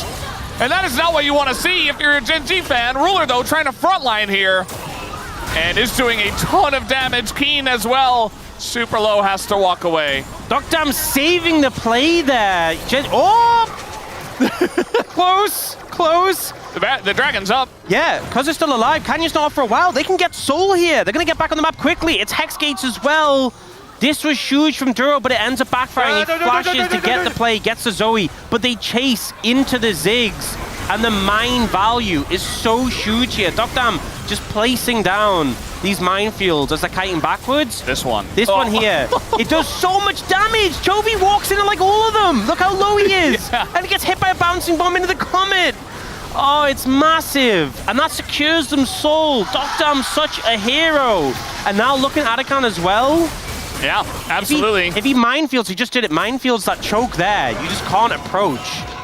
Okay, they back away. I think it's the right call. You don't need to rush into this. You have Hextech Soul. And if they try to do it, you can just poke them down, essentially. You see Canyon gets hit by one thing. Oh, and with the Hextech Soul as well, once you get hit, you get clipped by illusions, everyone's slowed in the whole team. Yeah. Then the bouncing bomb hits. It's so frustrating to play into. And now they're considering looking for this. They have chunked them out and forced them away. Clear the vision out. Yeah. I mean, you can move in, you can clear vision. If you do commit, though, you just gotta play it carefully once again. As they know this is happening, Ward is nearby. Canyon is going to walk up through the bottom lane. And that has been the angle of attack. That bubble's gonna hit Duro, gonna delay him, but still, the respect shown by KT. They know they have the soul for the rest of the games. They just don't need to do anything crazy. And it's, you know, Genji can't just rush Arakan into this composition. So they're trying to set up in a position where they can do it. But again, their composition isn't the best for just raw brawling. So they don't want to get stuck on the objective and bait them in. But a big spike coming in. Void Staff completed there for Dokdam. I think BDD's approaching his third item as well. That's a lot of damage. Ziggs does do a lot of damage. Yeah. And a lot of just damage that's sitting on the ground that he doesn't need to be casting for if you lay down the mines and everybody starts walking over them. It was so funny that Chovy like walked back through the mines, like he tried to like get all of them, like tried to collect them all.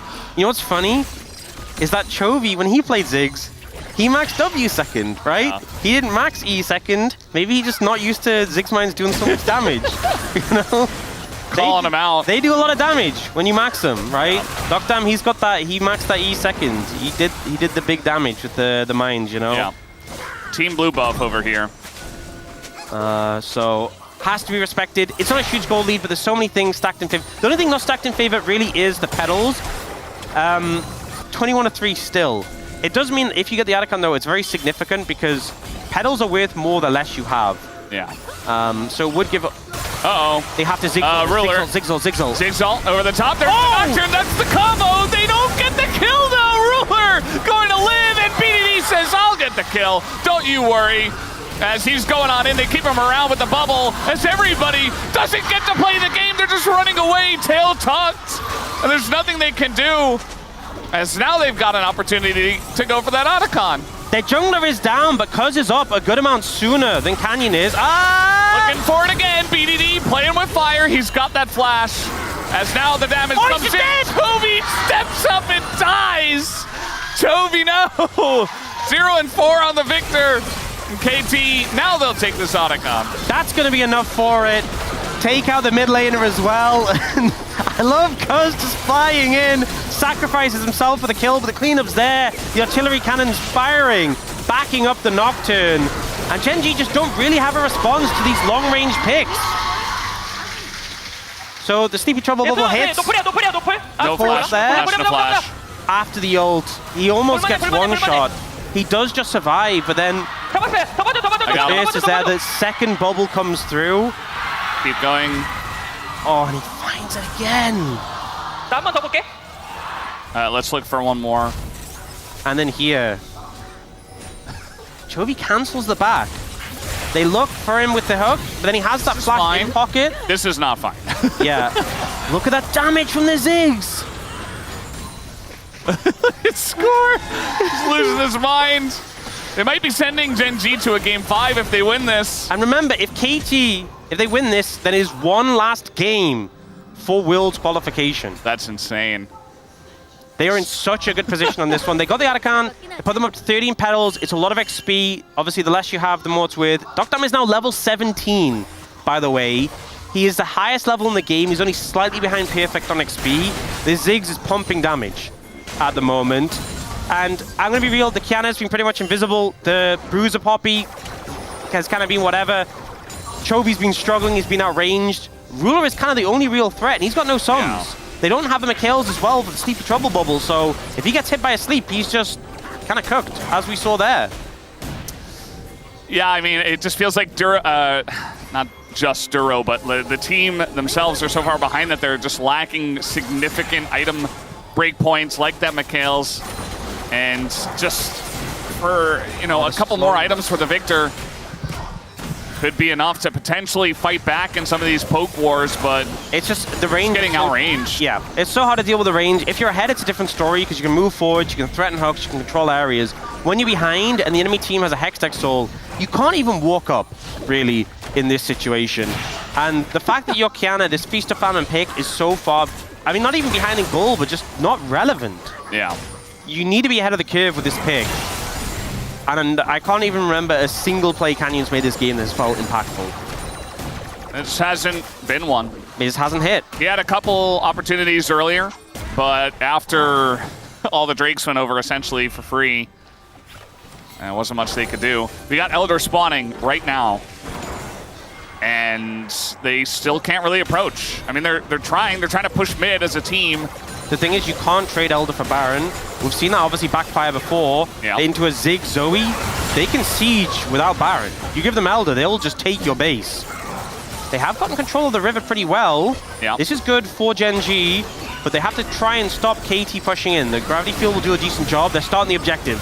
They're just going to start it up and just hope for a flip. And if they get it, maybe they can win it. I mean, Gen G, they're not out of it just yet. The poke is coming in. As now the Paranoia, and massive bomb up to 5! As the damage is there, Toby is dead, but Ruler is still alive. The hook on a perfect might just be enough as he goes into GA. Ruler's still alive, gonna take out the Nautilus. As BDD and Duckdom, they're kind of flying alone here. Perfect, pretty low. Canyon's still up is the big thing. They need to get the Dragon to reset because he's got a smite. Ruler, he's just desperately asking for one auto. Oh, Perfect found Canyon. Perfect did find Canyon. As where did the Blitz go? Where did the Corki go? They're both dead to the Zoe and the Ziggs. BDD Zoe brings it out on match point for Gen G, and he brings out the classic to win the game. Now, Canyon's coming down with Smite. This is risky if you can get there in time. Because he's up in 10 though, and he has ult as well. They have so much vision. Well, at least with the Banana Rush. They have make or break. Here. This is make or break for Canyon. Oh, he's spotted. And now they can just wait. TP coming in from Chovy. Wait, Cuz is going to gate in, and then he can ult. He can just ult. Yeah, he can just ult. Poke coming in. They're trying to burst it down. Is Canyon going to land an ult? And now it just goes to Smite. As in goes Cuz. He takes the Elder. And that should be it. KT gonna be forcing a game 5 here against Gen G tonight. What an absolute masterclass on this pick. BDD dominating on the Zoe up against Chovy as well. KT taking this to game 5, trying to look to qualify for Worlds. Gen G looked undefeatable. The last time they lost in a best of 5 was the LCK Cup, and now they're being taken to 5 games by KT. Taking to 5 games in this manner, they definitely would not have expected it, as BDD is going to get hooked in. Do they have the damage? They're all tanking the turrets and stuff. I think only Ruler against Elder buff is not going to be enough, though, as he is going to take out one. Cuz is pretty low, but they just turn onto him, and that's going to be enough. 38 minutes in, Elder too strong, as they close it out and bring us to Silver Scrapes. I mean, it was just such a performance from BDD on this Zoe in particular. The amount of bubbles he was landing, the amount of pressure he had. Dura tried multiple times flashing to punish him, and it just wasn't enough. And the team, I feel like, set him up well. You know, Duckdam on the Ziggs, there was that one fight where BDD died and Duckdam was just kiting and putting the mines down. Gen G, we said in game 3, it looked like they were back in form, and yet we're going to game 5. After this performance, look at the damage from the carries, are absolutely massive. Gen G just not able to find good footing. Canyon invisible on this pick. It has been an absolute jungle gap throughout this series. Last game was the only real exception. So going into that game 5, he really needs to step it up. Absolutely does. I'm just wondering what we're going to see in terms of picks. The Zoe already utilized. We didn't expect it here in game 4, but it just shows that they are prepared to go deep against a team like Gen G. As the tiers are a bit early, guys. I mean, it's going to Silver Scrapes, and we will have that song playing for you guys during the break here. They want to go to Worlds. That's what the sign says. They want it right here, right now. No lower bracket run. But even if they do get sent to lower bracket after this performance, could be a favorite as a dark horse. We'll have to wait and see, guys, after the break.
빠져서 노틸이 공바가 좀 좋아. 다음 거에 W 쓸게. 여기 W 컷. 내 뒤에 있거나 저 옆에 있거나. 마무리해볼게. 마무리한 거 같아. 마무리했다. 나이스. 오케이. 그렇게 높을. 그렇게 높을. 야 라인 끌고 오지 말고. 나 봐줘. 아니 W 다 잡았어 일단. 나쁜 생각해. 잡았나? 일단 그냥 깨면 될 것 같은데. 깨자. 깨면 될 것 같아 얘들아. 깨자. 천천히. 끝났어. 깨면 돼. 깨야 돼. 깨. 깨자. 나 잡았어. 나이스. 가보자.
The Zoe pick, the flex to Ziggs down to the bottom side of the map. KT are pulling out all the stops. Gen.G did not have answers in game number 4, and we're here in Silver Scrapes to game number 5, which leads us to only one man, only one, had the prediction correct here. That is possibly correct. It's Pony.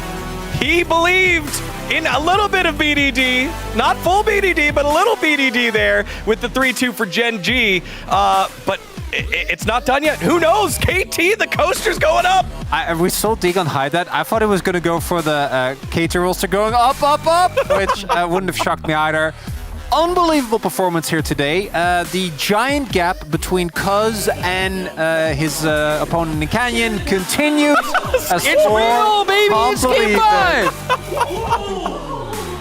As, yeah, BDD absolutely styling. This is, and I think we could say with confidence, probably both the best series that I've seen BDD play since like 2021 Worlds. And then the flip side, Chovy.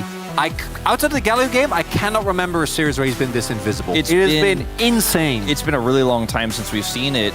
People associate BDD with the Azir, right? But with the Zoe, you've got to give this guy respect. He played this pick when it was meta to an incredible degree. It's one of his best picks. So we walk our way through the first highlight here. We're going to talk about how you're not supposed to feed the bird, right, when he's playing Azir. Don't feed the Zoe. Don't feed the BDD, because this guy gets online, this comp gets ahead, and it's just so insanely difficult to play the game as Gen.G. BDD almost dragged his team to a Worlds Finals back then, losing to the eventual finals in EDG. When he was on Gen.G! When he was on his very opponent here. And as many words I'm sure will be spoken about the performance of Gen.G, or particularly again, Canyon having a really rough day. I think Duro's trying his best, but Chovy picking this victor early on against a player of BDD's caliber, I don't think you can get away with. And very clearly you cannot, because BDD gets free kills early, and on a Zoe and a team that plays around him, that is unplayable. It's just so insanely powerful because of the burst damage he provides, but then when you get ahead with this comp, because remember, you have Nocturne as well as Renekton, you can control so much space. You can put the bubble down in the choke point, they can't approach the objective. You can put a Renekton on a flank, it takes him so long to die because he has so much healing that BDD gets into the angle, finds the backline. His comp works incredibly well if you don't mess up any critical team fights. And even though there was that overextension from BDD once, they kept control of the game. They never let it slip through their fingers. Yeah, especially when I think about that in terms of control, in terms of discipline. I think about the Otacon, how many times you were calling it. It's like, put the bubble there, put the mines there, don't let them into the bushes. We take a look at highlight number 2, 28 minutes. Another situation here where things look dire for KT as it starts, but they show the calm in the storm.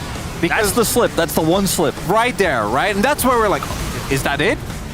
It isn't. Because, as it turns out, Canyon, again, you can't die there with Flash Up the way that he did, especially not on a champion like Kiana.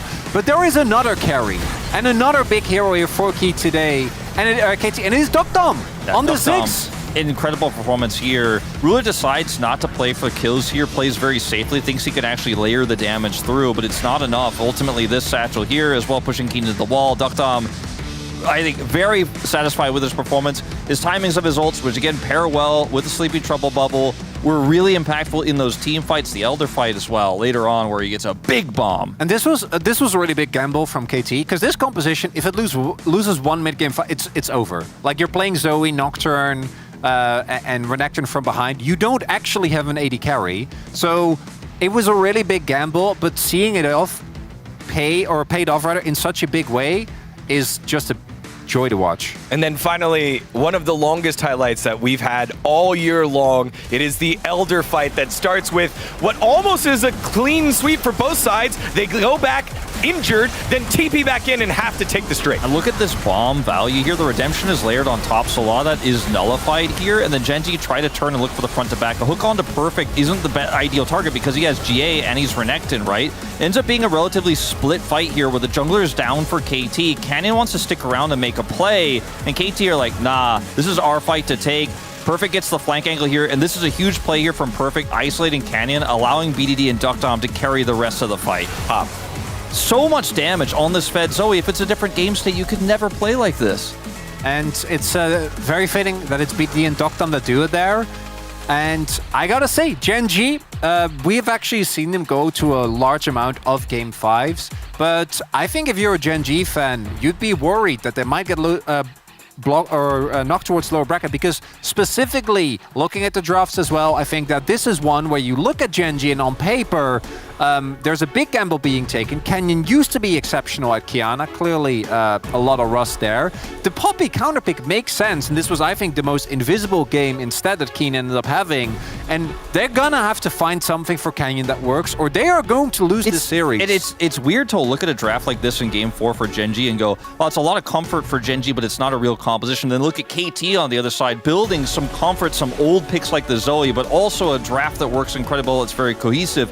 We're basically out of Engage now, and I say this in every BO5 here in playoffs. The Zeri stocks are really high here. I think that's a pick that both of these teams will be looking at in the first banning phase. Docdam also got even Ox's approval, and as we all know, he's very hard to be happy about Zig's performances. And I think that's warranted, given that it brought us to a game number 5. It's peak! Yeah, it is absolutely peak. I think I look over the top side of the map. What is Perfect going to play? He's starting to run out of champs here in this final game of the best of 5. It's not only Gen G hearts here that are looking for the win, it's also T1 and Hanwha Life Esports fans hoping for a victory for Gen G. Remember, if KT win, they qualify for Worlds, and T1 and Hanwha Life Esports do not today. Only one slot between them for tomorrow's match. So again, a huge, huge opportunity for KT to shake things up in the LCK. Let's get into game number 5 for our upper bracket matchup.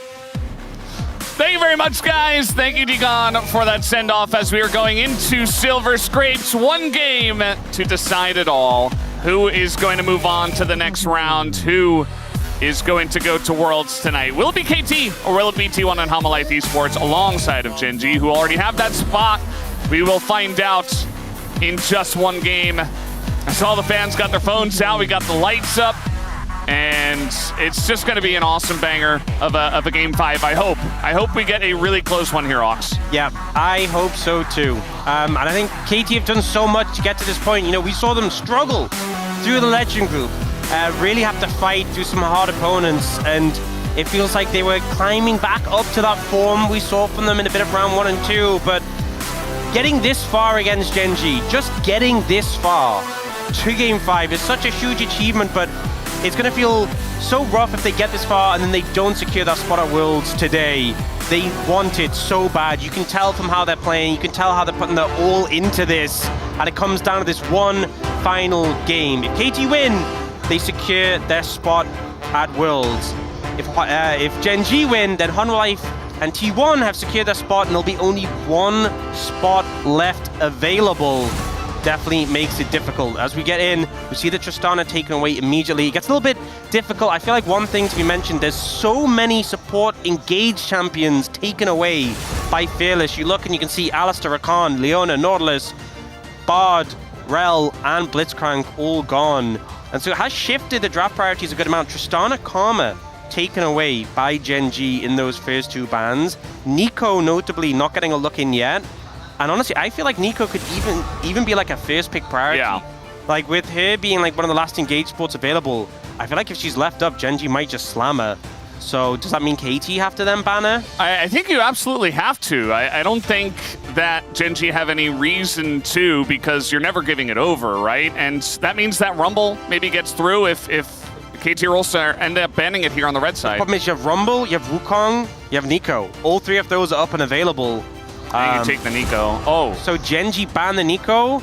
Rumble, Wukong are both up. I think it sounds really risky, but I think you can't really ban either, because if you ban one, they get the other. I think you have to trade. If you're KT, it's risky, it doesn't feel good.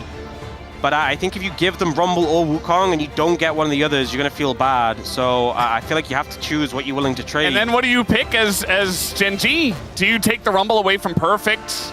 And obviously an awesome pick King can play really well on, or do you try to get something that Canyon can actually perform on? So they go with that, they get rid of the Ahri, and now it comes down to, do you want the Rumble or do you want the Wukong? Personally, I would probably go for the Wukong. I think Keen can... Same. I think Keen can do well with a lot of picks. They're going to go for the Rumble instead. I think the Wukong's so valuable because it's been playing so well. Giving Wukong to Cuz is not okay. And there's so limited engage options that having a jungler who can engage so well offers so much. So this is undoubtedly going to be Wukong for KT. The question is, what is Perfect going to play into the Rumble? Because a lot of the typical counters, like the Galio, like the Aurora, have gone. The Ornn was banned by themselves. Wukong is a given. Really, the question is, you know, we saw Perfect under a lot of stress and pressure. It's going to be up to him not to fall too far behind Keen here. Yeah. Assuming that he does, which is the assumption. That being here. said, Rumble benefits a lot from having setup on the team. So we'll see what Gen G can do to provide setup for that Rumble. Maybe even like Rumble Maokai could be something they end up bringing out later on. And speaking of Rumble Maokai, it might end up being denied here. Is Perfect playing it or is Peter playing it? They can keep it as a flex. I feel like Peter is more likely, but trying to secure that, deny away the Maokai from Gen G that might be leaning towards. Because honestly, Rumble Maokai Yone could have been a sick topside for Gen G, and that won't be an option now. Lee Sin Game 5 for Canyon after this series? And TF. Lee Sin TF, we've seen it before. Such a strong combo can be so punishing to a mobile mid laner, and the question is, what is BDD going to pick into it? Are you going to take it now? If you're thinking BDD Classics, you're thinking Syndra? Yeah, and looking at the Yorick into Rumble. Obviously, going to hold it pretty well in the later stages. Perfect. Early lane can be a little tricky, but I think it's still playable. I think Keen is a tough opponent to go into. Yeah. And I know Perfect has had some rough Yorick performances. Remember at Road to MSI when Doran had the Renekton and crushed him, but hope so I can handle this a bit better. And now you have this Maokai secured. You can really start to target the pool of Duro. And honestly, what is left? Kai'Sa. I mean, I was talking for Duro, but I mean, Kai'Sa's lane carry is obviously left. Zeri is also something that is available. Syndra banned away from BDD, so no BDD Classic.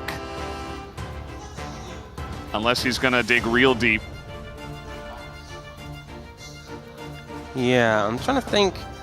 Do you go for another support ban? They're going to go for the Lulu here. Don't want to pair like Lulu, Zeri, or something. I feel like the problem with Kai'Sa. Kai'Sa, you kind of need a pair with engage support, and they are just gone. You really have to go fringe. You have to go something like a Mumu if you want to like an engage support from here. Which, I mean, again, you go Mumu, you go Shen. There are other picks, right? Or like... They're just not really played. Yeah, Thresh is more of a peel support. Yeah, not Thresh. But like Amumu, Shen, Zac. But again, all these are like very fringe. So yeah. What's Ducky Duck Dom playing? What's it gonna be? It's Ezreal. Okay, bit of the classic. Obviously, good amount of safety into the Lee Sin, into the Rumble. And now the question is, what does Ruler... There's still, I feel like, a decent amount of 80 carry. There's still like the Varus, Aphelios, MF, Kalista, and Renata's up. Speaking about Ruler Classics, it's Kalista Renata in Game 5 out of nowhere. And you have a decent amount of setup with the TF, right? It's not like engage, but you gotta play the distance, land the stun card, and play from it. Lysandra. I mean, we knew we were going to get a little bit fringe with some of the picks. Yeah, for sure. There's just not really a lot of options. You're not playing Akali into this. It's going to be Lysandra for BDD Game 5. Okay, there's a lot of engage on the side of KT, and it really feels like Gen G are playing more like a composition where you try and just stand your ground, you stun closest target, you have like the disengage of an Renata ult. But if like Wukong and Lysandra get on the Kalista, they can explode it. But I really feel like this game is super snowbally. There's a lot of elements here where if you get ahead, like Lysandra went behind. I know she obviously still has a CC, but she's gonna fall flat. We've seen Kalista went behind, fall flat. TF Lee Sin. This game feels, compared to the game one where we had like the Smolder, and it was like you have the late game insurance. This game does not feel very late game insurance. This game feels like... You have like Ezreal? This was for late game?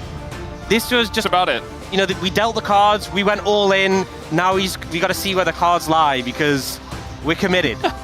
Cross out the 0, cross out the 1. Surely it's a 3-2.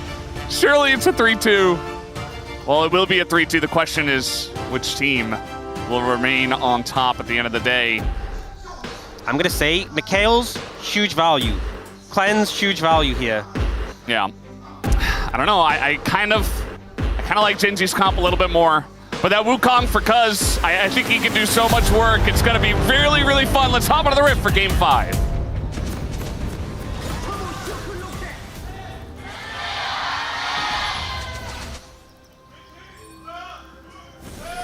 시선사의 확보가 의심됐습니다. 환영합니다. All right, here we go. Game number 5. Silver Scrapes. KT wins this. They're in Worlds. We have KT at Worlds. We had to have, someone who was going to have a chance to make it to Worlds that wasn't Genji, T1, and Hama Life Esports. We didn't really know who it was going to be, but I think that KT was the most likely as our 4th place team in the regular season. And it's also the fact that, if KT don't win this, they're then fighting with 2 other teams for that last spot. Yeah. I mean, essentially with how the bracket works, they'll be fighting with one other team who comes to face them. But, it just still feels tense. They've definitely done the work to earn that spot today. Genji obviously already have that spot. KT have shown that they, in my opinion, deserve to be there, but they have to do the final step to get that spot. If they don't get it today, there's another chance, obviously, but it would be a huge statement to take down Genji and earn your spot that way. And obviously, Ruler here has Cleanse. They have Spellbook on Chovy, so he can go Cleanse. They have Spellbook and Duro. I imagine Duro will rush Mikhail's here. And not Redemption. We'll see, though. Redemption's been obviously super hype, but the Cleanse value here is pretty insane in this game. Yeah. And as I said, this game, very snowbally, very feast or famine. And I think what you said before about Genji's composition, I think if we'd come into this game without any of the context of the day, I would 100% agree with you. Yeah. And I really think a big part of it is that Wukong in Cuz's hands with how the jungle matchup has been going. And also, I'm interested to see what this Lissandra can do, because Lissandra into TF, you have so much ability just to get on top of him, ult him, set up for plays with the rest of the team. And there's a lot less agency for Genji. Like, if they want to make a play, it's a lot about the stun card. It's a lot about landing a Sonic Wave. KT can start a fight in so many ways. Yeah. For me, I feel like Ruler on Kalista, especially with Renata Glass, cannot be underestimated in terms of the value that he can get. Like, yes, it can be difficult if you're getting in close range to Lissandra, Wukong, but I mean, there was a whole season we had where Ruler wasn't allowed to play this pick because it just got banned against him every single game when it wasn't even like that meta. And also, Ezreal Maokai is, it's not the lane that you want into Kalista Renata. It's kind of one of these things that happens with Fearless, is that like, you're so focused on specific things coming through the draft that things just slip through. Like, I wasn't thinking of Kalista Renata. Yeah. I'm pretty sure KT wasn't thinking of Kalista Renata, otherwise I'm certain they would have dealt with one of the elements of it. Maybe they were, and thought it was a risk they're willing to take. But either way, we've ended up in this situation where they're having to deal with it with a lane matchup that doesn't feel satisfying to play into it. And Canyon's leaning around this side of the map. It's so scary. We've seen so many times they go for the early dive on the back of the bailout. If this happens in this game, that could be game over at minute 4. Yeah, I mean, he's hanging around. There's a ward here. And look at where Duckdom is. He's not next to the turret. He's way back there. He's going to drop, 2 CS, give over a plate. But this is what you have to do in order to just not lose the lane super hard this early. Yeah. He's missing a decent amount of CS, just getting pressured so much in this situation. It's already a lead for Ruler. Chovy has a gold lead thanks to Aris. Against Zeka in LCK Spring 2024. I think, wasn't that period where people were picking Lissandra into Ahri? Yeah, I mean, that's been a thing for a little while. Oh, flash on in, but Cuz was already moving away, so Peter just going to use his flash and get the heal out of Duro, I suppose, at the end of the day. Handshake was big there, because it meant Peter couldn't Bramble smash him backwards, and then he just walked him off. It's very spooky going for those ganks, because if you misplay it, honestly, the Kalista Renata can 2v3, if you really misplay it. And if it's a 3v3, yeah, I mean, it could just be doing Yeah, nah. You're Not playing gonna the happen. Ezreal as well. Like, you have to hit the Mystic shots, especially into the Callista, who's so mobile. It can be very hard to consistently hit. You miss a Mystic shot early, it's on cooldown for such a long time. Canyon has played 70 games of Lee Sin. 7-0. He has a 72% win rate. Duck Dom, the lane is pushing away from him, and his Maokai just went home. So you have one of two options. You can go home yourself and accept defeat, or you can try to go in and get one CS and then go home and accept defeat. I think you recall and you go top, and you have your Yorick TP in and deal with the consequences. They're not doing that. They're TPing the Yorick back to top lane. Okay. Yeah, I mean, at least Perfect's doing well in the top lane matchup. He's got his... Yeah, I mean, Aiden. they first pick Renekton for him in Game 4. They're allowing him to keep a pretty good lane state against the Rumble here in Game 5. Showing a lot of trust, or perhaps... I mean, that was the thing. The thing is, in this situation, if you were really worried about Perfect, you would have banned Rumble. If you didn't trust Perfect, you would have banned Rumble. And they said, no, we think Perfect can handle the matchup, and we really want the Wukong. And that's what they did, and so far he's been doing pretty good into the Rumble as this Yorick. Perfect didn't show that he felt very good about the situation, but, you know, it's never going to be an easy matchup for anyone. He was just getting psyched up, you know? Yeah, surely. Maybe.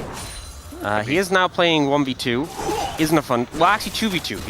Yeah, he's got the Maiden. What? Yeah, sorry, my bad. He's trying to get some vision down in the river. He is going into his jungle. In the jungle, sorry, not the river, yeah. And it's now going to move back. He doesn't want to be there. I mean, he gets a TF as well. And Lee Sin. It just feels bad, though, because, I mean, they're getting the dragon, but you're just losing so much here for free. Yeah, Perfect just doesn't get to farm at all. No CS, no XP, nothing. He does get to look at Ruler and Duro a little bit. Yeah. That's about it. This feels bad. Meanwhile, in the bottom lane, Keen is doing just fine. He was doing fine in the 1v2, which is why Peter comes up here. And his level up on Duck Dom. He's got Equalizer, but off cooldown. On cooldown. So, not ready to go. So now you have a situation where there's a massive lead in both top and bot, because Perfect's been zoned away from so much farm, Ruler's been free farming, Duck Dom isn't having a fun time matching into the Rumble. And I just feel like KT doing this thing where they had an opportunity to swap and do it when, you know, they're leading the charge, and instead they're letting Gen G swap on them and really been put in an unfortunate position. Yeah. Not working out too favorably. And this is not the start to the game that was going to be a really hyped Silver Scrapes that I was looking forward to. Yeah. I wanted to see it be a little closer. But Callista lanes, Callista Renata lanes especially, well, he has Unsealed Spellbook, are going to be very defeating for really any lane to go into, especially one in a Game 5 of Fearless. I mean, Ezreal Maokai, as you mentioned, is not really a lane. It's not a real lane. It's like, it doesn't do well into this at all. It does not. So you're just suffering. You're having a bad time. And everyone has a lead across the board for Genji's a 2,000 gold lead. No kills yet. 2,000 gold lead. Yeah. And sure, some of that is just TF gold that's inflating it, but not all of it. So not the best start for KT. And they're definitely going to be looking into the skirmishes to bring some of that value back. But right now, Chovy has Cleanse available from Spellbook. He has his ult, so any fight you're taking, you have to go in with the prospect of, okay, what if Chovy joins? And then you're thinking, well, why don't we just target Chovy? Well, he has Cleanse. And your support and your mid laner both have very cleansable CC. Doesn't feel fantastic. Yeah. Not a lot of agency. I think they're going to be relying on Cuz a lot to find the targets and lock people down for longer than, you know, half a second with those cleanses available. And then you've got Bailout and you've got Kiting from Ruler. Yeah, I think just burning the cooldowns is really big. You know, I think if you go into a fight and cleanses are down, flashes are down, I think it gets a lot easier for KT. If you have this sort of passive game where not much happens and then you go into a fight, it's going to feel bad. So, you see Keen getting some plate time as well. Oh. Yeah. some more for the team. I don't think they needed more gold, you know? But they'll take it. They certainly will. Say hell yeah, okay. Some extra free gold. Don't mind if I do. Little TP here. As look at that ward. Because level 7, he's trying to be a factor in this game. Instead, he's just on vision. Yep, and Kanye just is like, you know, you guys are fine. You know he's there. Yep. It's so hard as well because Duro obviously has the safety of the Kalista ult now. So there's just not, you can't even just threat, like Duro can walk up and play a little bit more aggressive because at worst, you're getting the Fate's Call. And you're committing engage to get the Fate's Call. So yeah. KT trying to find windows in and not really seeing anything yet. Is this a sort of controlled win lane style we've often seen from Gen G, who's getting more gold from the map? Just trying to take everything that they can and deny as much as possible. Hulk's gonna come out, that's going to secure the cannon. And here's Canyon, BDD not an easy target to gank himself. It's part of the reason why there hasn't been a lot of action. KT showing a lot of respect, and some of their lanes are just kind of ungankable. So, just kind of hanging around, waiting for some objectives to come through. I've missed the Korean Lysandra hell. Have you now? Are you sure about that? Yeah, it's been a while. A classic. I think she needs a buff then. We can get her back every single game. Some reliable CC from the mid lanes. I think they should make it louder. All right, hiding on the back of the bush here is Cuz. Gonna get the flash out of Keen. So that's one summoner that they've taken down from Gen G. I think that's the buff they should do. They should make the yell louder, Brendan. Maybe universal, global. Yes. What was it? Because they had Shimo Laugh used to be global. It was Amumu. Was it Amumu? Yeah. Sick. And then they took it away. Like, why? Wasn't that one of the Carter skins? Like the Statue of Liberty one? Used to have like the global like taunt. Something like that is, yep. Kind of difficult to gank Lysandra. Just force the ult though and the flash, so they'll take that for sure. Especially, they want to look for this dragon. BDD doesn't have the tools, Koz doesn't have his ult. I think this is pretty much a given. Yeah. Gonna give it up. 12.5 minutes in. Even TP used by Chovy.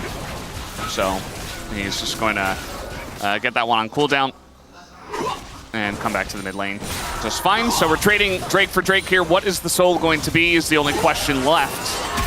As... Nope. Hextech soul again. How about that? Been a very Hextech-y game, day. Yeah. Really has. I think this is the third one. We had a Cloud in the beginning. And also a Chemtech Soul, I think, was game 1. Yeah, it was. So Hextech here for game 5, once again. And both teams are dragging a piece, so it's not really that big of a deal, but it kind of solidifies if one team does start to stack those up, gets the soul. He's kind of just a game winner. And yeah, the bot lane, it's already a pretty big lead, but it just hasn't really changed the dynamic of you don't get to touch the wave. Well, they do, under the turret, that's about it. Yeah. And, I mean, that was nifty, the arcane shift out of the handshake. Yeah. Blocking the mystic shots to stop him hitting the minion. Yeah, very unfun. He has a scepter, so. Little gank up to the top lane. Perfect says, I've got my own jungler here, as you should know. And a TP as well from BDD, who is threatening it, but not going to hit anything.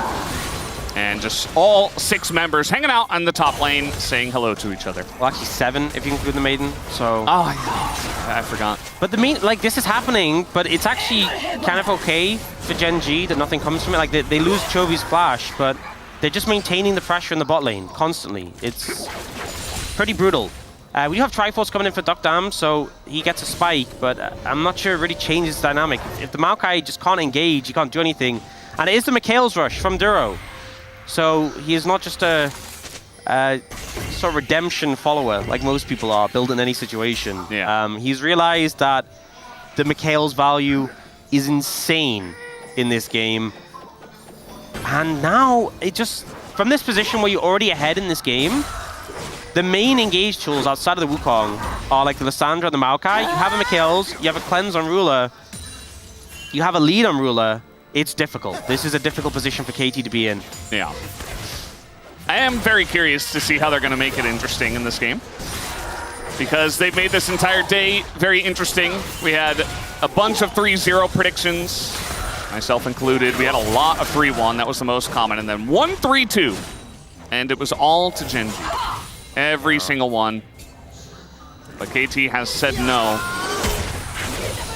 That didn't do that much damage. Yeah, he shielded. I expected more. First turret, gonna go over with a Whimper in the bottom lane. 3,000 goldie now. They're going on to this Herald.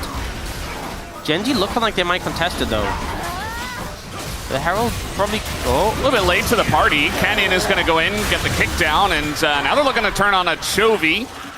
Maiden zoning on the bottom side of the fight. So they get the Herald, and they're gonna get out. Once again, no action in this one just yet. 16 minutes in, keeping the tension high. Yeah, so Herald secured. They managed to disengage from the situation as well. But it still just doesn't feel super positive for KT. Like, they picked that up, that's nice. But Duckdam is just playing super scared around mid lane. And it still just feels like the tempo vibes are heavily in Gen G's favor. Yeah, they really are. I mean, there's... KT have tried a couple of things where, you know, they look for picks with Cuz. He tried bot one time, that was spotted on a ward. He tried top one time. Keen rather just flashed away. Has his flash back. And since then, it's just kind of been, okay, we're in a hole, and now we're just gonna kind of wallow in it because we can't do anything about it. So the lane is pushing into Keen. He's gonna leave it there.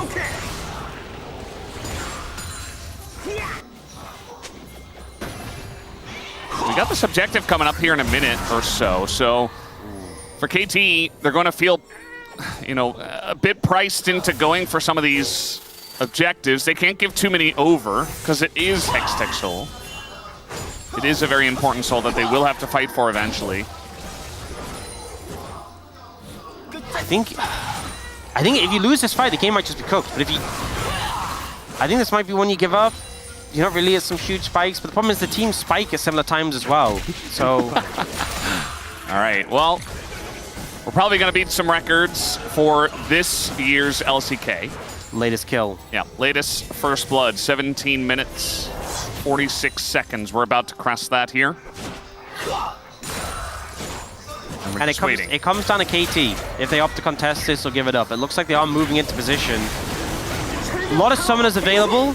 Chovy's flash is down, though. He has the heal. I think his flash might be available if he uses the heal, though. It looks like they're moving in.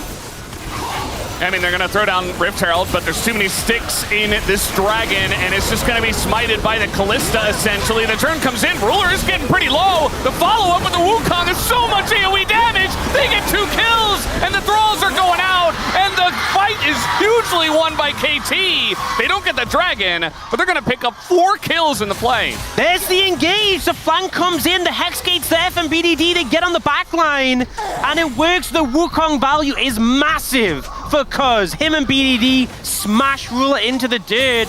And you know, so many summoners were available. Ruler's flash was up, Duro's flash was up. Not used. A lot of these summoners just not used by Gen G. It feels like they were caught unaware by the play.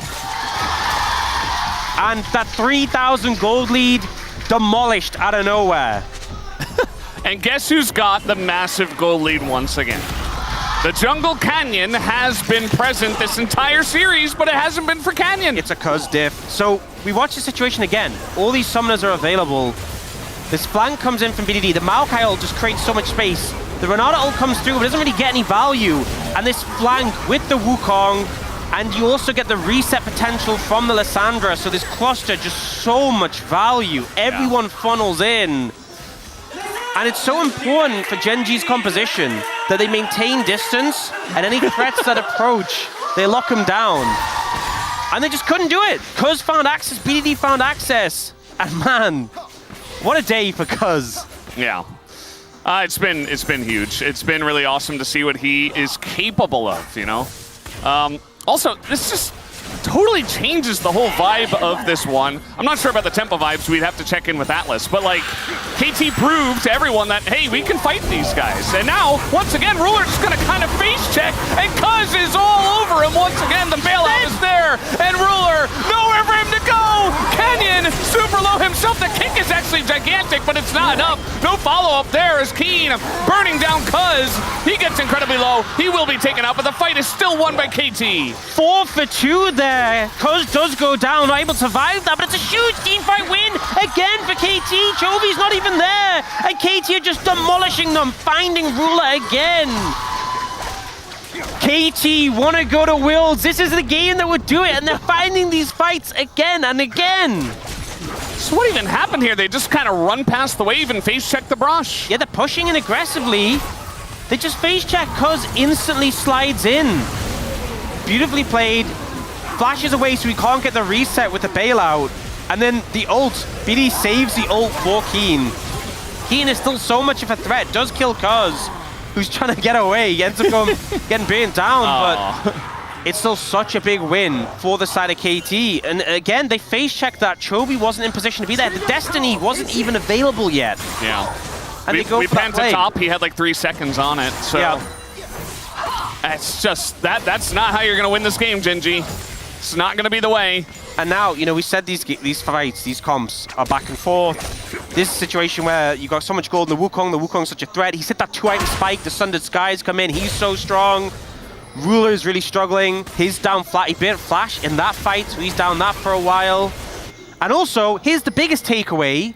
The last 2 games, KT just wasn't picking up pedals. They've got 7 pedals this game. Peter's been pedaling the pedals. So many pedals. So many pedals. Pedaled. And they're looking for Chovy here. I mean, he's got Flash, Cleanse, and his TF. So, you know, he could potentially Destiny, could get some vision down. He's got his team here. He's totally fine. But look at the vision around the Otacon. KT planning ahead. This time, I believe, the first time on the top side of the map. Just didn't have a lot of action early on, and then it came on the top side of the map, so it will be up there. I think another thing as well is in these clustered fights, KT have a redemption, and you know I think it's the right call to go Mikhail's. It's super valuable here, but as a result, Genji don't have a redemption yet. So you think how much value you get from the big AoE heal in those fights. And until Duro finishes that, they're kind of just absent that extra value. There's also KT, you know, they have triple Triforce. They've kind of just been banking on that spike too. They're getting the 2 items. The Sundered Sky is massive for Cuz. The Manamune's fully stacked for Duckdam. I will say though, Chovy's just hit 3. The TF money printer has kind of come in. He is strong. The Rod of Ages is stacked, so he does need to be there. Yeah, we have, you know, KT have had 2 massive fights, but Genji are still very relevant in this game. And if they execute their win conditions in the fights correctly, they can definitely win this one. So there's still a lot to be said for this game. It's still very close. It's only 600 gold apart between these two. And Genji have the advantage in terms of dragons. And we are setting up for another one now. Yeah, it's going to send it. I mean, they have Callista, and they have Renata for the hostile takeover in the choke. And they're just pulling it down, throwing as many autos into it for the Ren value as possible. TP's coming in. And now the Equalizer going to zone Cuz a little bit, but he's still in the pit. He's still got excellent value here. Excellent position on this one as in he goes. And Cuz will get the swipe. Canyon immediately dies. And he's just not in this fight anymore. Keen's super low, doesn't have the Sonias. And now the follow-up comes in from the rest of the team as they are just rolling over Genji. KT looking for the ace, and they will have it after the Drake. There's that Wukong value. Cuz gets the smite, gets Canyon, gets the team fight. It's a 5-0 ace. KT crushed Genji in the fight. They get Dragon, they're looking for Atakan too, and they're looking to win this series. They want to go to Worlds so bad. This fight was just all them the entire time. They create so much space with the Maokai ult, and they just wait out the Equalizer. BDD goes in, they turn onto Canyon, and then BDD goes forward. We can buy so much time with the stasis. Then 2 members already down for Genji. Cuz pushes forward, ults Ruler. He doesn't get to play the game. Yeah. Tries to get the reset, just fails there. But even if he got it, he was dead anyway. And Chovy just gets run down. The engage power. We went to game 5. So many engage picks were gone. Oh, Duro. Oh no. Oh no. Not like this. He's okay, but he does have to flash and heal. It was KT who said, you know, forget the Rumble. We want the Wukong. We want the Maokai. And even picked up Lissandra, the BDD. They were like, we need the engage picks when, you know, there weren't many available. And they're just making it work so well. And I think it's the angles as well that BDD is finding in these fights. Just working to great effect. And now, you know, Chovy's ahead 50 gold, but it's a 506 Lissandra. 50 gold. Wow, he's really got huge stacks there. Yeah, I mean, this is... I mean, look at Cuz. 417 on this Wukong. And they have been the core for so long of this team, BDD and Cuz. And now they have 3 friends who can get it done with them. Yep. It finally feels like they've landed on something that works. We saw this team get beat down in the Legend Group again and again and again and again. And by Gen G, just unable to match them. And now they are so close. But they still need to close the game out. It's 2 dragons apiece. They are down in some ways in terms of they don't have feats of strength. But they are up in gold for the first time in this game. And 2.5 minutes on the Hextech. Baron's up and available. If they can find another big fight, it probably would be enough to push them over the edge. And I feel like, you know, we said it coming out of the draft, is that this game, these comps are pretty snowbally. And just haven't really seen Gen G win a fight, win a 5v5. They had the lane pressure, but that's all they really had. Yeah, none of the fights have really looked under their control. Like, you mentioned the space creation. I feel like the Lissandra Wukong is just unbeatable. It's just, you know, we've seen the Rise Group combo of the Wukong Annie be so effective. This just feels like a different flavor. Rise Group knew it the entire way. You just pick... Legend Group just wasn't paying attention. Pick like a CC-heavy utility mid laner plus Wukong equals win. Yeah. It can't be beat. Perfect now. A level and a half up. They're looking for BDD here. And so hard to catch, though. It's just Chovy. Like, Canyon's taking the Hex Gate into the jungle. They're going to get the TP out of Perfect. Kind of an awkward spot for him. He's probably going to have to flash out of this one. Exhaust comes down. He's just going to hold on to it. He says, I'm dead. Nothing I can do. And, I mean, he's right for now. And now Gen G, up a man, they're looking at the Baron. That was a big overstep from Perfect, TP'd into a bad spot, and now it needs to be a 4v5 for the Baron. I mean, what are they gonna do? They just gotta try to send it and hope that Duck Dom has enough damage to poke through everyone. Duro waiting with the hostile takeover, just waiting for the right moment, and there it goes. They get the engage onto that front line. Down goes Canyon. They don't have a smite right now. And no, down goes Cuz as well. The Baron goes to Gen G, but BDD is doing so much work in the zoning there. The Thralls get the kill on a ruler, and Chovy just barely gets away. They hold on to the Baron, and Gen G are still in this one with the Baron on Chovy. Just about such a chaotic fight. Both junglers going down, but it was Keen who got the Baron in the end. Managing to pull through on that one, and Chovy, the last man standing for Gen G. It was nearly a reset for Ruler coming through. Ends up being a misplay here, so BDD isn't really caught because, I mean, he's on Lissandra, he manages to claw away, and then here the TP comes in, and I think he could have just used a portal, but ends up trying to run around. Yeah, makes a mistake here, and then gets just killed. And then KT moved to try and contest, and this ended up super hectic with how this one panned out. The Hex Gates, BDD's been using them fantastically to get in the pit here. They go in and create this absolute chaotic situation, but Cuz gets focused down immediately. And then it's Keen who ended up getting the Baron. And then here, this Zhonya's plus the Arcane Shift away from Dokdam to stop the Ruler reset was huge, but it's still Chovy with the Baron. Chovy, level 18. And it's 17-7 in favor of KT, but they are down 2,000 gold. It's such a close game, and yes, the TF is going to skew those numbers, but this TF is very online. Yeah, basically full build. I mean, all he's got to do is finish the orb. I will say, though, some of the items he has aren't as inspiring as, like, BDD. Like, BDD has, like, a Rabadons, you know, and, like, Chovy. The classic damage builds. Chovy has some, they're not as damage focused, you know. Like his stun card, he's not got like the one-shot stun card build or anything like that. He obviously is very mobile, very fast. and a lot of haste with the Cosmic Drive. But yeah, we did see Dragon get picked up, I believe, by Perfect there. So he was first back up because obviously he died first.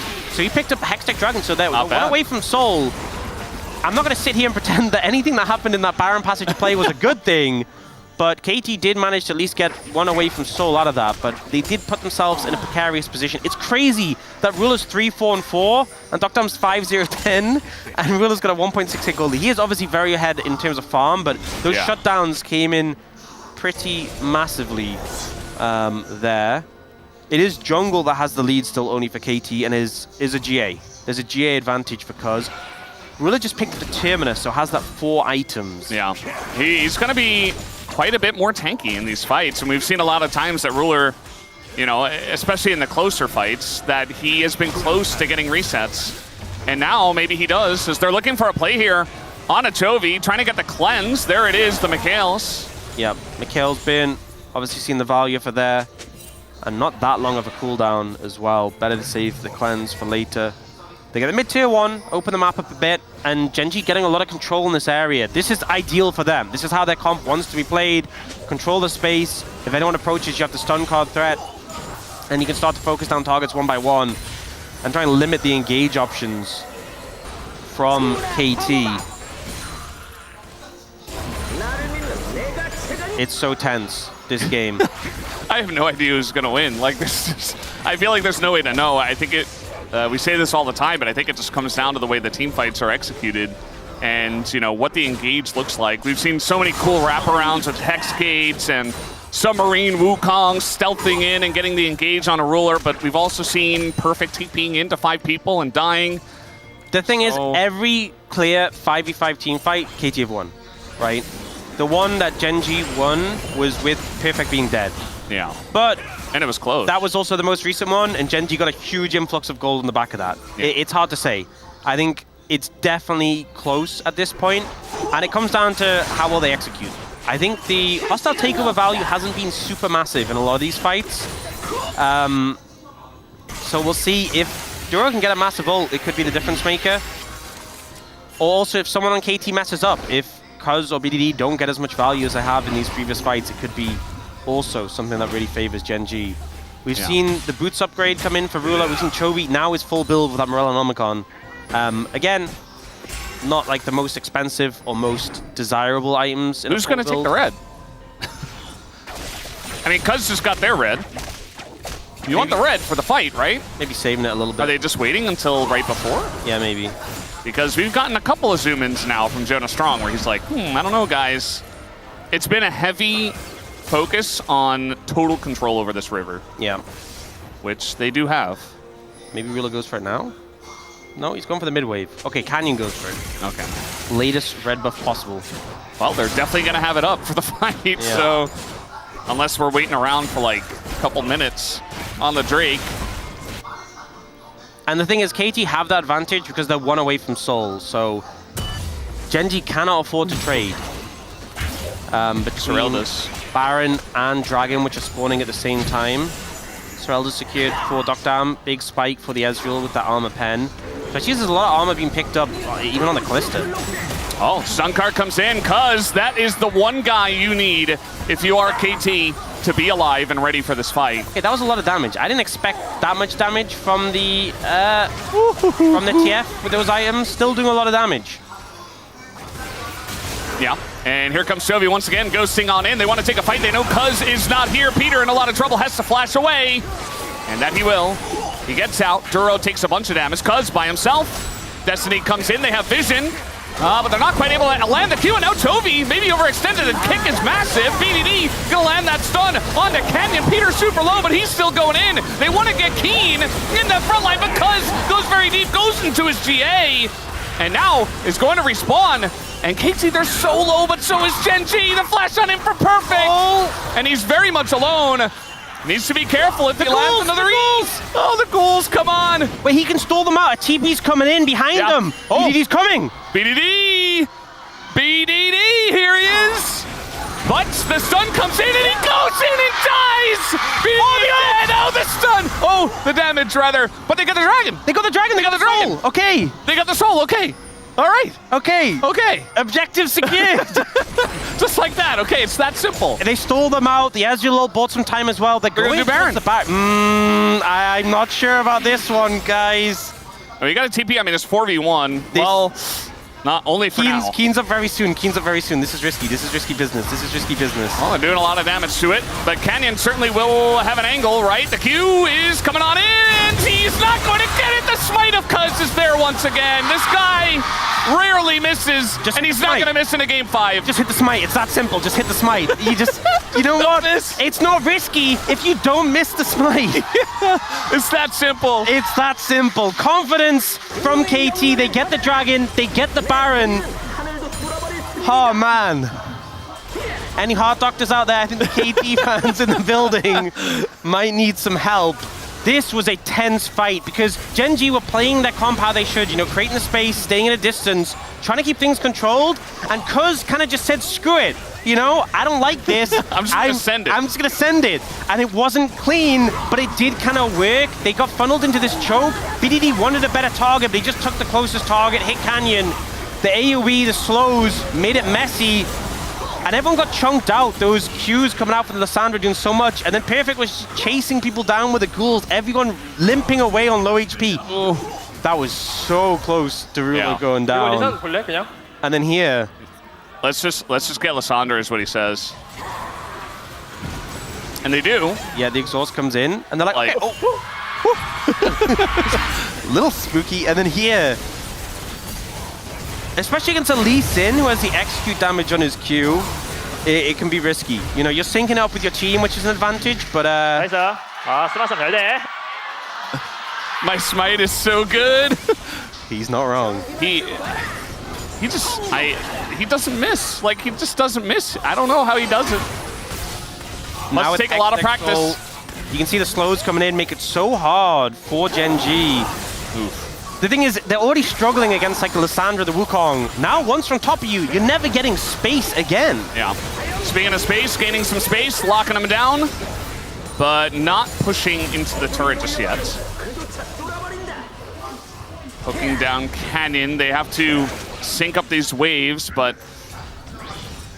you see the Destiny Gate come out, and they're just not quite going for the push just yet. Gotta care a bit about this poke that comes through from Gen G. Little spooky. Canyon needs to get the Gromp. Does he actually need to get the Gromp at this very moment in time? Probably not. I assume he's like got GA on this gold. I'm gonna assume. Needs the red. Hold on, guys. Let me get the red. You guys got the base, right? I mean, they're not actually getting anything on this push. So technically the right call, even as weird as it looks. Unless they were actually going to look for a play while the push was coming in and they needed the kick. But they're not, so.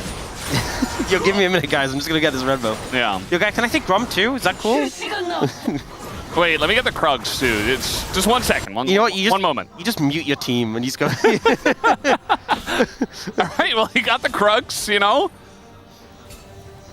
Ships passing Perfect the night. must be so confused if he saw it. He didn't see him. He didn't see him. Imagine if you saw him. Like, what? Huh? Where's Lee Sin here? What? Is that a Nico? There's no Nico in the game. Why would Nico be here anyway? What is going? Huh? All right, let me just get this Rift Scuttle. 1 moment, guys. Wait, I just need this Rift Scuttle. He is lowest gold in the game outside the support, so maybe maybe he does need it, guys. He does. Give him a pass. Most damage goes to Duck Dom by a lot. Yeah.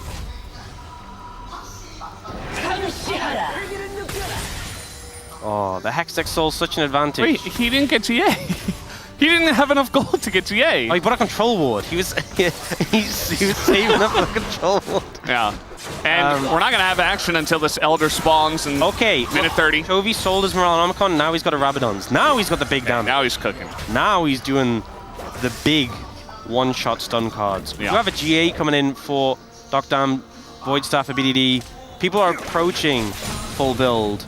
But that's also a point, is that Chovy, you kind of capped out. You can only, there's a limit how many items you can buy. Oh, he's got the GA! Yeah, he did it! He did, oh, it was all worth it. Yeah. It was all worth it. He spent a little extra time farming. His own jungle was gone, so he's like, I'll just take the enemy jungle. it was efficient, you know? Yeah. It took confidence to go for those plays. The red steal away, and they still have red buff. It is going to be crazy if Canyon, invisible the entire day, comes in and like gets the mega kick that wins the game. And we're just like, oh. Secure? I guess that's Canyon my POM. Yeah.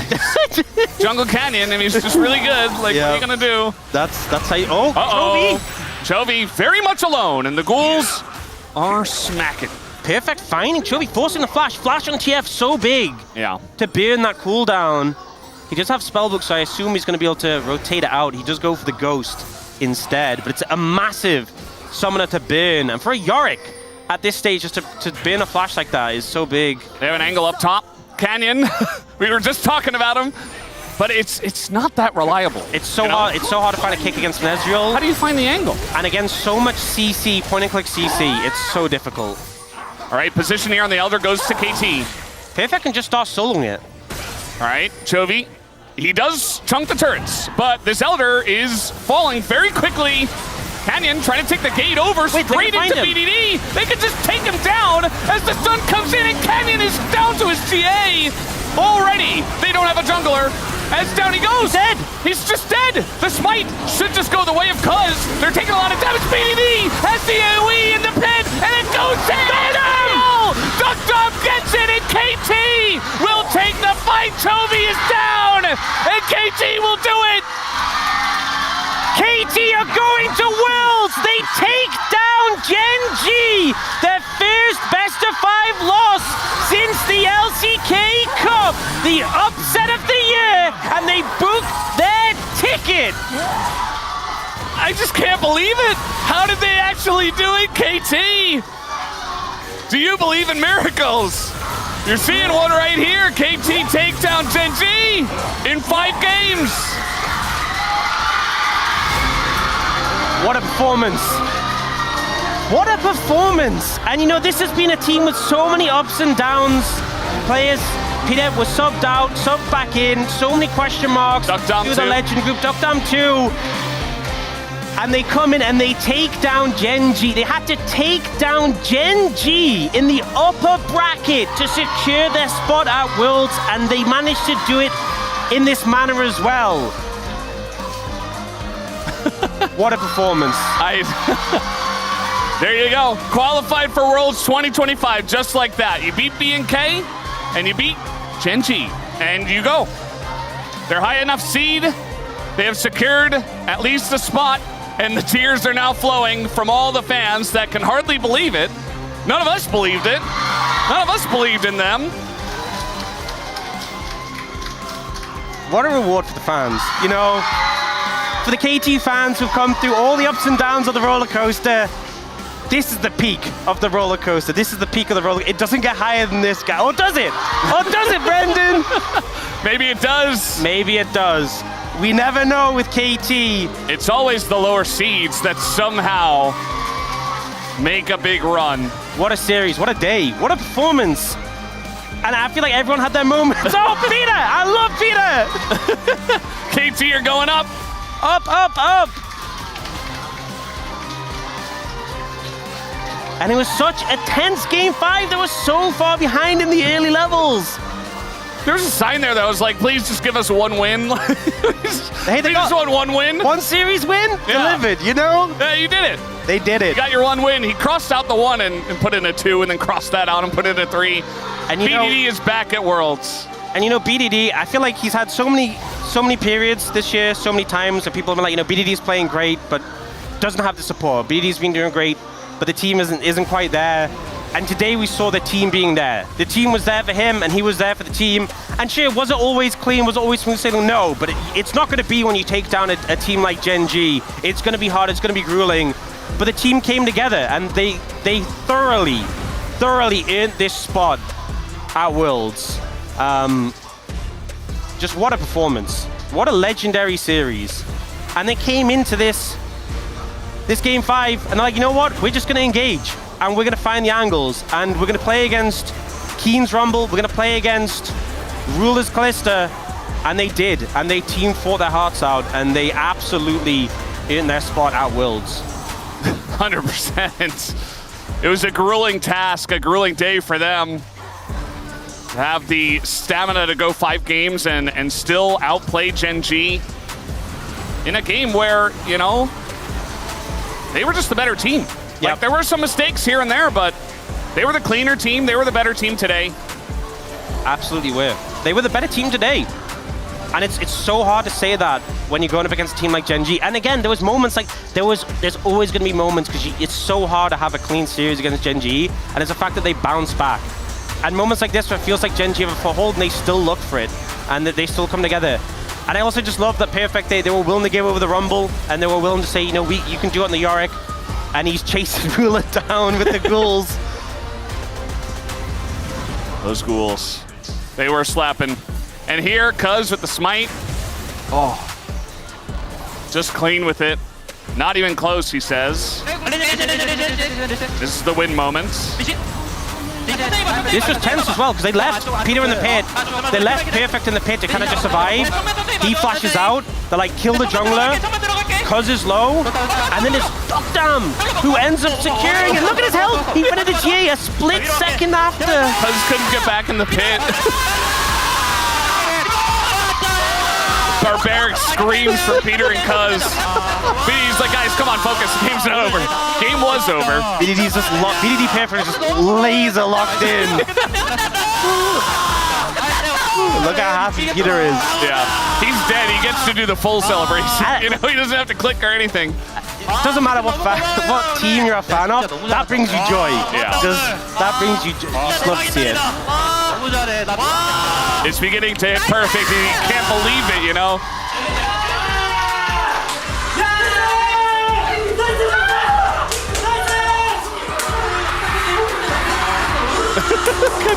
Coach just couldn't believe it too.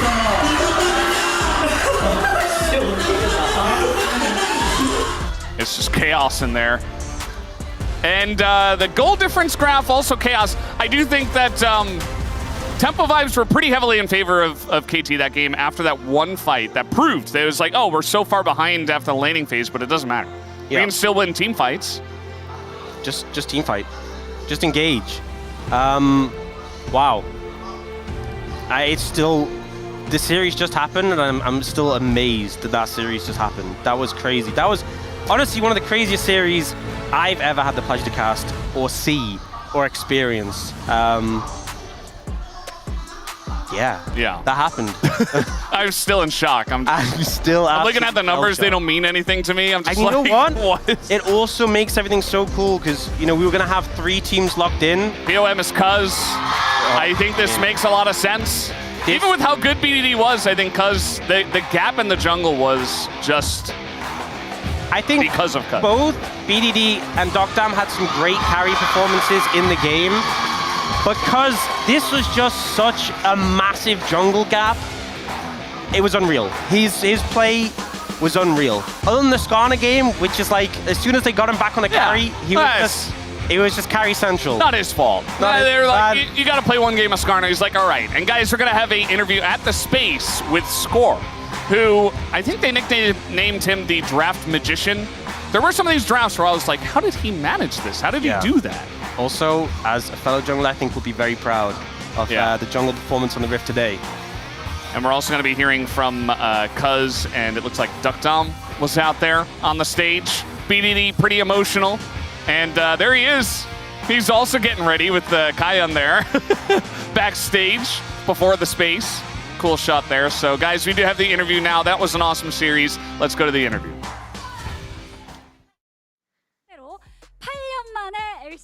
Thank you very much, guys. This is Seer for the post-match interview translation in playoffs round 2, where KT just got their first best-of-5 victory against Gen G for the first time after 8 years. Please welcome Cuz, the POM, and Duckdam.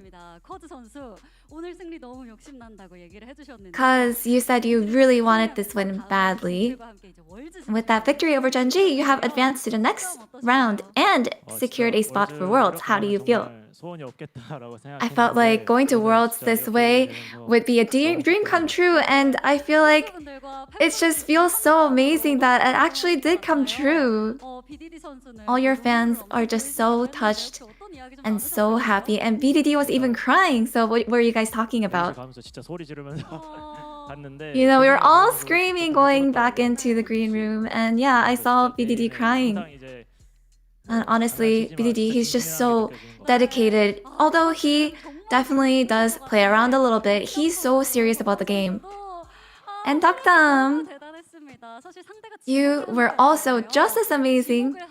And they actually picked you today, your opponent. So how does it feel to hand over a loss to the team that chose you? Up to this point, I don't think I had won against Genji in my career, actually. And I think I just tried to tell myself, and this was the moment that proved myself that there is no wall that I'm unable to break. And because, your opponent, Genji, had only one loss in the regular season, and you took them down 3-2. So what gave you the upper hand in today's victory? I think I just really tried to plan everything out for my jungle pathing, and I have been saving this moment to use it in a crucial moment, and I think it really was effective today. And it was really just, we had to risk it all. We had to risk giving away our strategy for this victory. And honestly, it was all worth it. I think our coaching staff was actually able to give us a lot of confidence and motivation to actually keep us in the right mind to win today's match. So what was the motivational movie that you guys were watching?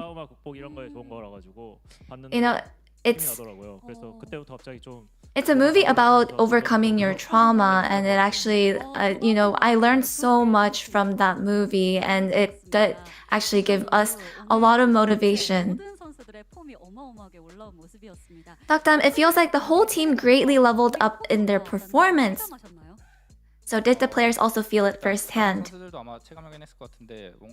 Yeah, I think all the players actually felt it, and during today's game and match, everyone was playing really well, and it felt like we were actually going to win. And just leveling up our performance, we actually do feel that. And I think when I was playing Xayah, I felt like, it was just going so well today, so that's where I felt it. And cuz, from jungle pathing to vision control to objective steals, you shined in every aspect today. So, how were you trying to punish Canyon today? Canyon as a player, he's just so well-rounded, such a good player in every way. And I don't think I was actually trying to punish him in any particular way, but as a challenger's perspective, I just had to really just try to get a lot of advantage from a lot of unpredictable moves and a lot of unpredictable pathing that I've never tried before. And Dakdam, in game 1, the enemy gave Yunara away and picked Smolder, and this was the first time seeing this matchup, so what was your read on it? No, Yunara? I think in level 1, she is just a little bit weak, and then that's the part that you have to actually capitalize off the most. And cuz, after that amazing game 1 win, you dropped games 2 and 3. So over the series, what did you have to cover or fix?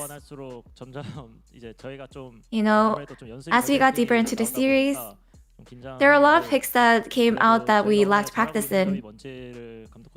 But I think we were really just trying to focus on all the aspects that our coaching staff told us that we're doing really well on. But just keeping in check what the opponent is good at, and just playing our game was really what was crucial today. And so Dakdam, in Hard Fearless, Game 5 is absolutely everything. And for KT, this was actually the first Hard Fearless Game 5 that you guys won. So prior to Game 5, how did you manage to mentally lock in? I think going into Game 5, I think our coaching staff just told us that there's no way we lose as long as we get a good draft. So I think they just kept instilling that confidence in us. How many steals, objective steals did you pull off, Cuz? Do you know? Yeah, I think objective steals went really well today for me. And even in game 5 when Lee Sin was trying to come for the steal, you know, I was really surprised and I felt like the heavens were helping me. I felt so lucky throughout the match today. You know, there was also another moment where BDD was taking the Rift Herald too. And then Dokdam was the one actually who made the call, and I think everyone was just in the game today to just make it all work. And in game 5, you guys had Ezreal Maokai bot and completed the comp with Lissandra. So to get the most out of this comp, you had to hold out until the right moment. So which play do you think was the turning point here? In the early game, it was a struggle, but after a while, it felt like a very playable game. And we're trying, BDD and Cuz did such a good job engaging, so it felt like we were actually going to win. Yeah, today was just such a great day for us. Everything went so well. And now for tomorrow, in the Hana Live Esports versus T1's matchup, the winner will be your next opponent. And that's just one step away from the Inspire Arena. So, what do you think? Any predictions? Tomorrow's match, we're going to watch very, very comfortably. And we're going to enjoy watching it, but it's not over yet. So, I want to make sure that we remain prepared until the very end to make it all the way to the playoffs, or the finals. So, who do you think would make your life a little easier if they made it to the final, or the finals qualifier as your opponent? You know, if Peanut made it, I hope that he is okay with losing against me. So one step away from qualifying for finals, what mindset do you have? You know, just winning today actually is it just means that all of our practice and preparations has paid off. I want to stay ourselves on ground and make sure that we keep trying our best until the very end. And Dokdam. As of now, they always say that summer's KT is strong, but I want to be strong until further into autumn as well. And that's the end of the interview with Cuz and Dokdam, and back to the space. Thank you. Speechless. There are so many stories, there's so many memes, there's so many ways to look at this. I think a good way to do that is remind everyone that this is the biggest upset in the LCK and one of the biggest upsets in all of League of Legends in 2025. No one had this prediction here. Pony was being lauded as the smart one going into game number 5, but a huge upset and a reminder, it's time to get excited. KT is going to Worlds. There has really been some magic with this team when they play against Gen.G. When they're the underdogs against Gen.G, they do the KT thing, right? They subvert your expectations, they pull out a win.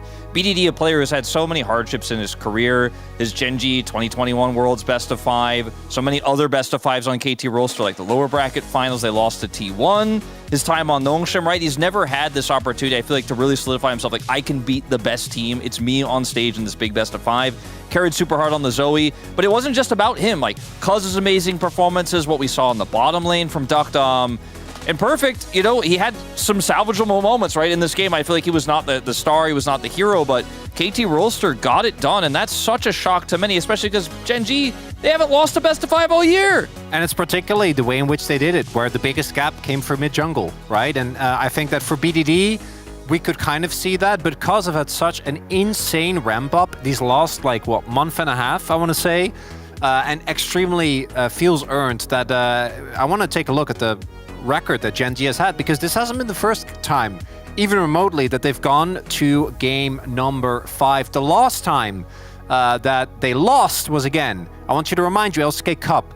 This was like 8 months ago, everyone. Like, this is a very, very long time ago. They have gone to 5 straight game 5s that they all won. So the fact that KT wins here is just mind-boggling. I want you to look at the teams they're facing against as well.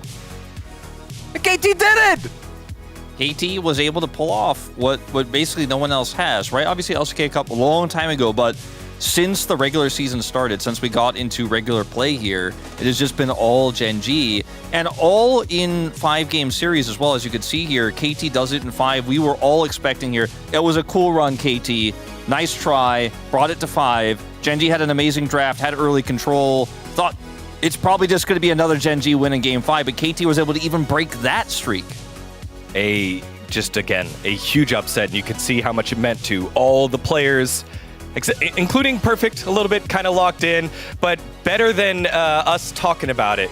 Joining us on the space is a legend of the LCK and Korean League of Legends, head coach of KT, Score, joining me over here with translations by Dear. 안녕하세요, Score 선수.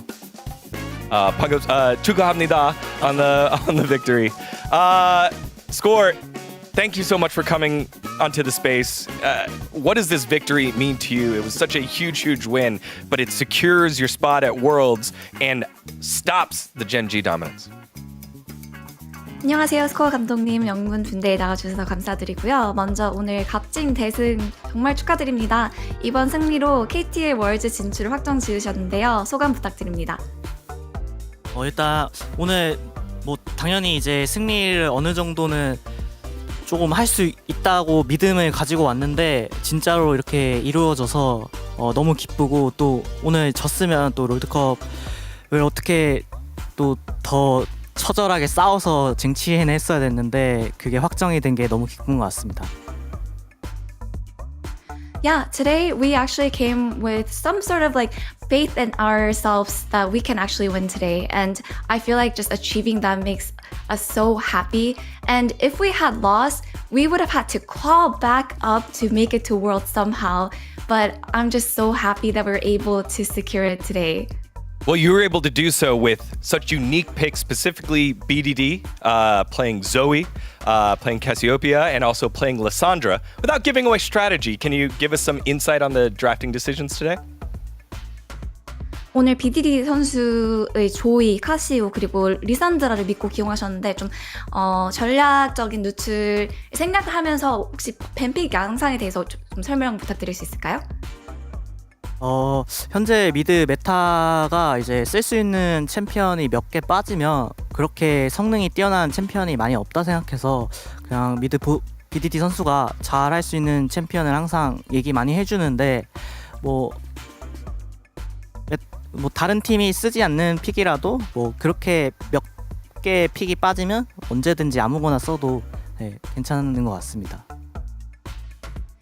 Yeah, in the current mid-meta, I feel like when you take out all the meta champions, there's not a lot of really optimized mid-champions to utilize right now. So I think we really try to focus on what BDD is really good at, and we tell him what he is majorly really good at, so that even though it's a pick that other teams don't necessarily use, we make sure that it's something that is viable when we pick it. Well, this series had a lot of emotions going up and down, and all of us were extremely invested in the game. We actually have some video evidence here of you kind of going through the game. Can you tell us what was going through your mind?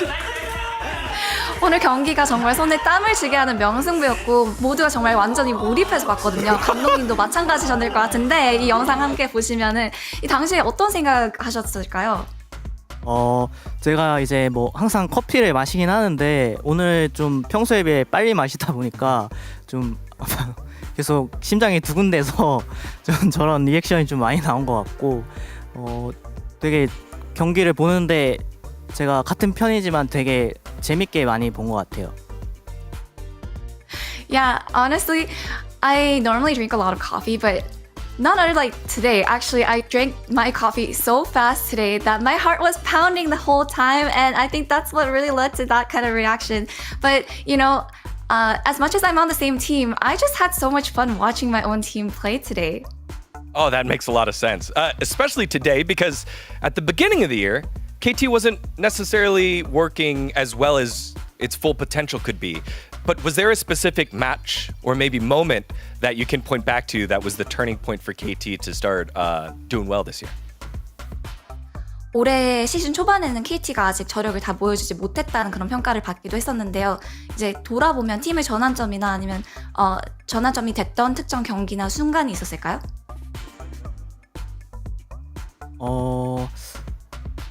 약간 돌아봐도 너무 빠르게 좀 시간이 많이 지나간 것 같은데 선수들이 이제 뭐 각자 뭐가 잘하고 뭐가 좀 안 되는지 서로 이제 이해를 하려고 하고 그런 순간부터 저희 팀이 좀 단합력이 생기고 좀 강해진 것 같습니다.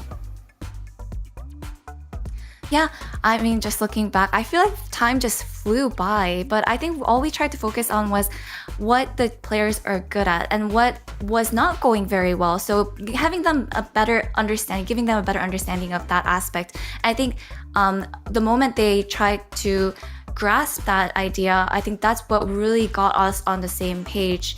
And that's what actually really leveled up our team performance.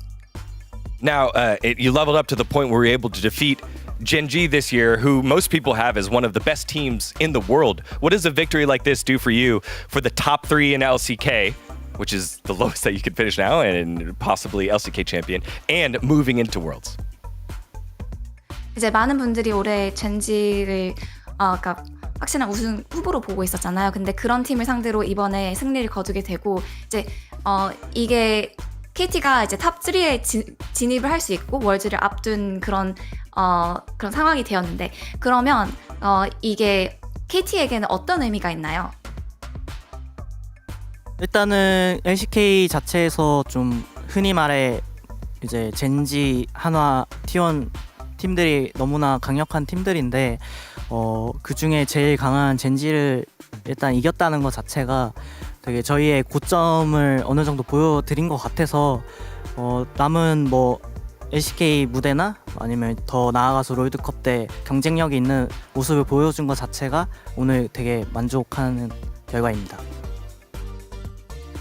Yeah, so in the LCK, you can say that Gen.G, Hana Life Esports, and T1, they are the 3 top most formidable opponents. So beating Gen.G, which is considered the top of those 3, has really proven ourselves to really, I think it was a really good moment to show our ceiling. And I think for the rest of the LCK stage and for Worlds moving forward, I think just showing out competitively is just such a satisfying feeling. Absolutely. And you were able to do so with the players. And KT's players are like puzzle pieces that came together to form beautiful art at the right time. What makes you the most proud of each player?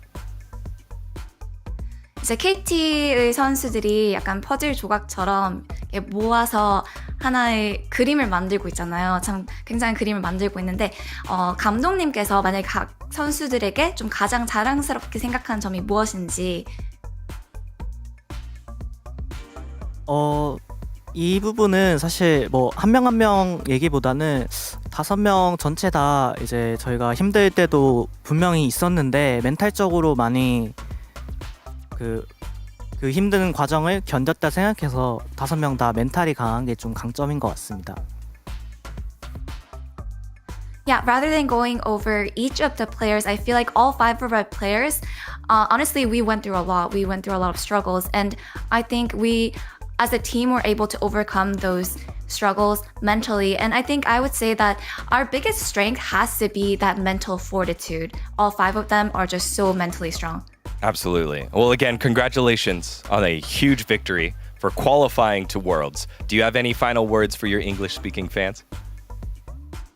이제 다시 한번 오늘 승리와 월즈 진출에 축하드리고요. 마지막으로 이제 영어권 팬들에게 전하고 싶은 말씀이 있으면 부탁드립니다. 제가 KT 롤스터 그 선수로 활동할 때도 이제 외국 팬분들이 정말 많이 응원해 주신 걸로 아는데 이번에도 아직까지도 많이 응원해 주시고 있을 거라고 믿고 이제 저희 서머의 KT 보여드릴 테니까 조금 더 계속 응원 부탁드립니다. 네, 감사합니다. Yeah, even when I was a player back in KT Roster, I believe that I saw a lot of foreign fans, and I know that you're still out there cheering for us and supporting us, and there is so much more for us to show up at Summer's KT. So please continue supporting us, and thank you so much for your continued support. Absolutely. Congratulations again to KT, Coach Score. The summer of KT continues on into the top 3. It is KT with the victory 3-2 over Gen.G. Thanks again for your time. 축하합니다. 감사합니다. 감사합니다. All right. And with that, a huge victory here for KT. We'll bring back our analyst to break down the comment here. It was a huge difference in the jungle, which I'm sure made Coach Score so happy with the way the honestly, media kind of based as well, to be honest. Yeah, thumbs up for media. Totally okay. No problems. Soup and TGZ are knowers. It's all 3 of these votes are completely valid. Duckdom's performances, even in losses on the Xayah, for example, the big standout play there. His save in the Zoe game when he was playing the Ziggs. And then BDD, obviously, no explanation needed. And I gotta say, though, even though I don't think that POM votes necessarily would have been warranted for Peter or to a much more prevalent extent Perfect, it's still important to note that, like, the rise in form of those 2 players, and Perfect in particular today, I thought he was really going to be a weak spot. And as good as Keen played, it really didn't feel like Perfect was crumbling under the pressure the way he has before. But come on, I had to go Cuz. That kind of was a no-brainer. I think this was the biggest gap throughout the entirety of the season. I can't believe this guy was stuck on Kwangdong last year, by the way. Why did that happen? What was that about? Remember in 2023 when he was All-Pro first for KT Roster when they almost went to the finals? KT fans will never forget. It's crazy he was jailed last year and now comes back to KT Roster and leads them to a victory here. Cuz meta, that's it. That's the Pommet. We're all living in it. It's a Cuz meta now. Not because of Dragons, not because of the game state, not because of the champions that are meta. It's just Cuz, one of the best junglers in the LCK. And to that point, I go back to going from Drake into going to force the Baron into the Lee Sin. That was such a Cuz call because he was feeling it. He was out playing Canyon all day, does it one more play and gets him over the line. Cuz also the vote here for Ox. You fought hard and you thoroughly deserve this ticket to Worlds. Well played, Cuz. Prince saying, before Canyon, there was Cuz. That represents the initial C junglers. Okay. Old C junglers know. And it's easy to Chronicler. Right? Do you play jungle too? I do. Yeah. Oh, there you go. Yeah. We have Cloud Templar as well. Cloud Templar? There's a lot. No, that doesn't start. I want to highlight though that it's also kind of testament for both Cuz and BDD. I do think like these players have been around for a long time, and we obviously in the LCK more than any other league know that just because you've been around for a long time doesn't mean you can reach new peaks, but it's still so cool to watch players do this deep into their career and continually reinvent themselves and putting down performances like this. Absolutely. And there it is, the original C initial jungler. Cloud Templar going with, we're going to Worlds. We're aiming for the LCK trophy. Very proud of Cuz. And then Helios with, Cuz, can you teach me jungle pathing? The area code for Korea starts with +82. So that's the joke. There you go, Helios. Just always asking to ride the coattail. I think the Pommet only hits if he gives his real phone number. Yeah, I'm about to say, I'm a little disappointed. Where's the expand? Where's the expand button? Gotta commit, Helios. I mean, his solo queue games must have been very rough. Yeah, it must have been. He could have even spelled like "I love Cuz" in numbers or something. Yeah. Come on. Helios. So much missed potential. Well, there it is. I still can't. Just take it when in. you see it, look at that. When you see it and you look at it, you still don't want to trust it. I feel like I'm looking at art. What does this mean to you? It happened, right? Compared to a Gen.G thing. Guys, I thought Plains was gonna be peak, and I thought that DK bringing T1 to 5 was gonna be like the biggest moment. And I think, guess what? Even a Gen.G fan can see beauty in what happened today. Yeah. I think in truth, any Gen.G fan knows that if you're going to be the Gen.G we've seen for all year, then you know you can bounce back. You can still win the LCK. You're already qualified for Worlds, but to see this happen, this could be a wake-up call for Gen G as well. And that's the big thing, because for Gen G, obviously, they are because of where they're on the bracket, but also because they won MSI, they've been qualified to Worlds for a long time. It's very clear for this team that the goal will be to win. And this might be the moment where they go, guys, this is a consistent issue for us after long breaks. They need to fix it. But focusing too much on that, I think, would take away from KT. I want you to look at the bracket as well. Like, what does this mean for what we're going to have? There might be now a very realistic chance, right, that one of DNK, MBK is going to go up and try and knock out either Hanwha or T. I just want to highlight that. That's insane! That could happen. Like, we might not be sending defending world champions. Is it likely? That's a different conversation, but it could happen. It could happen. KT can win. You're not getting carried away with us? Second seed, but not necessarily second best team. I'm just prepping to set the stakes as we move to the next slide right here. Tomorrow's matchup is a Worlds qualifier for the winner only. If Gen G would have won, both these teams would have gone on in, and this would have been a battle for the LCK championship. But no, this is now a Worlds qualifier. If T1 make it, they go in. If Hanwha Life Esports make it, they go in. There will still be another opportunity for the loser, but it just got way harder to make it in. As we have often written on Preds and on graphics and brackets, another stake. Another one. It is another stake, a huge one. Thanks to our friends over at KT. They beat Gen G 3-2, qualified for Worlds. What a Saturday it was. One more day to go. We'll punch one more ticket from the LCK over to Worlds 2025 tomorrow between Hanwha Life Esports and T1. Until then, take care of yourself. We'll see you tomorrow.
makes me stronger.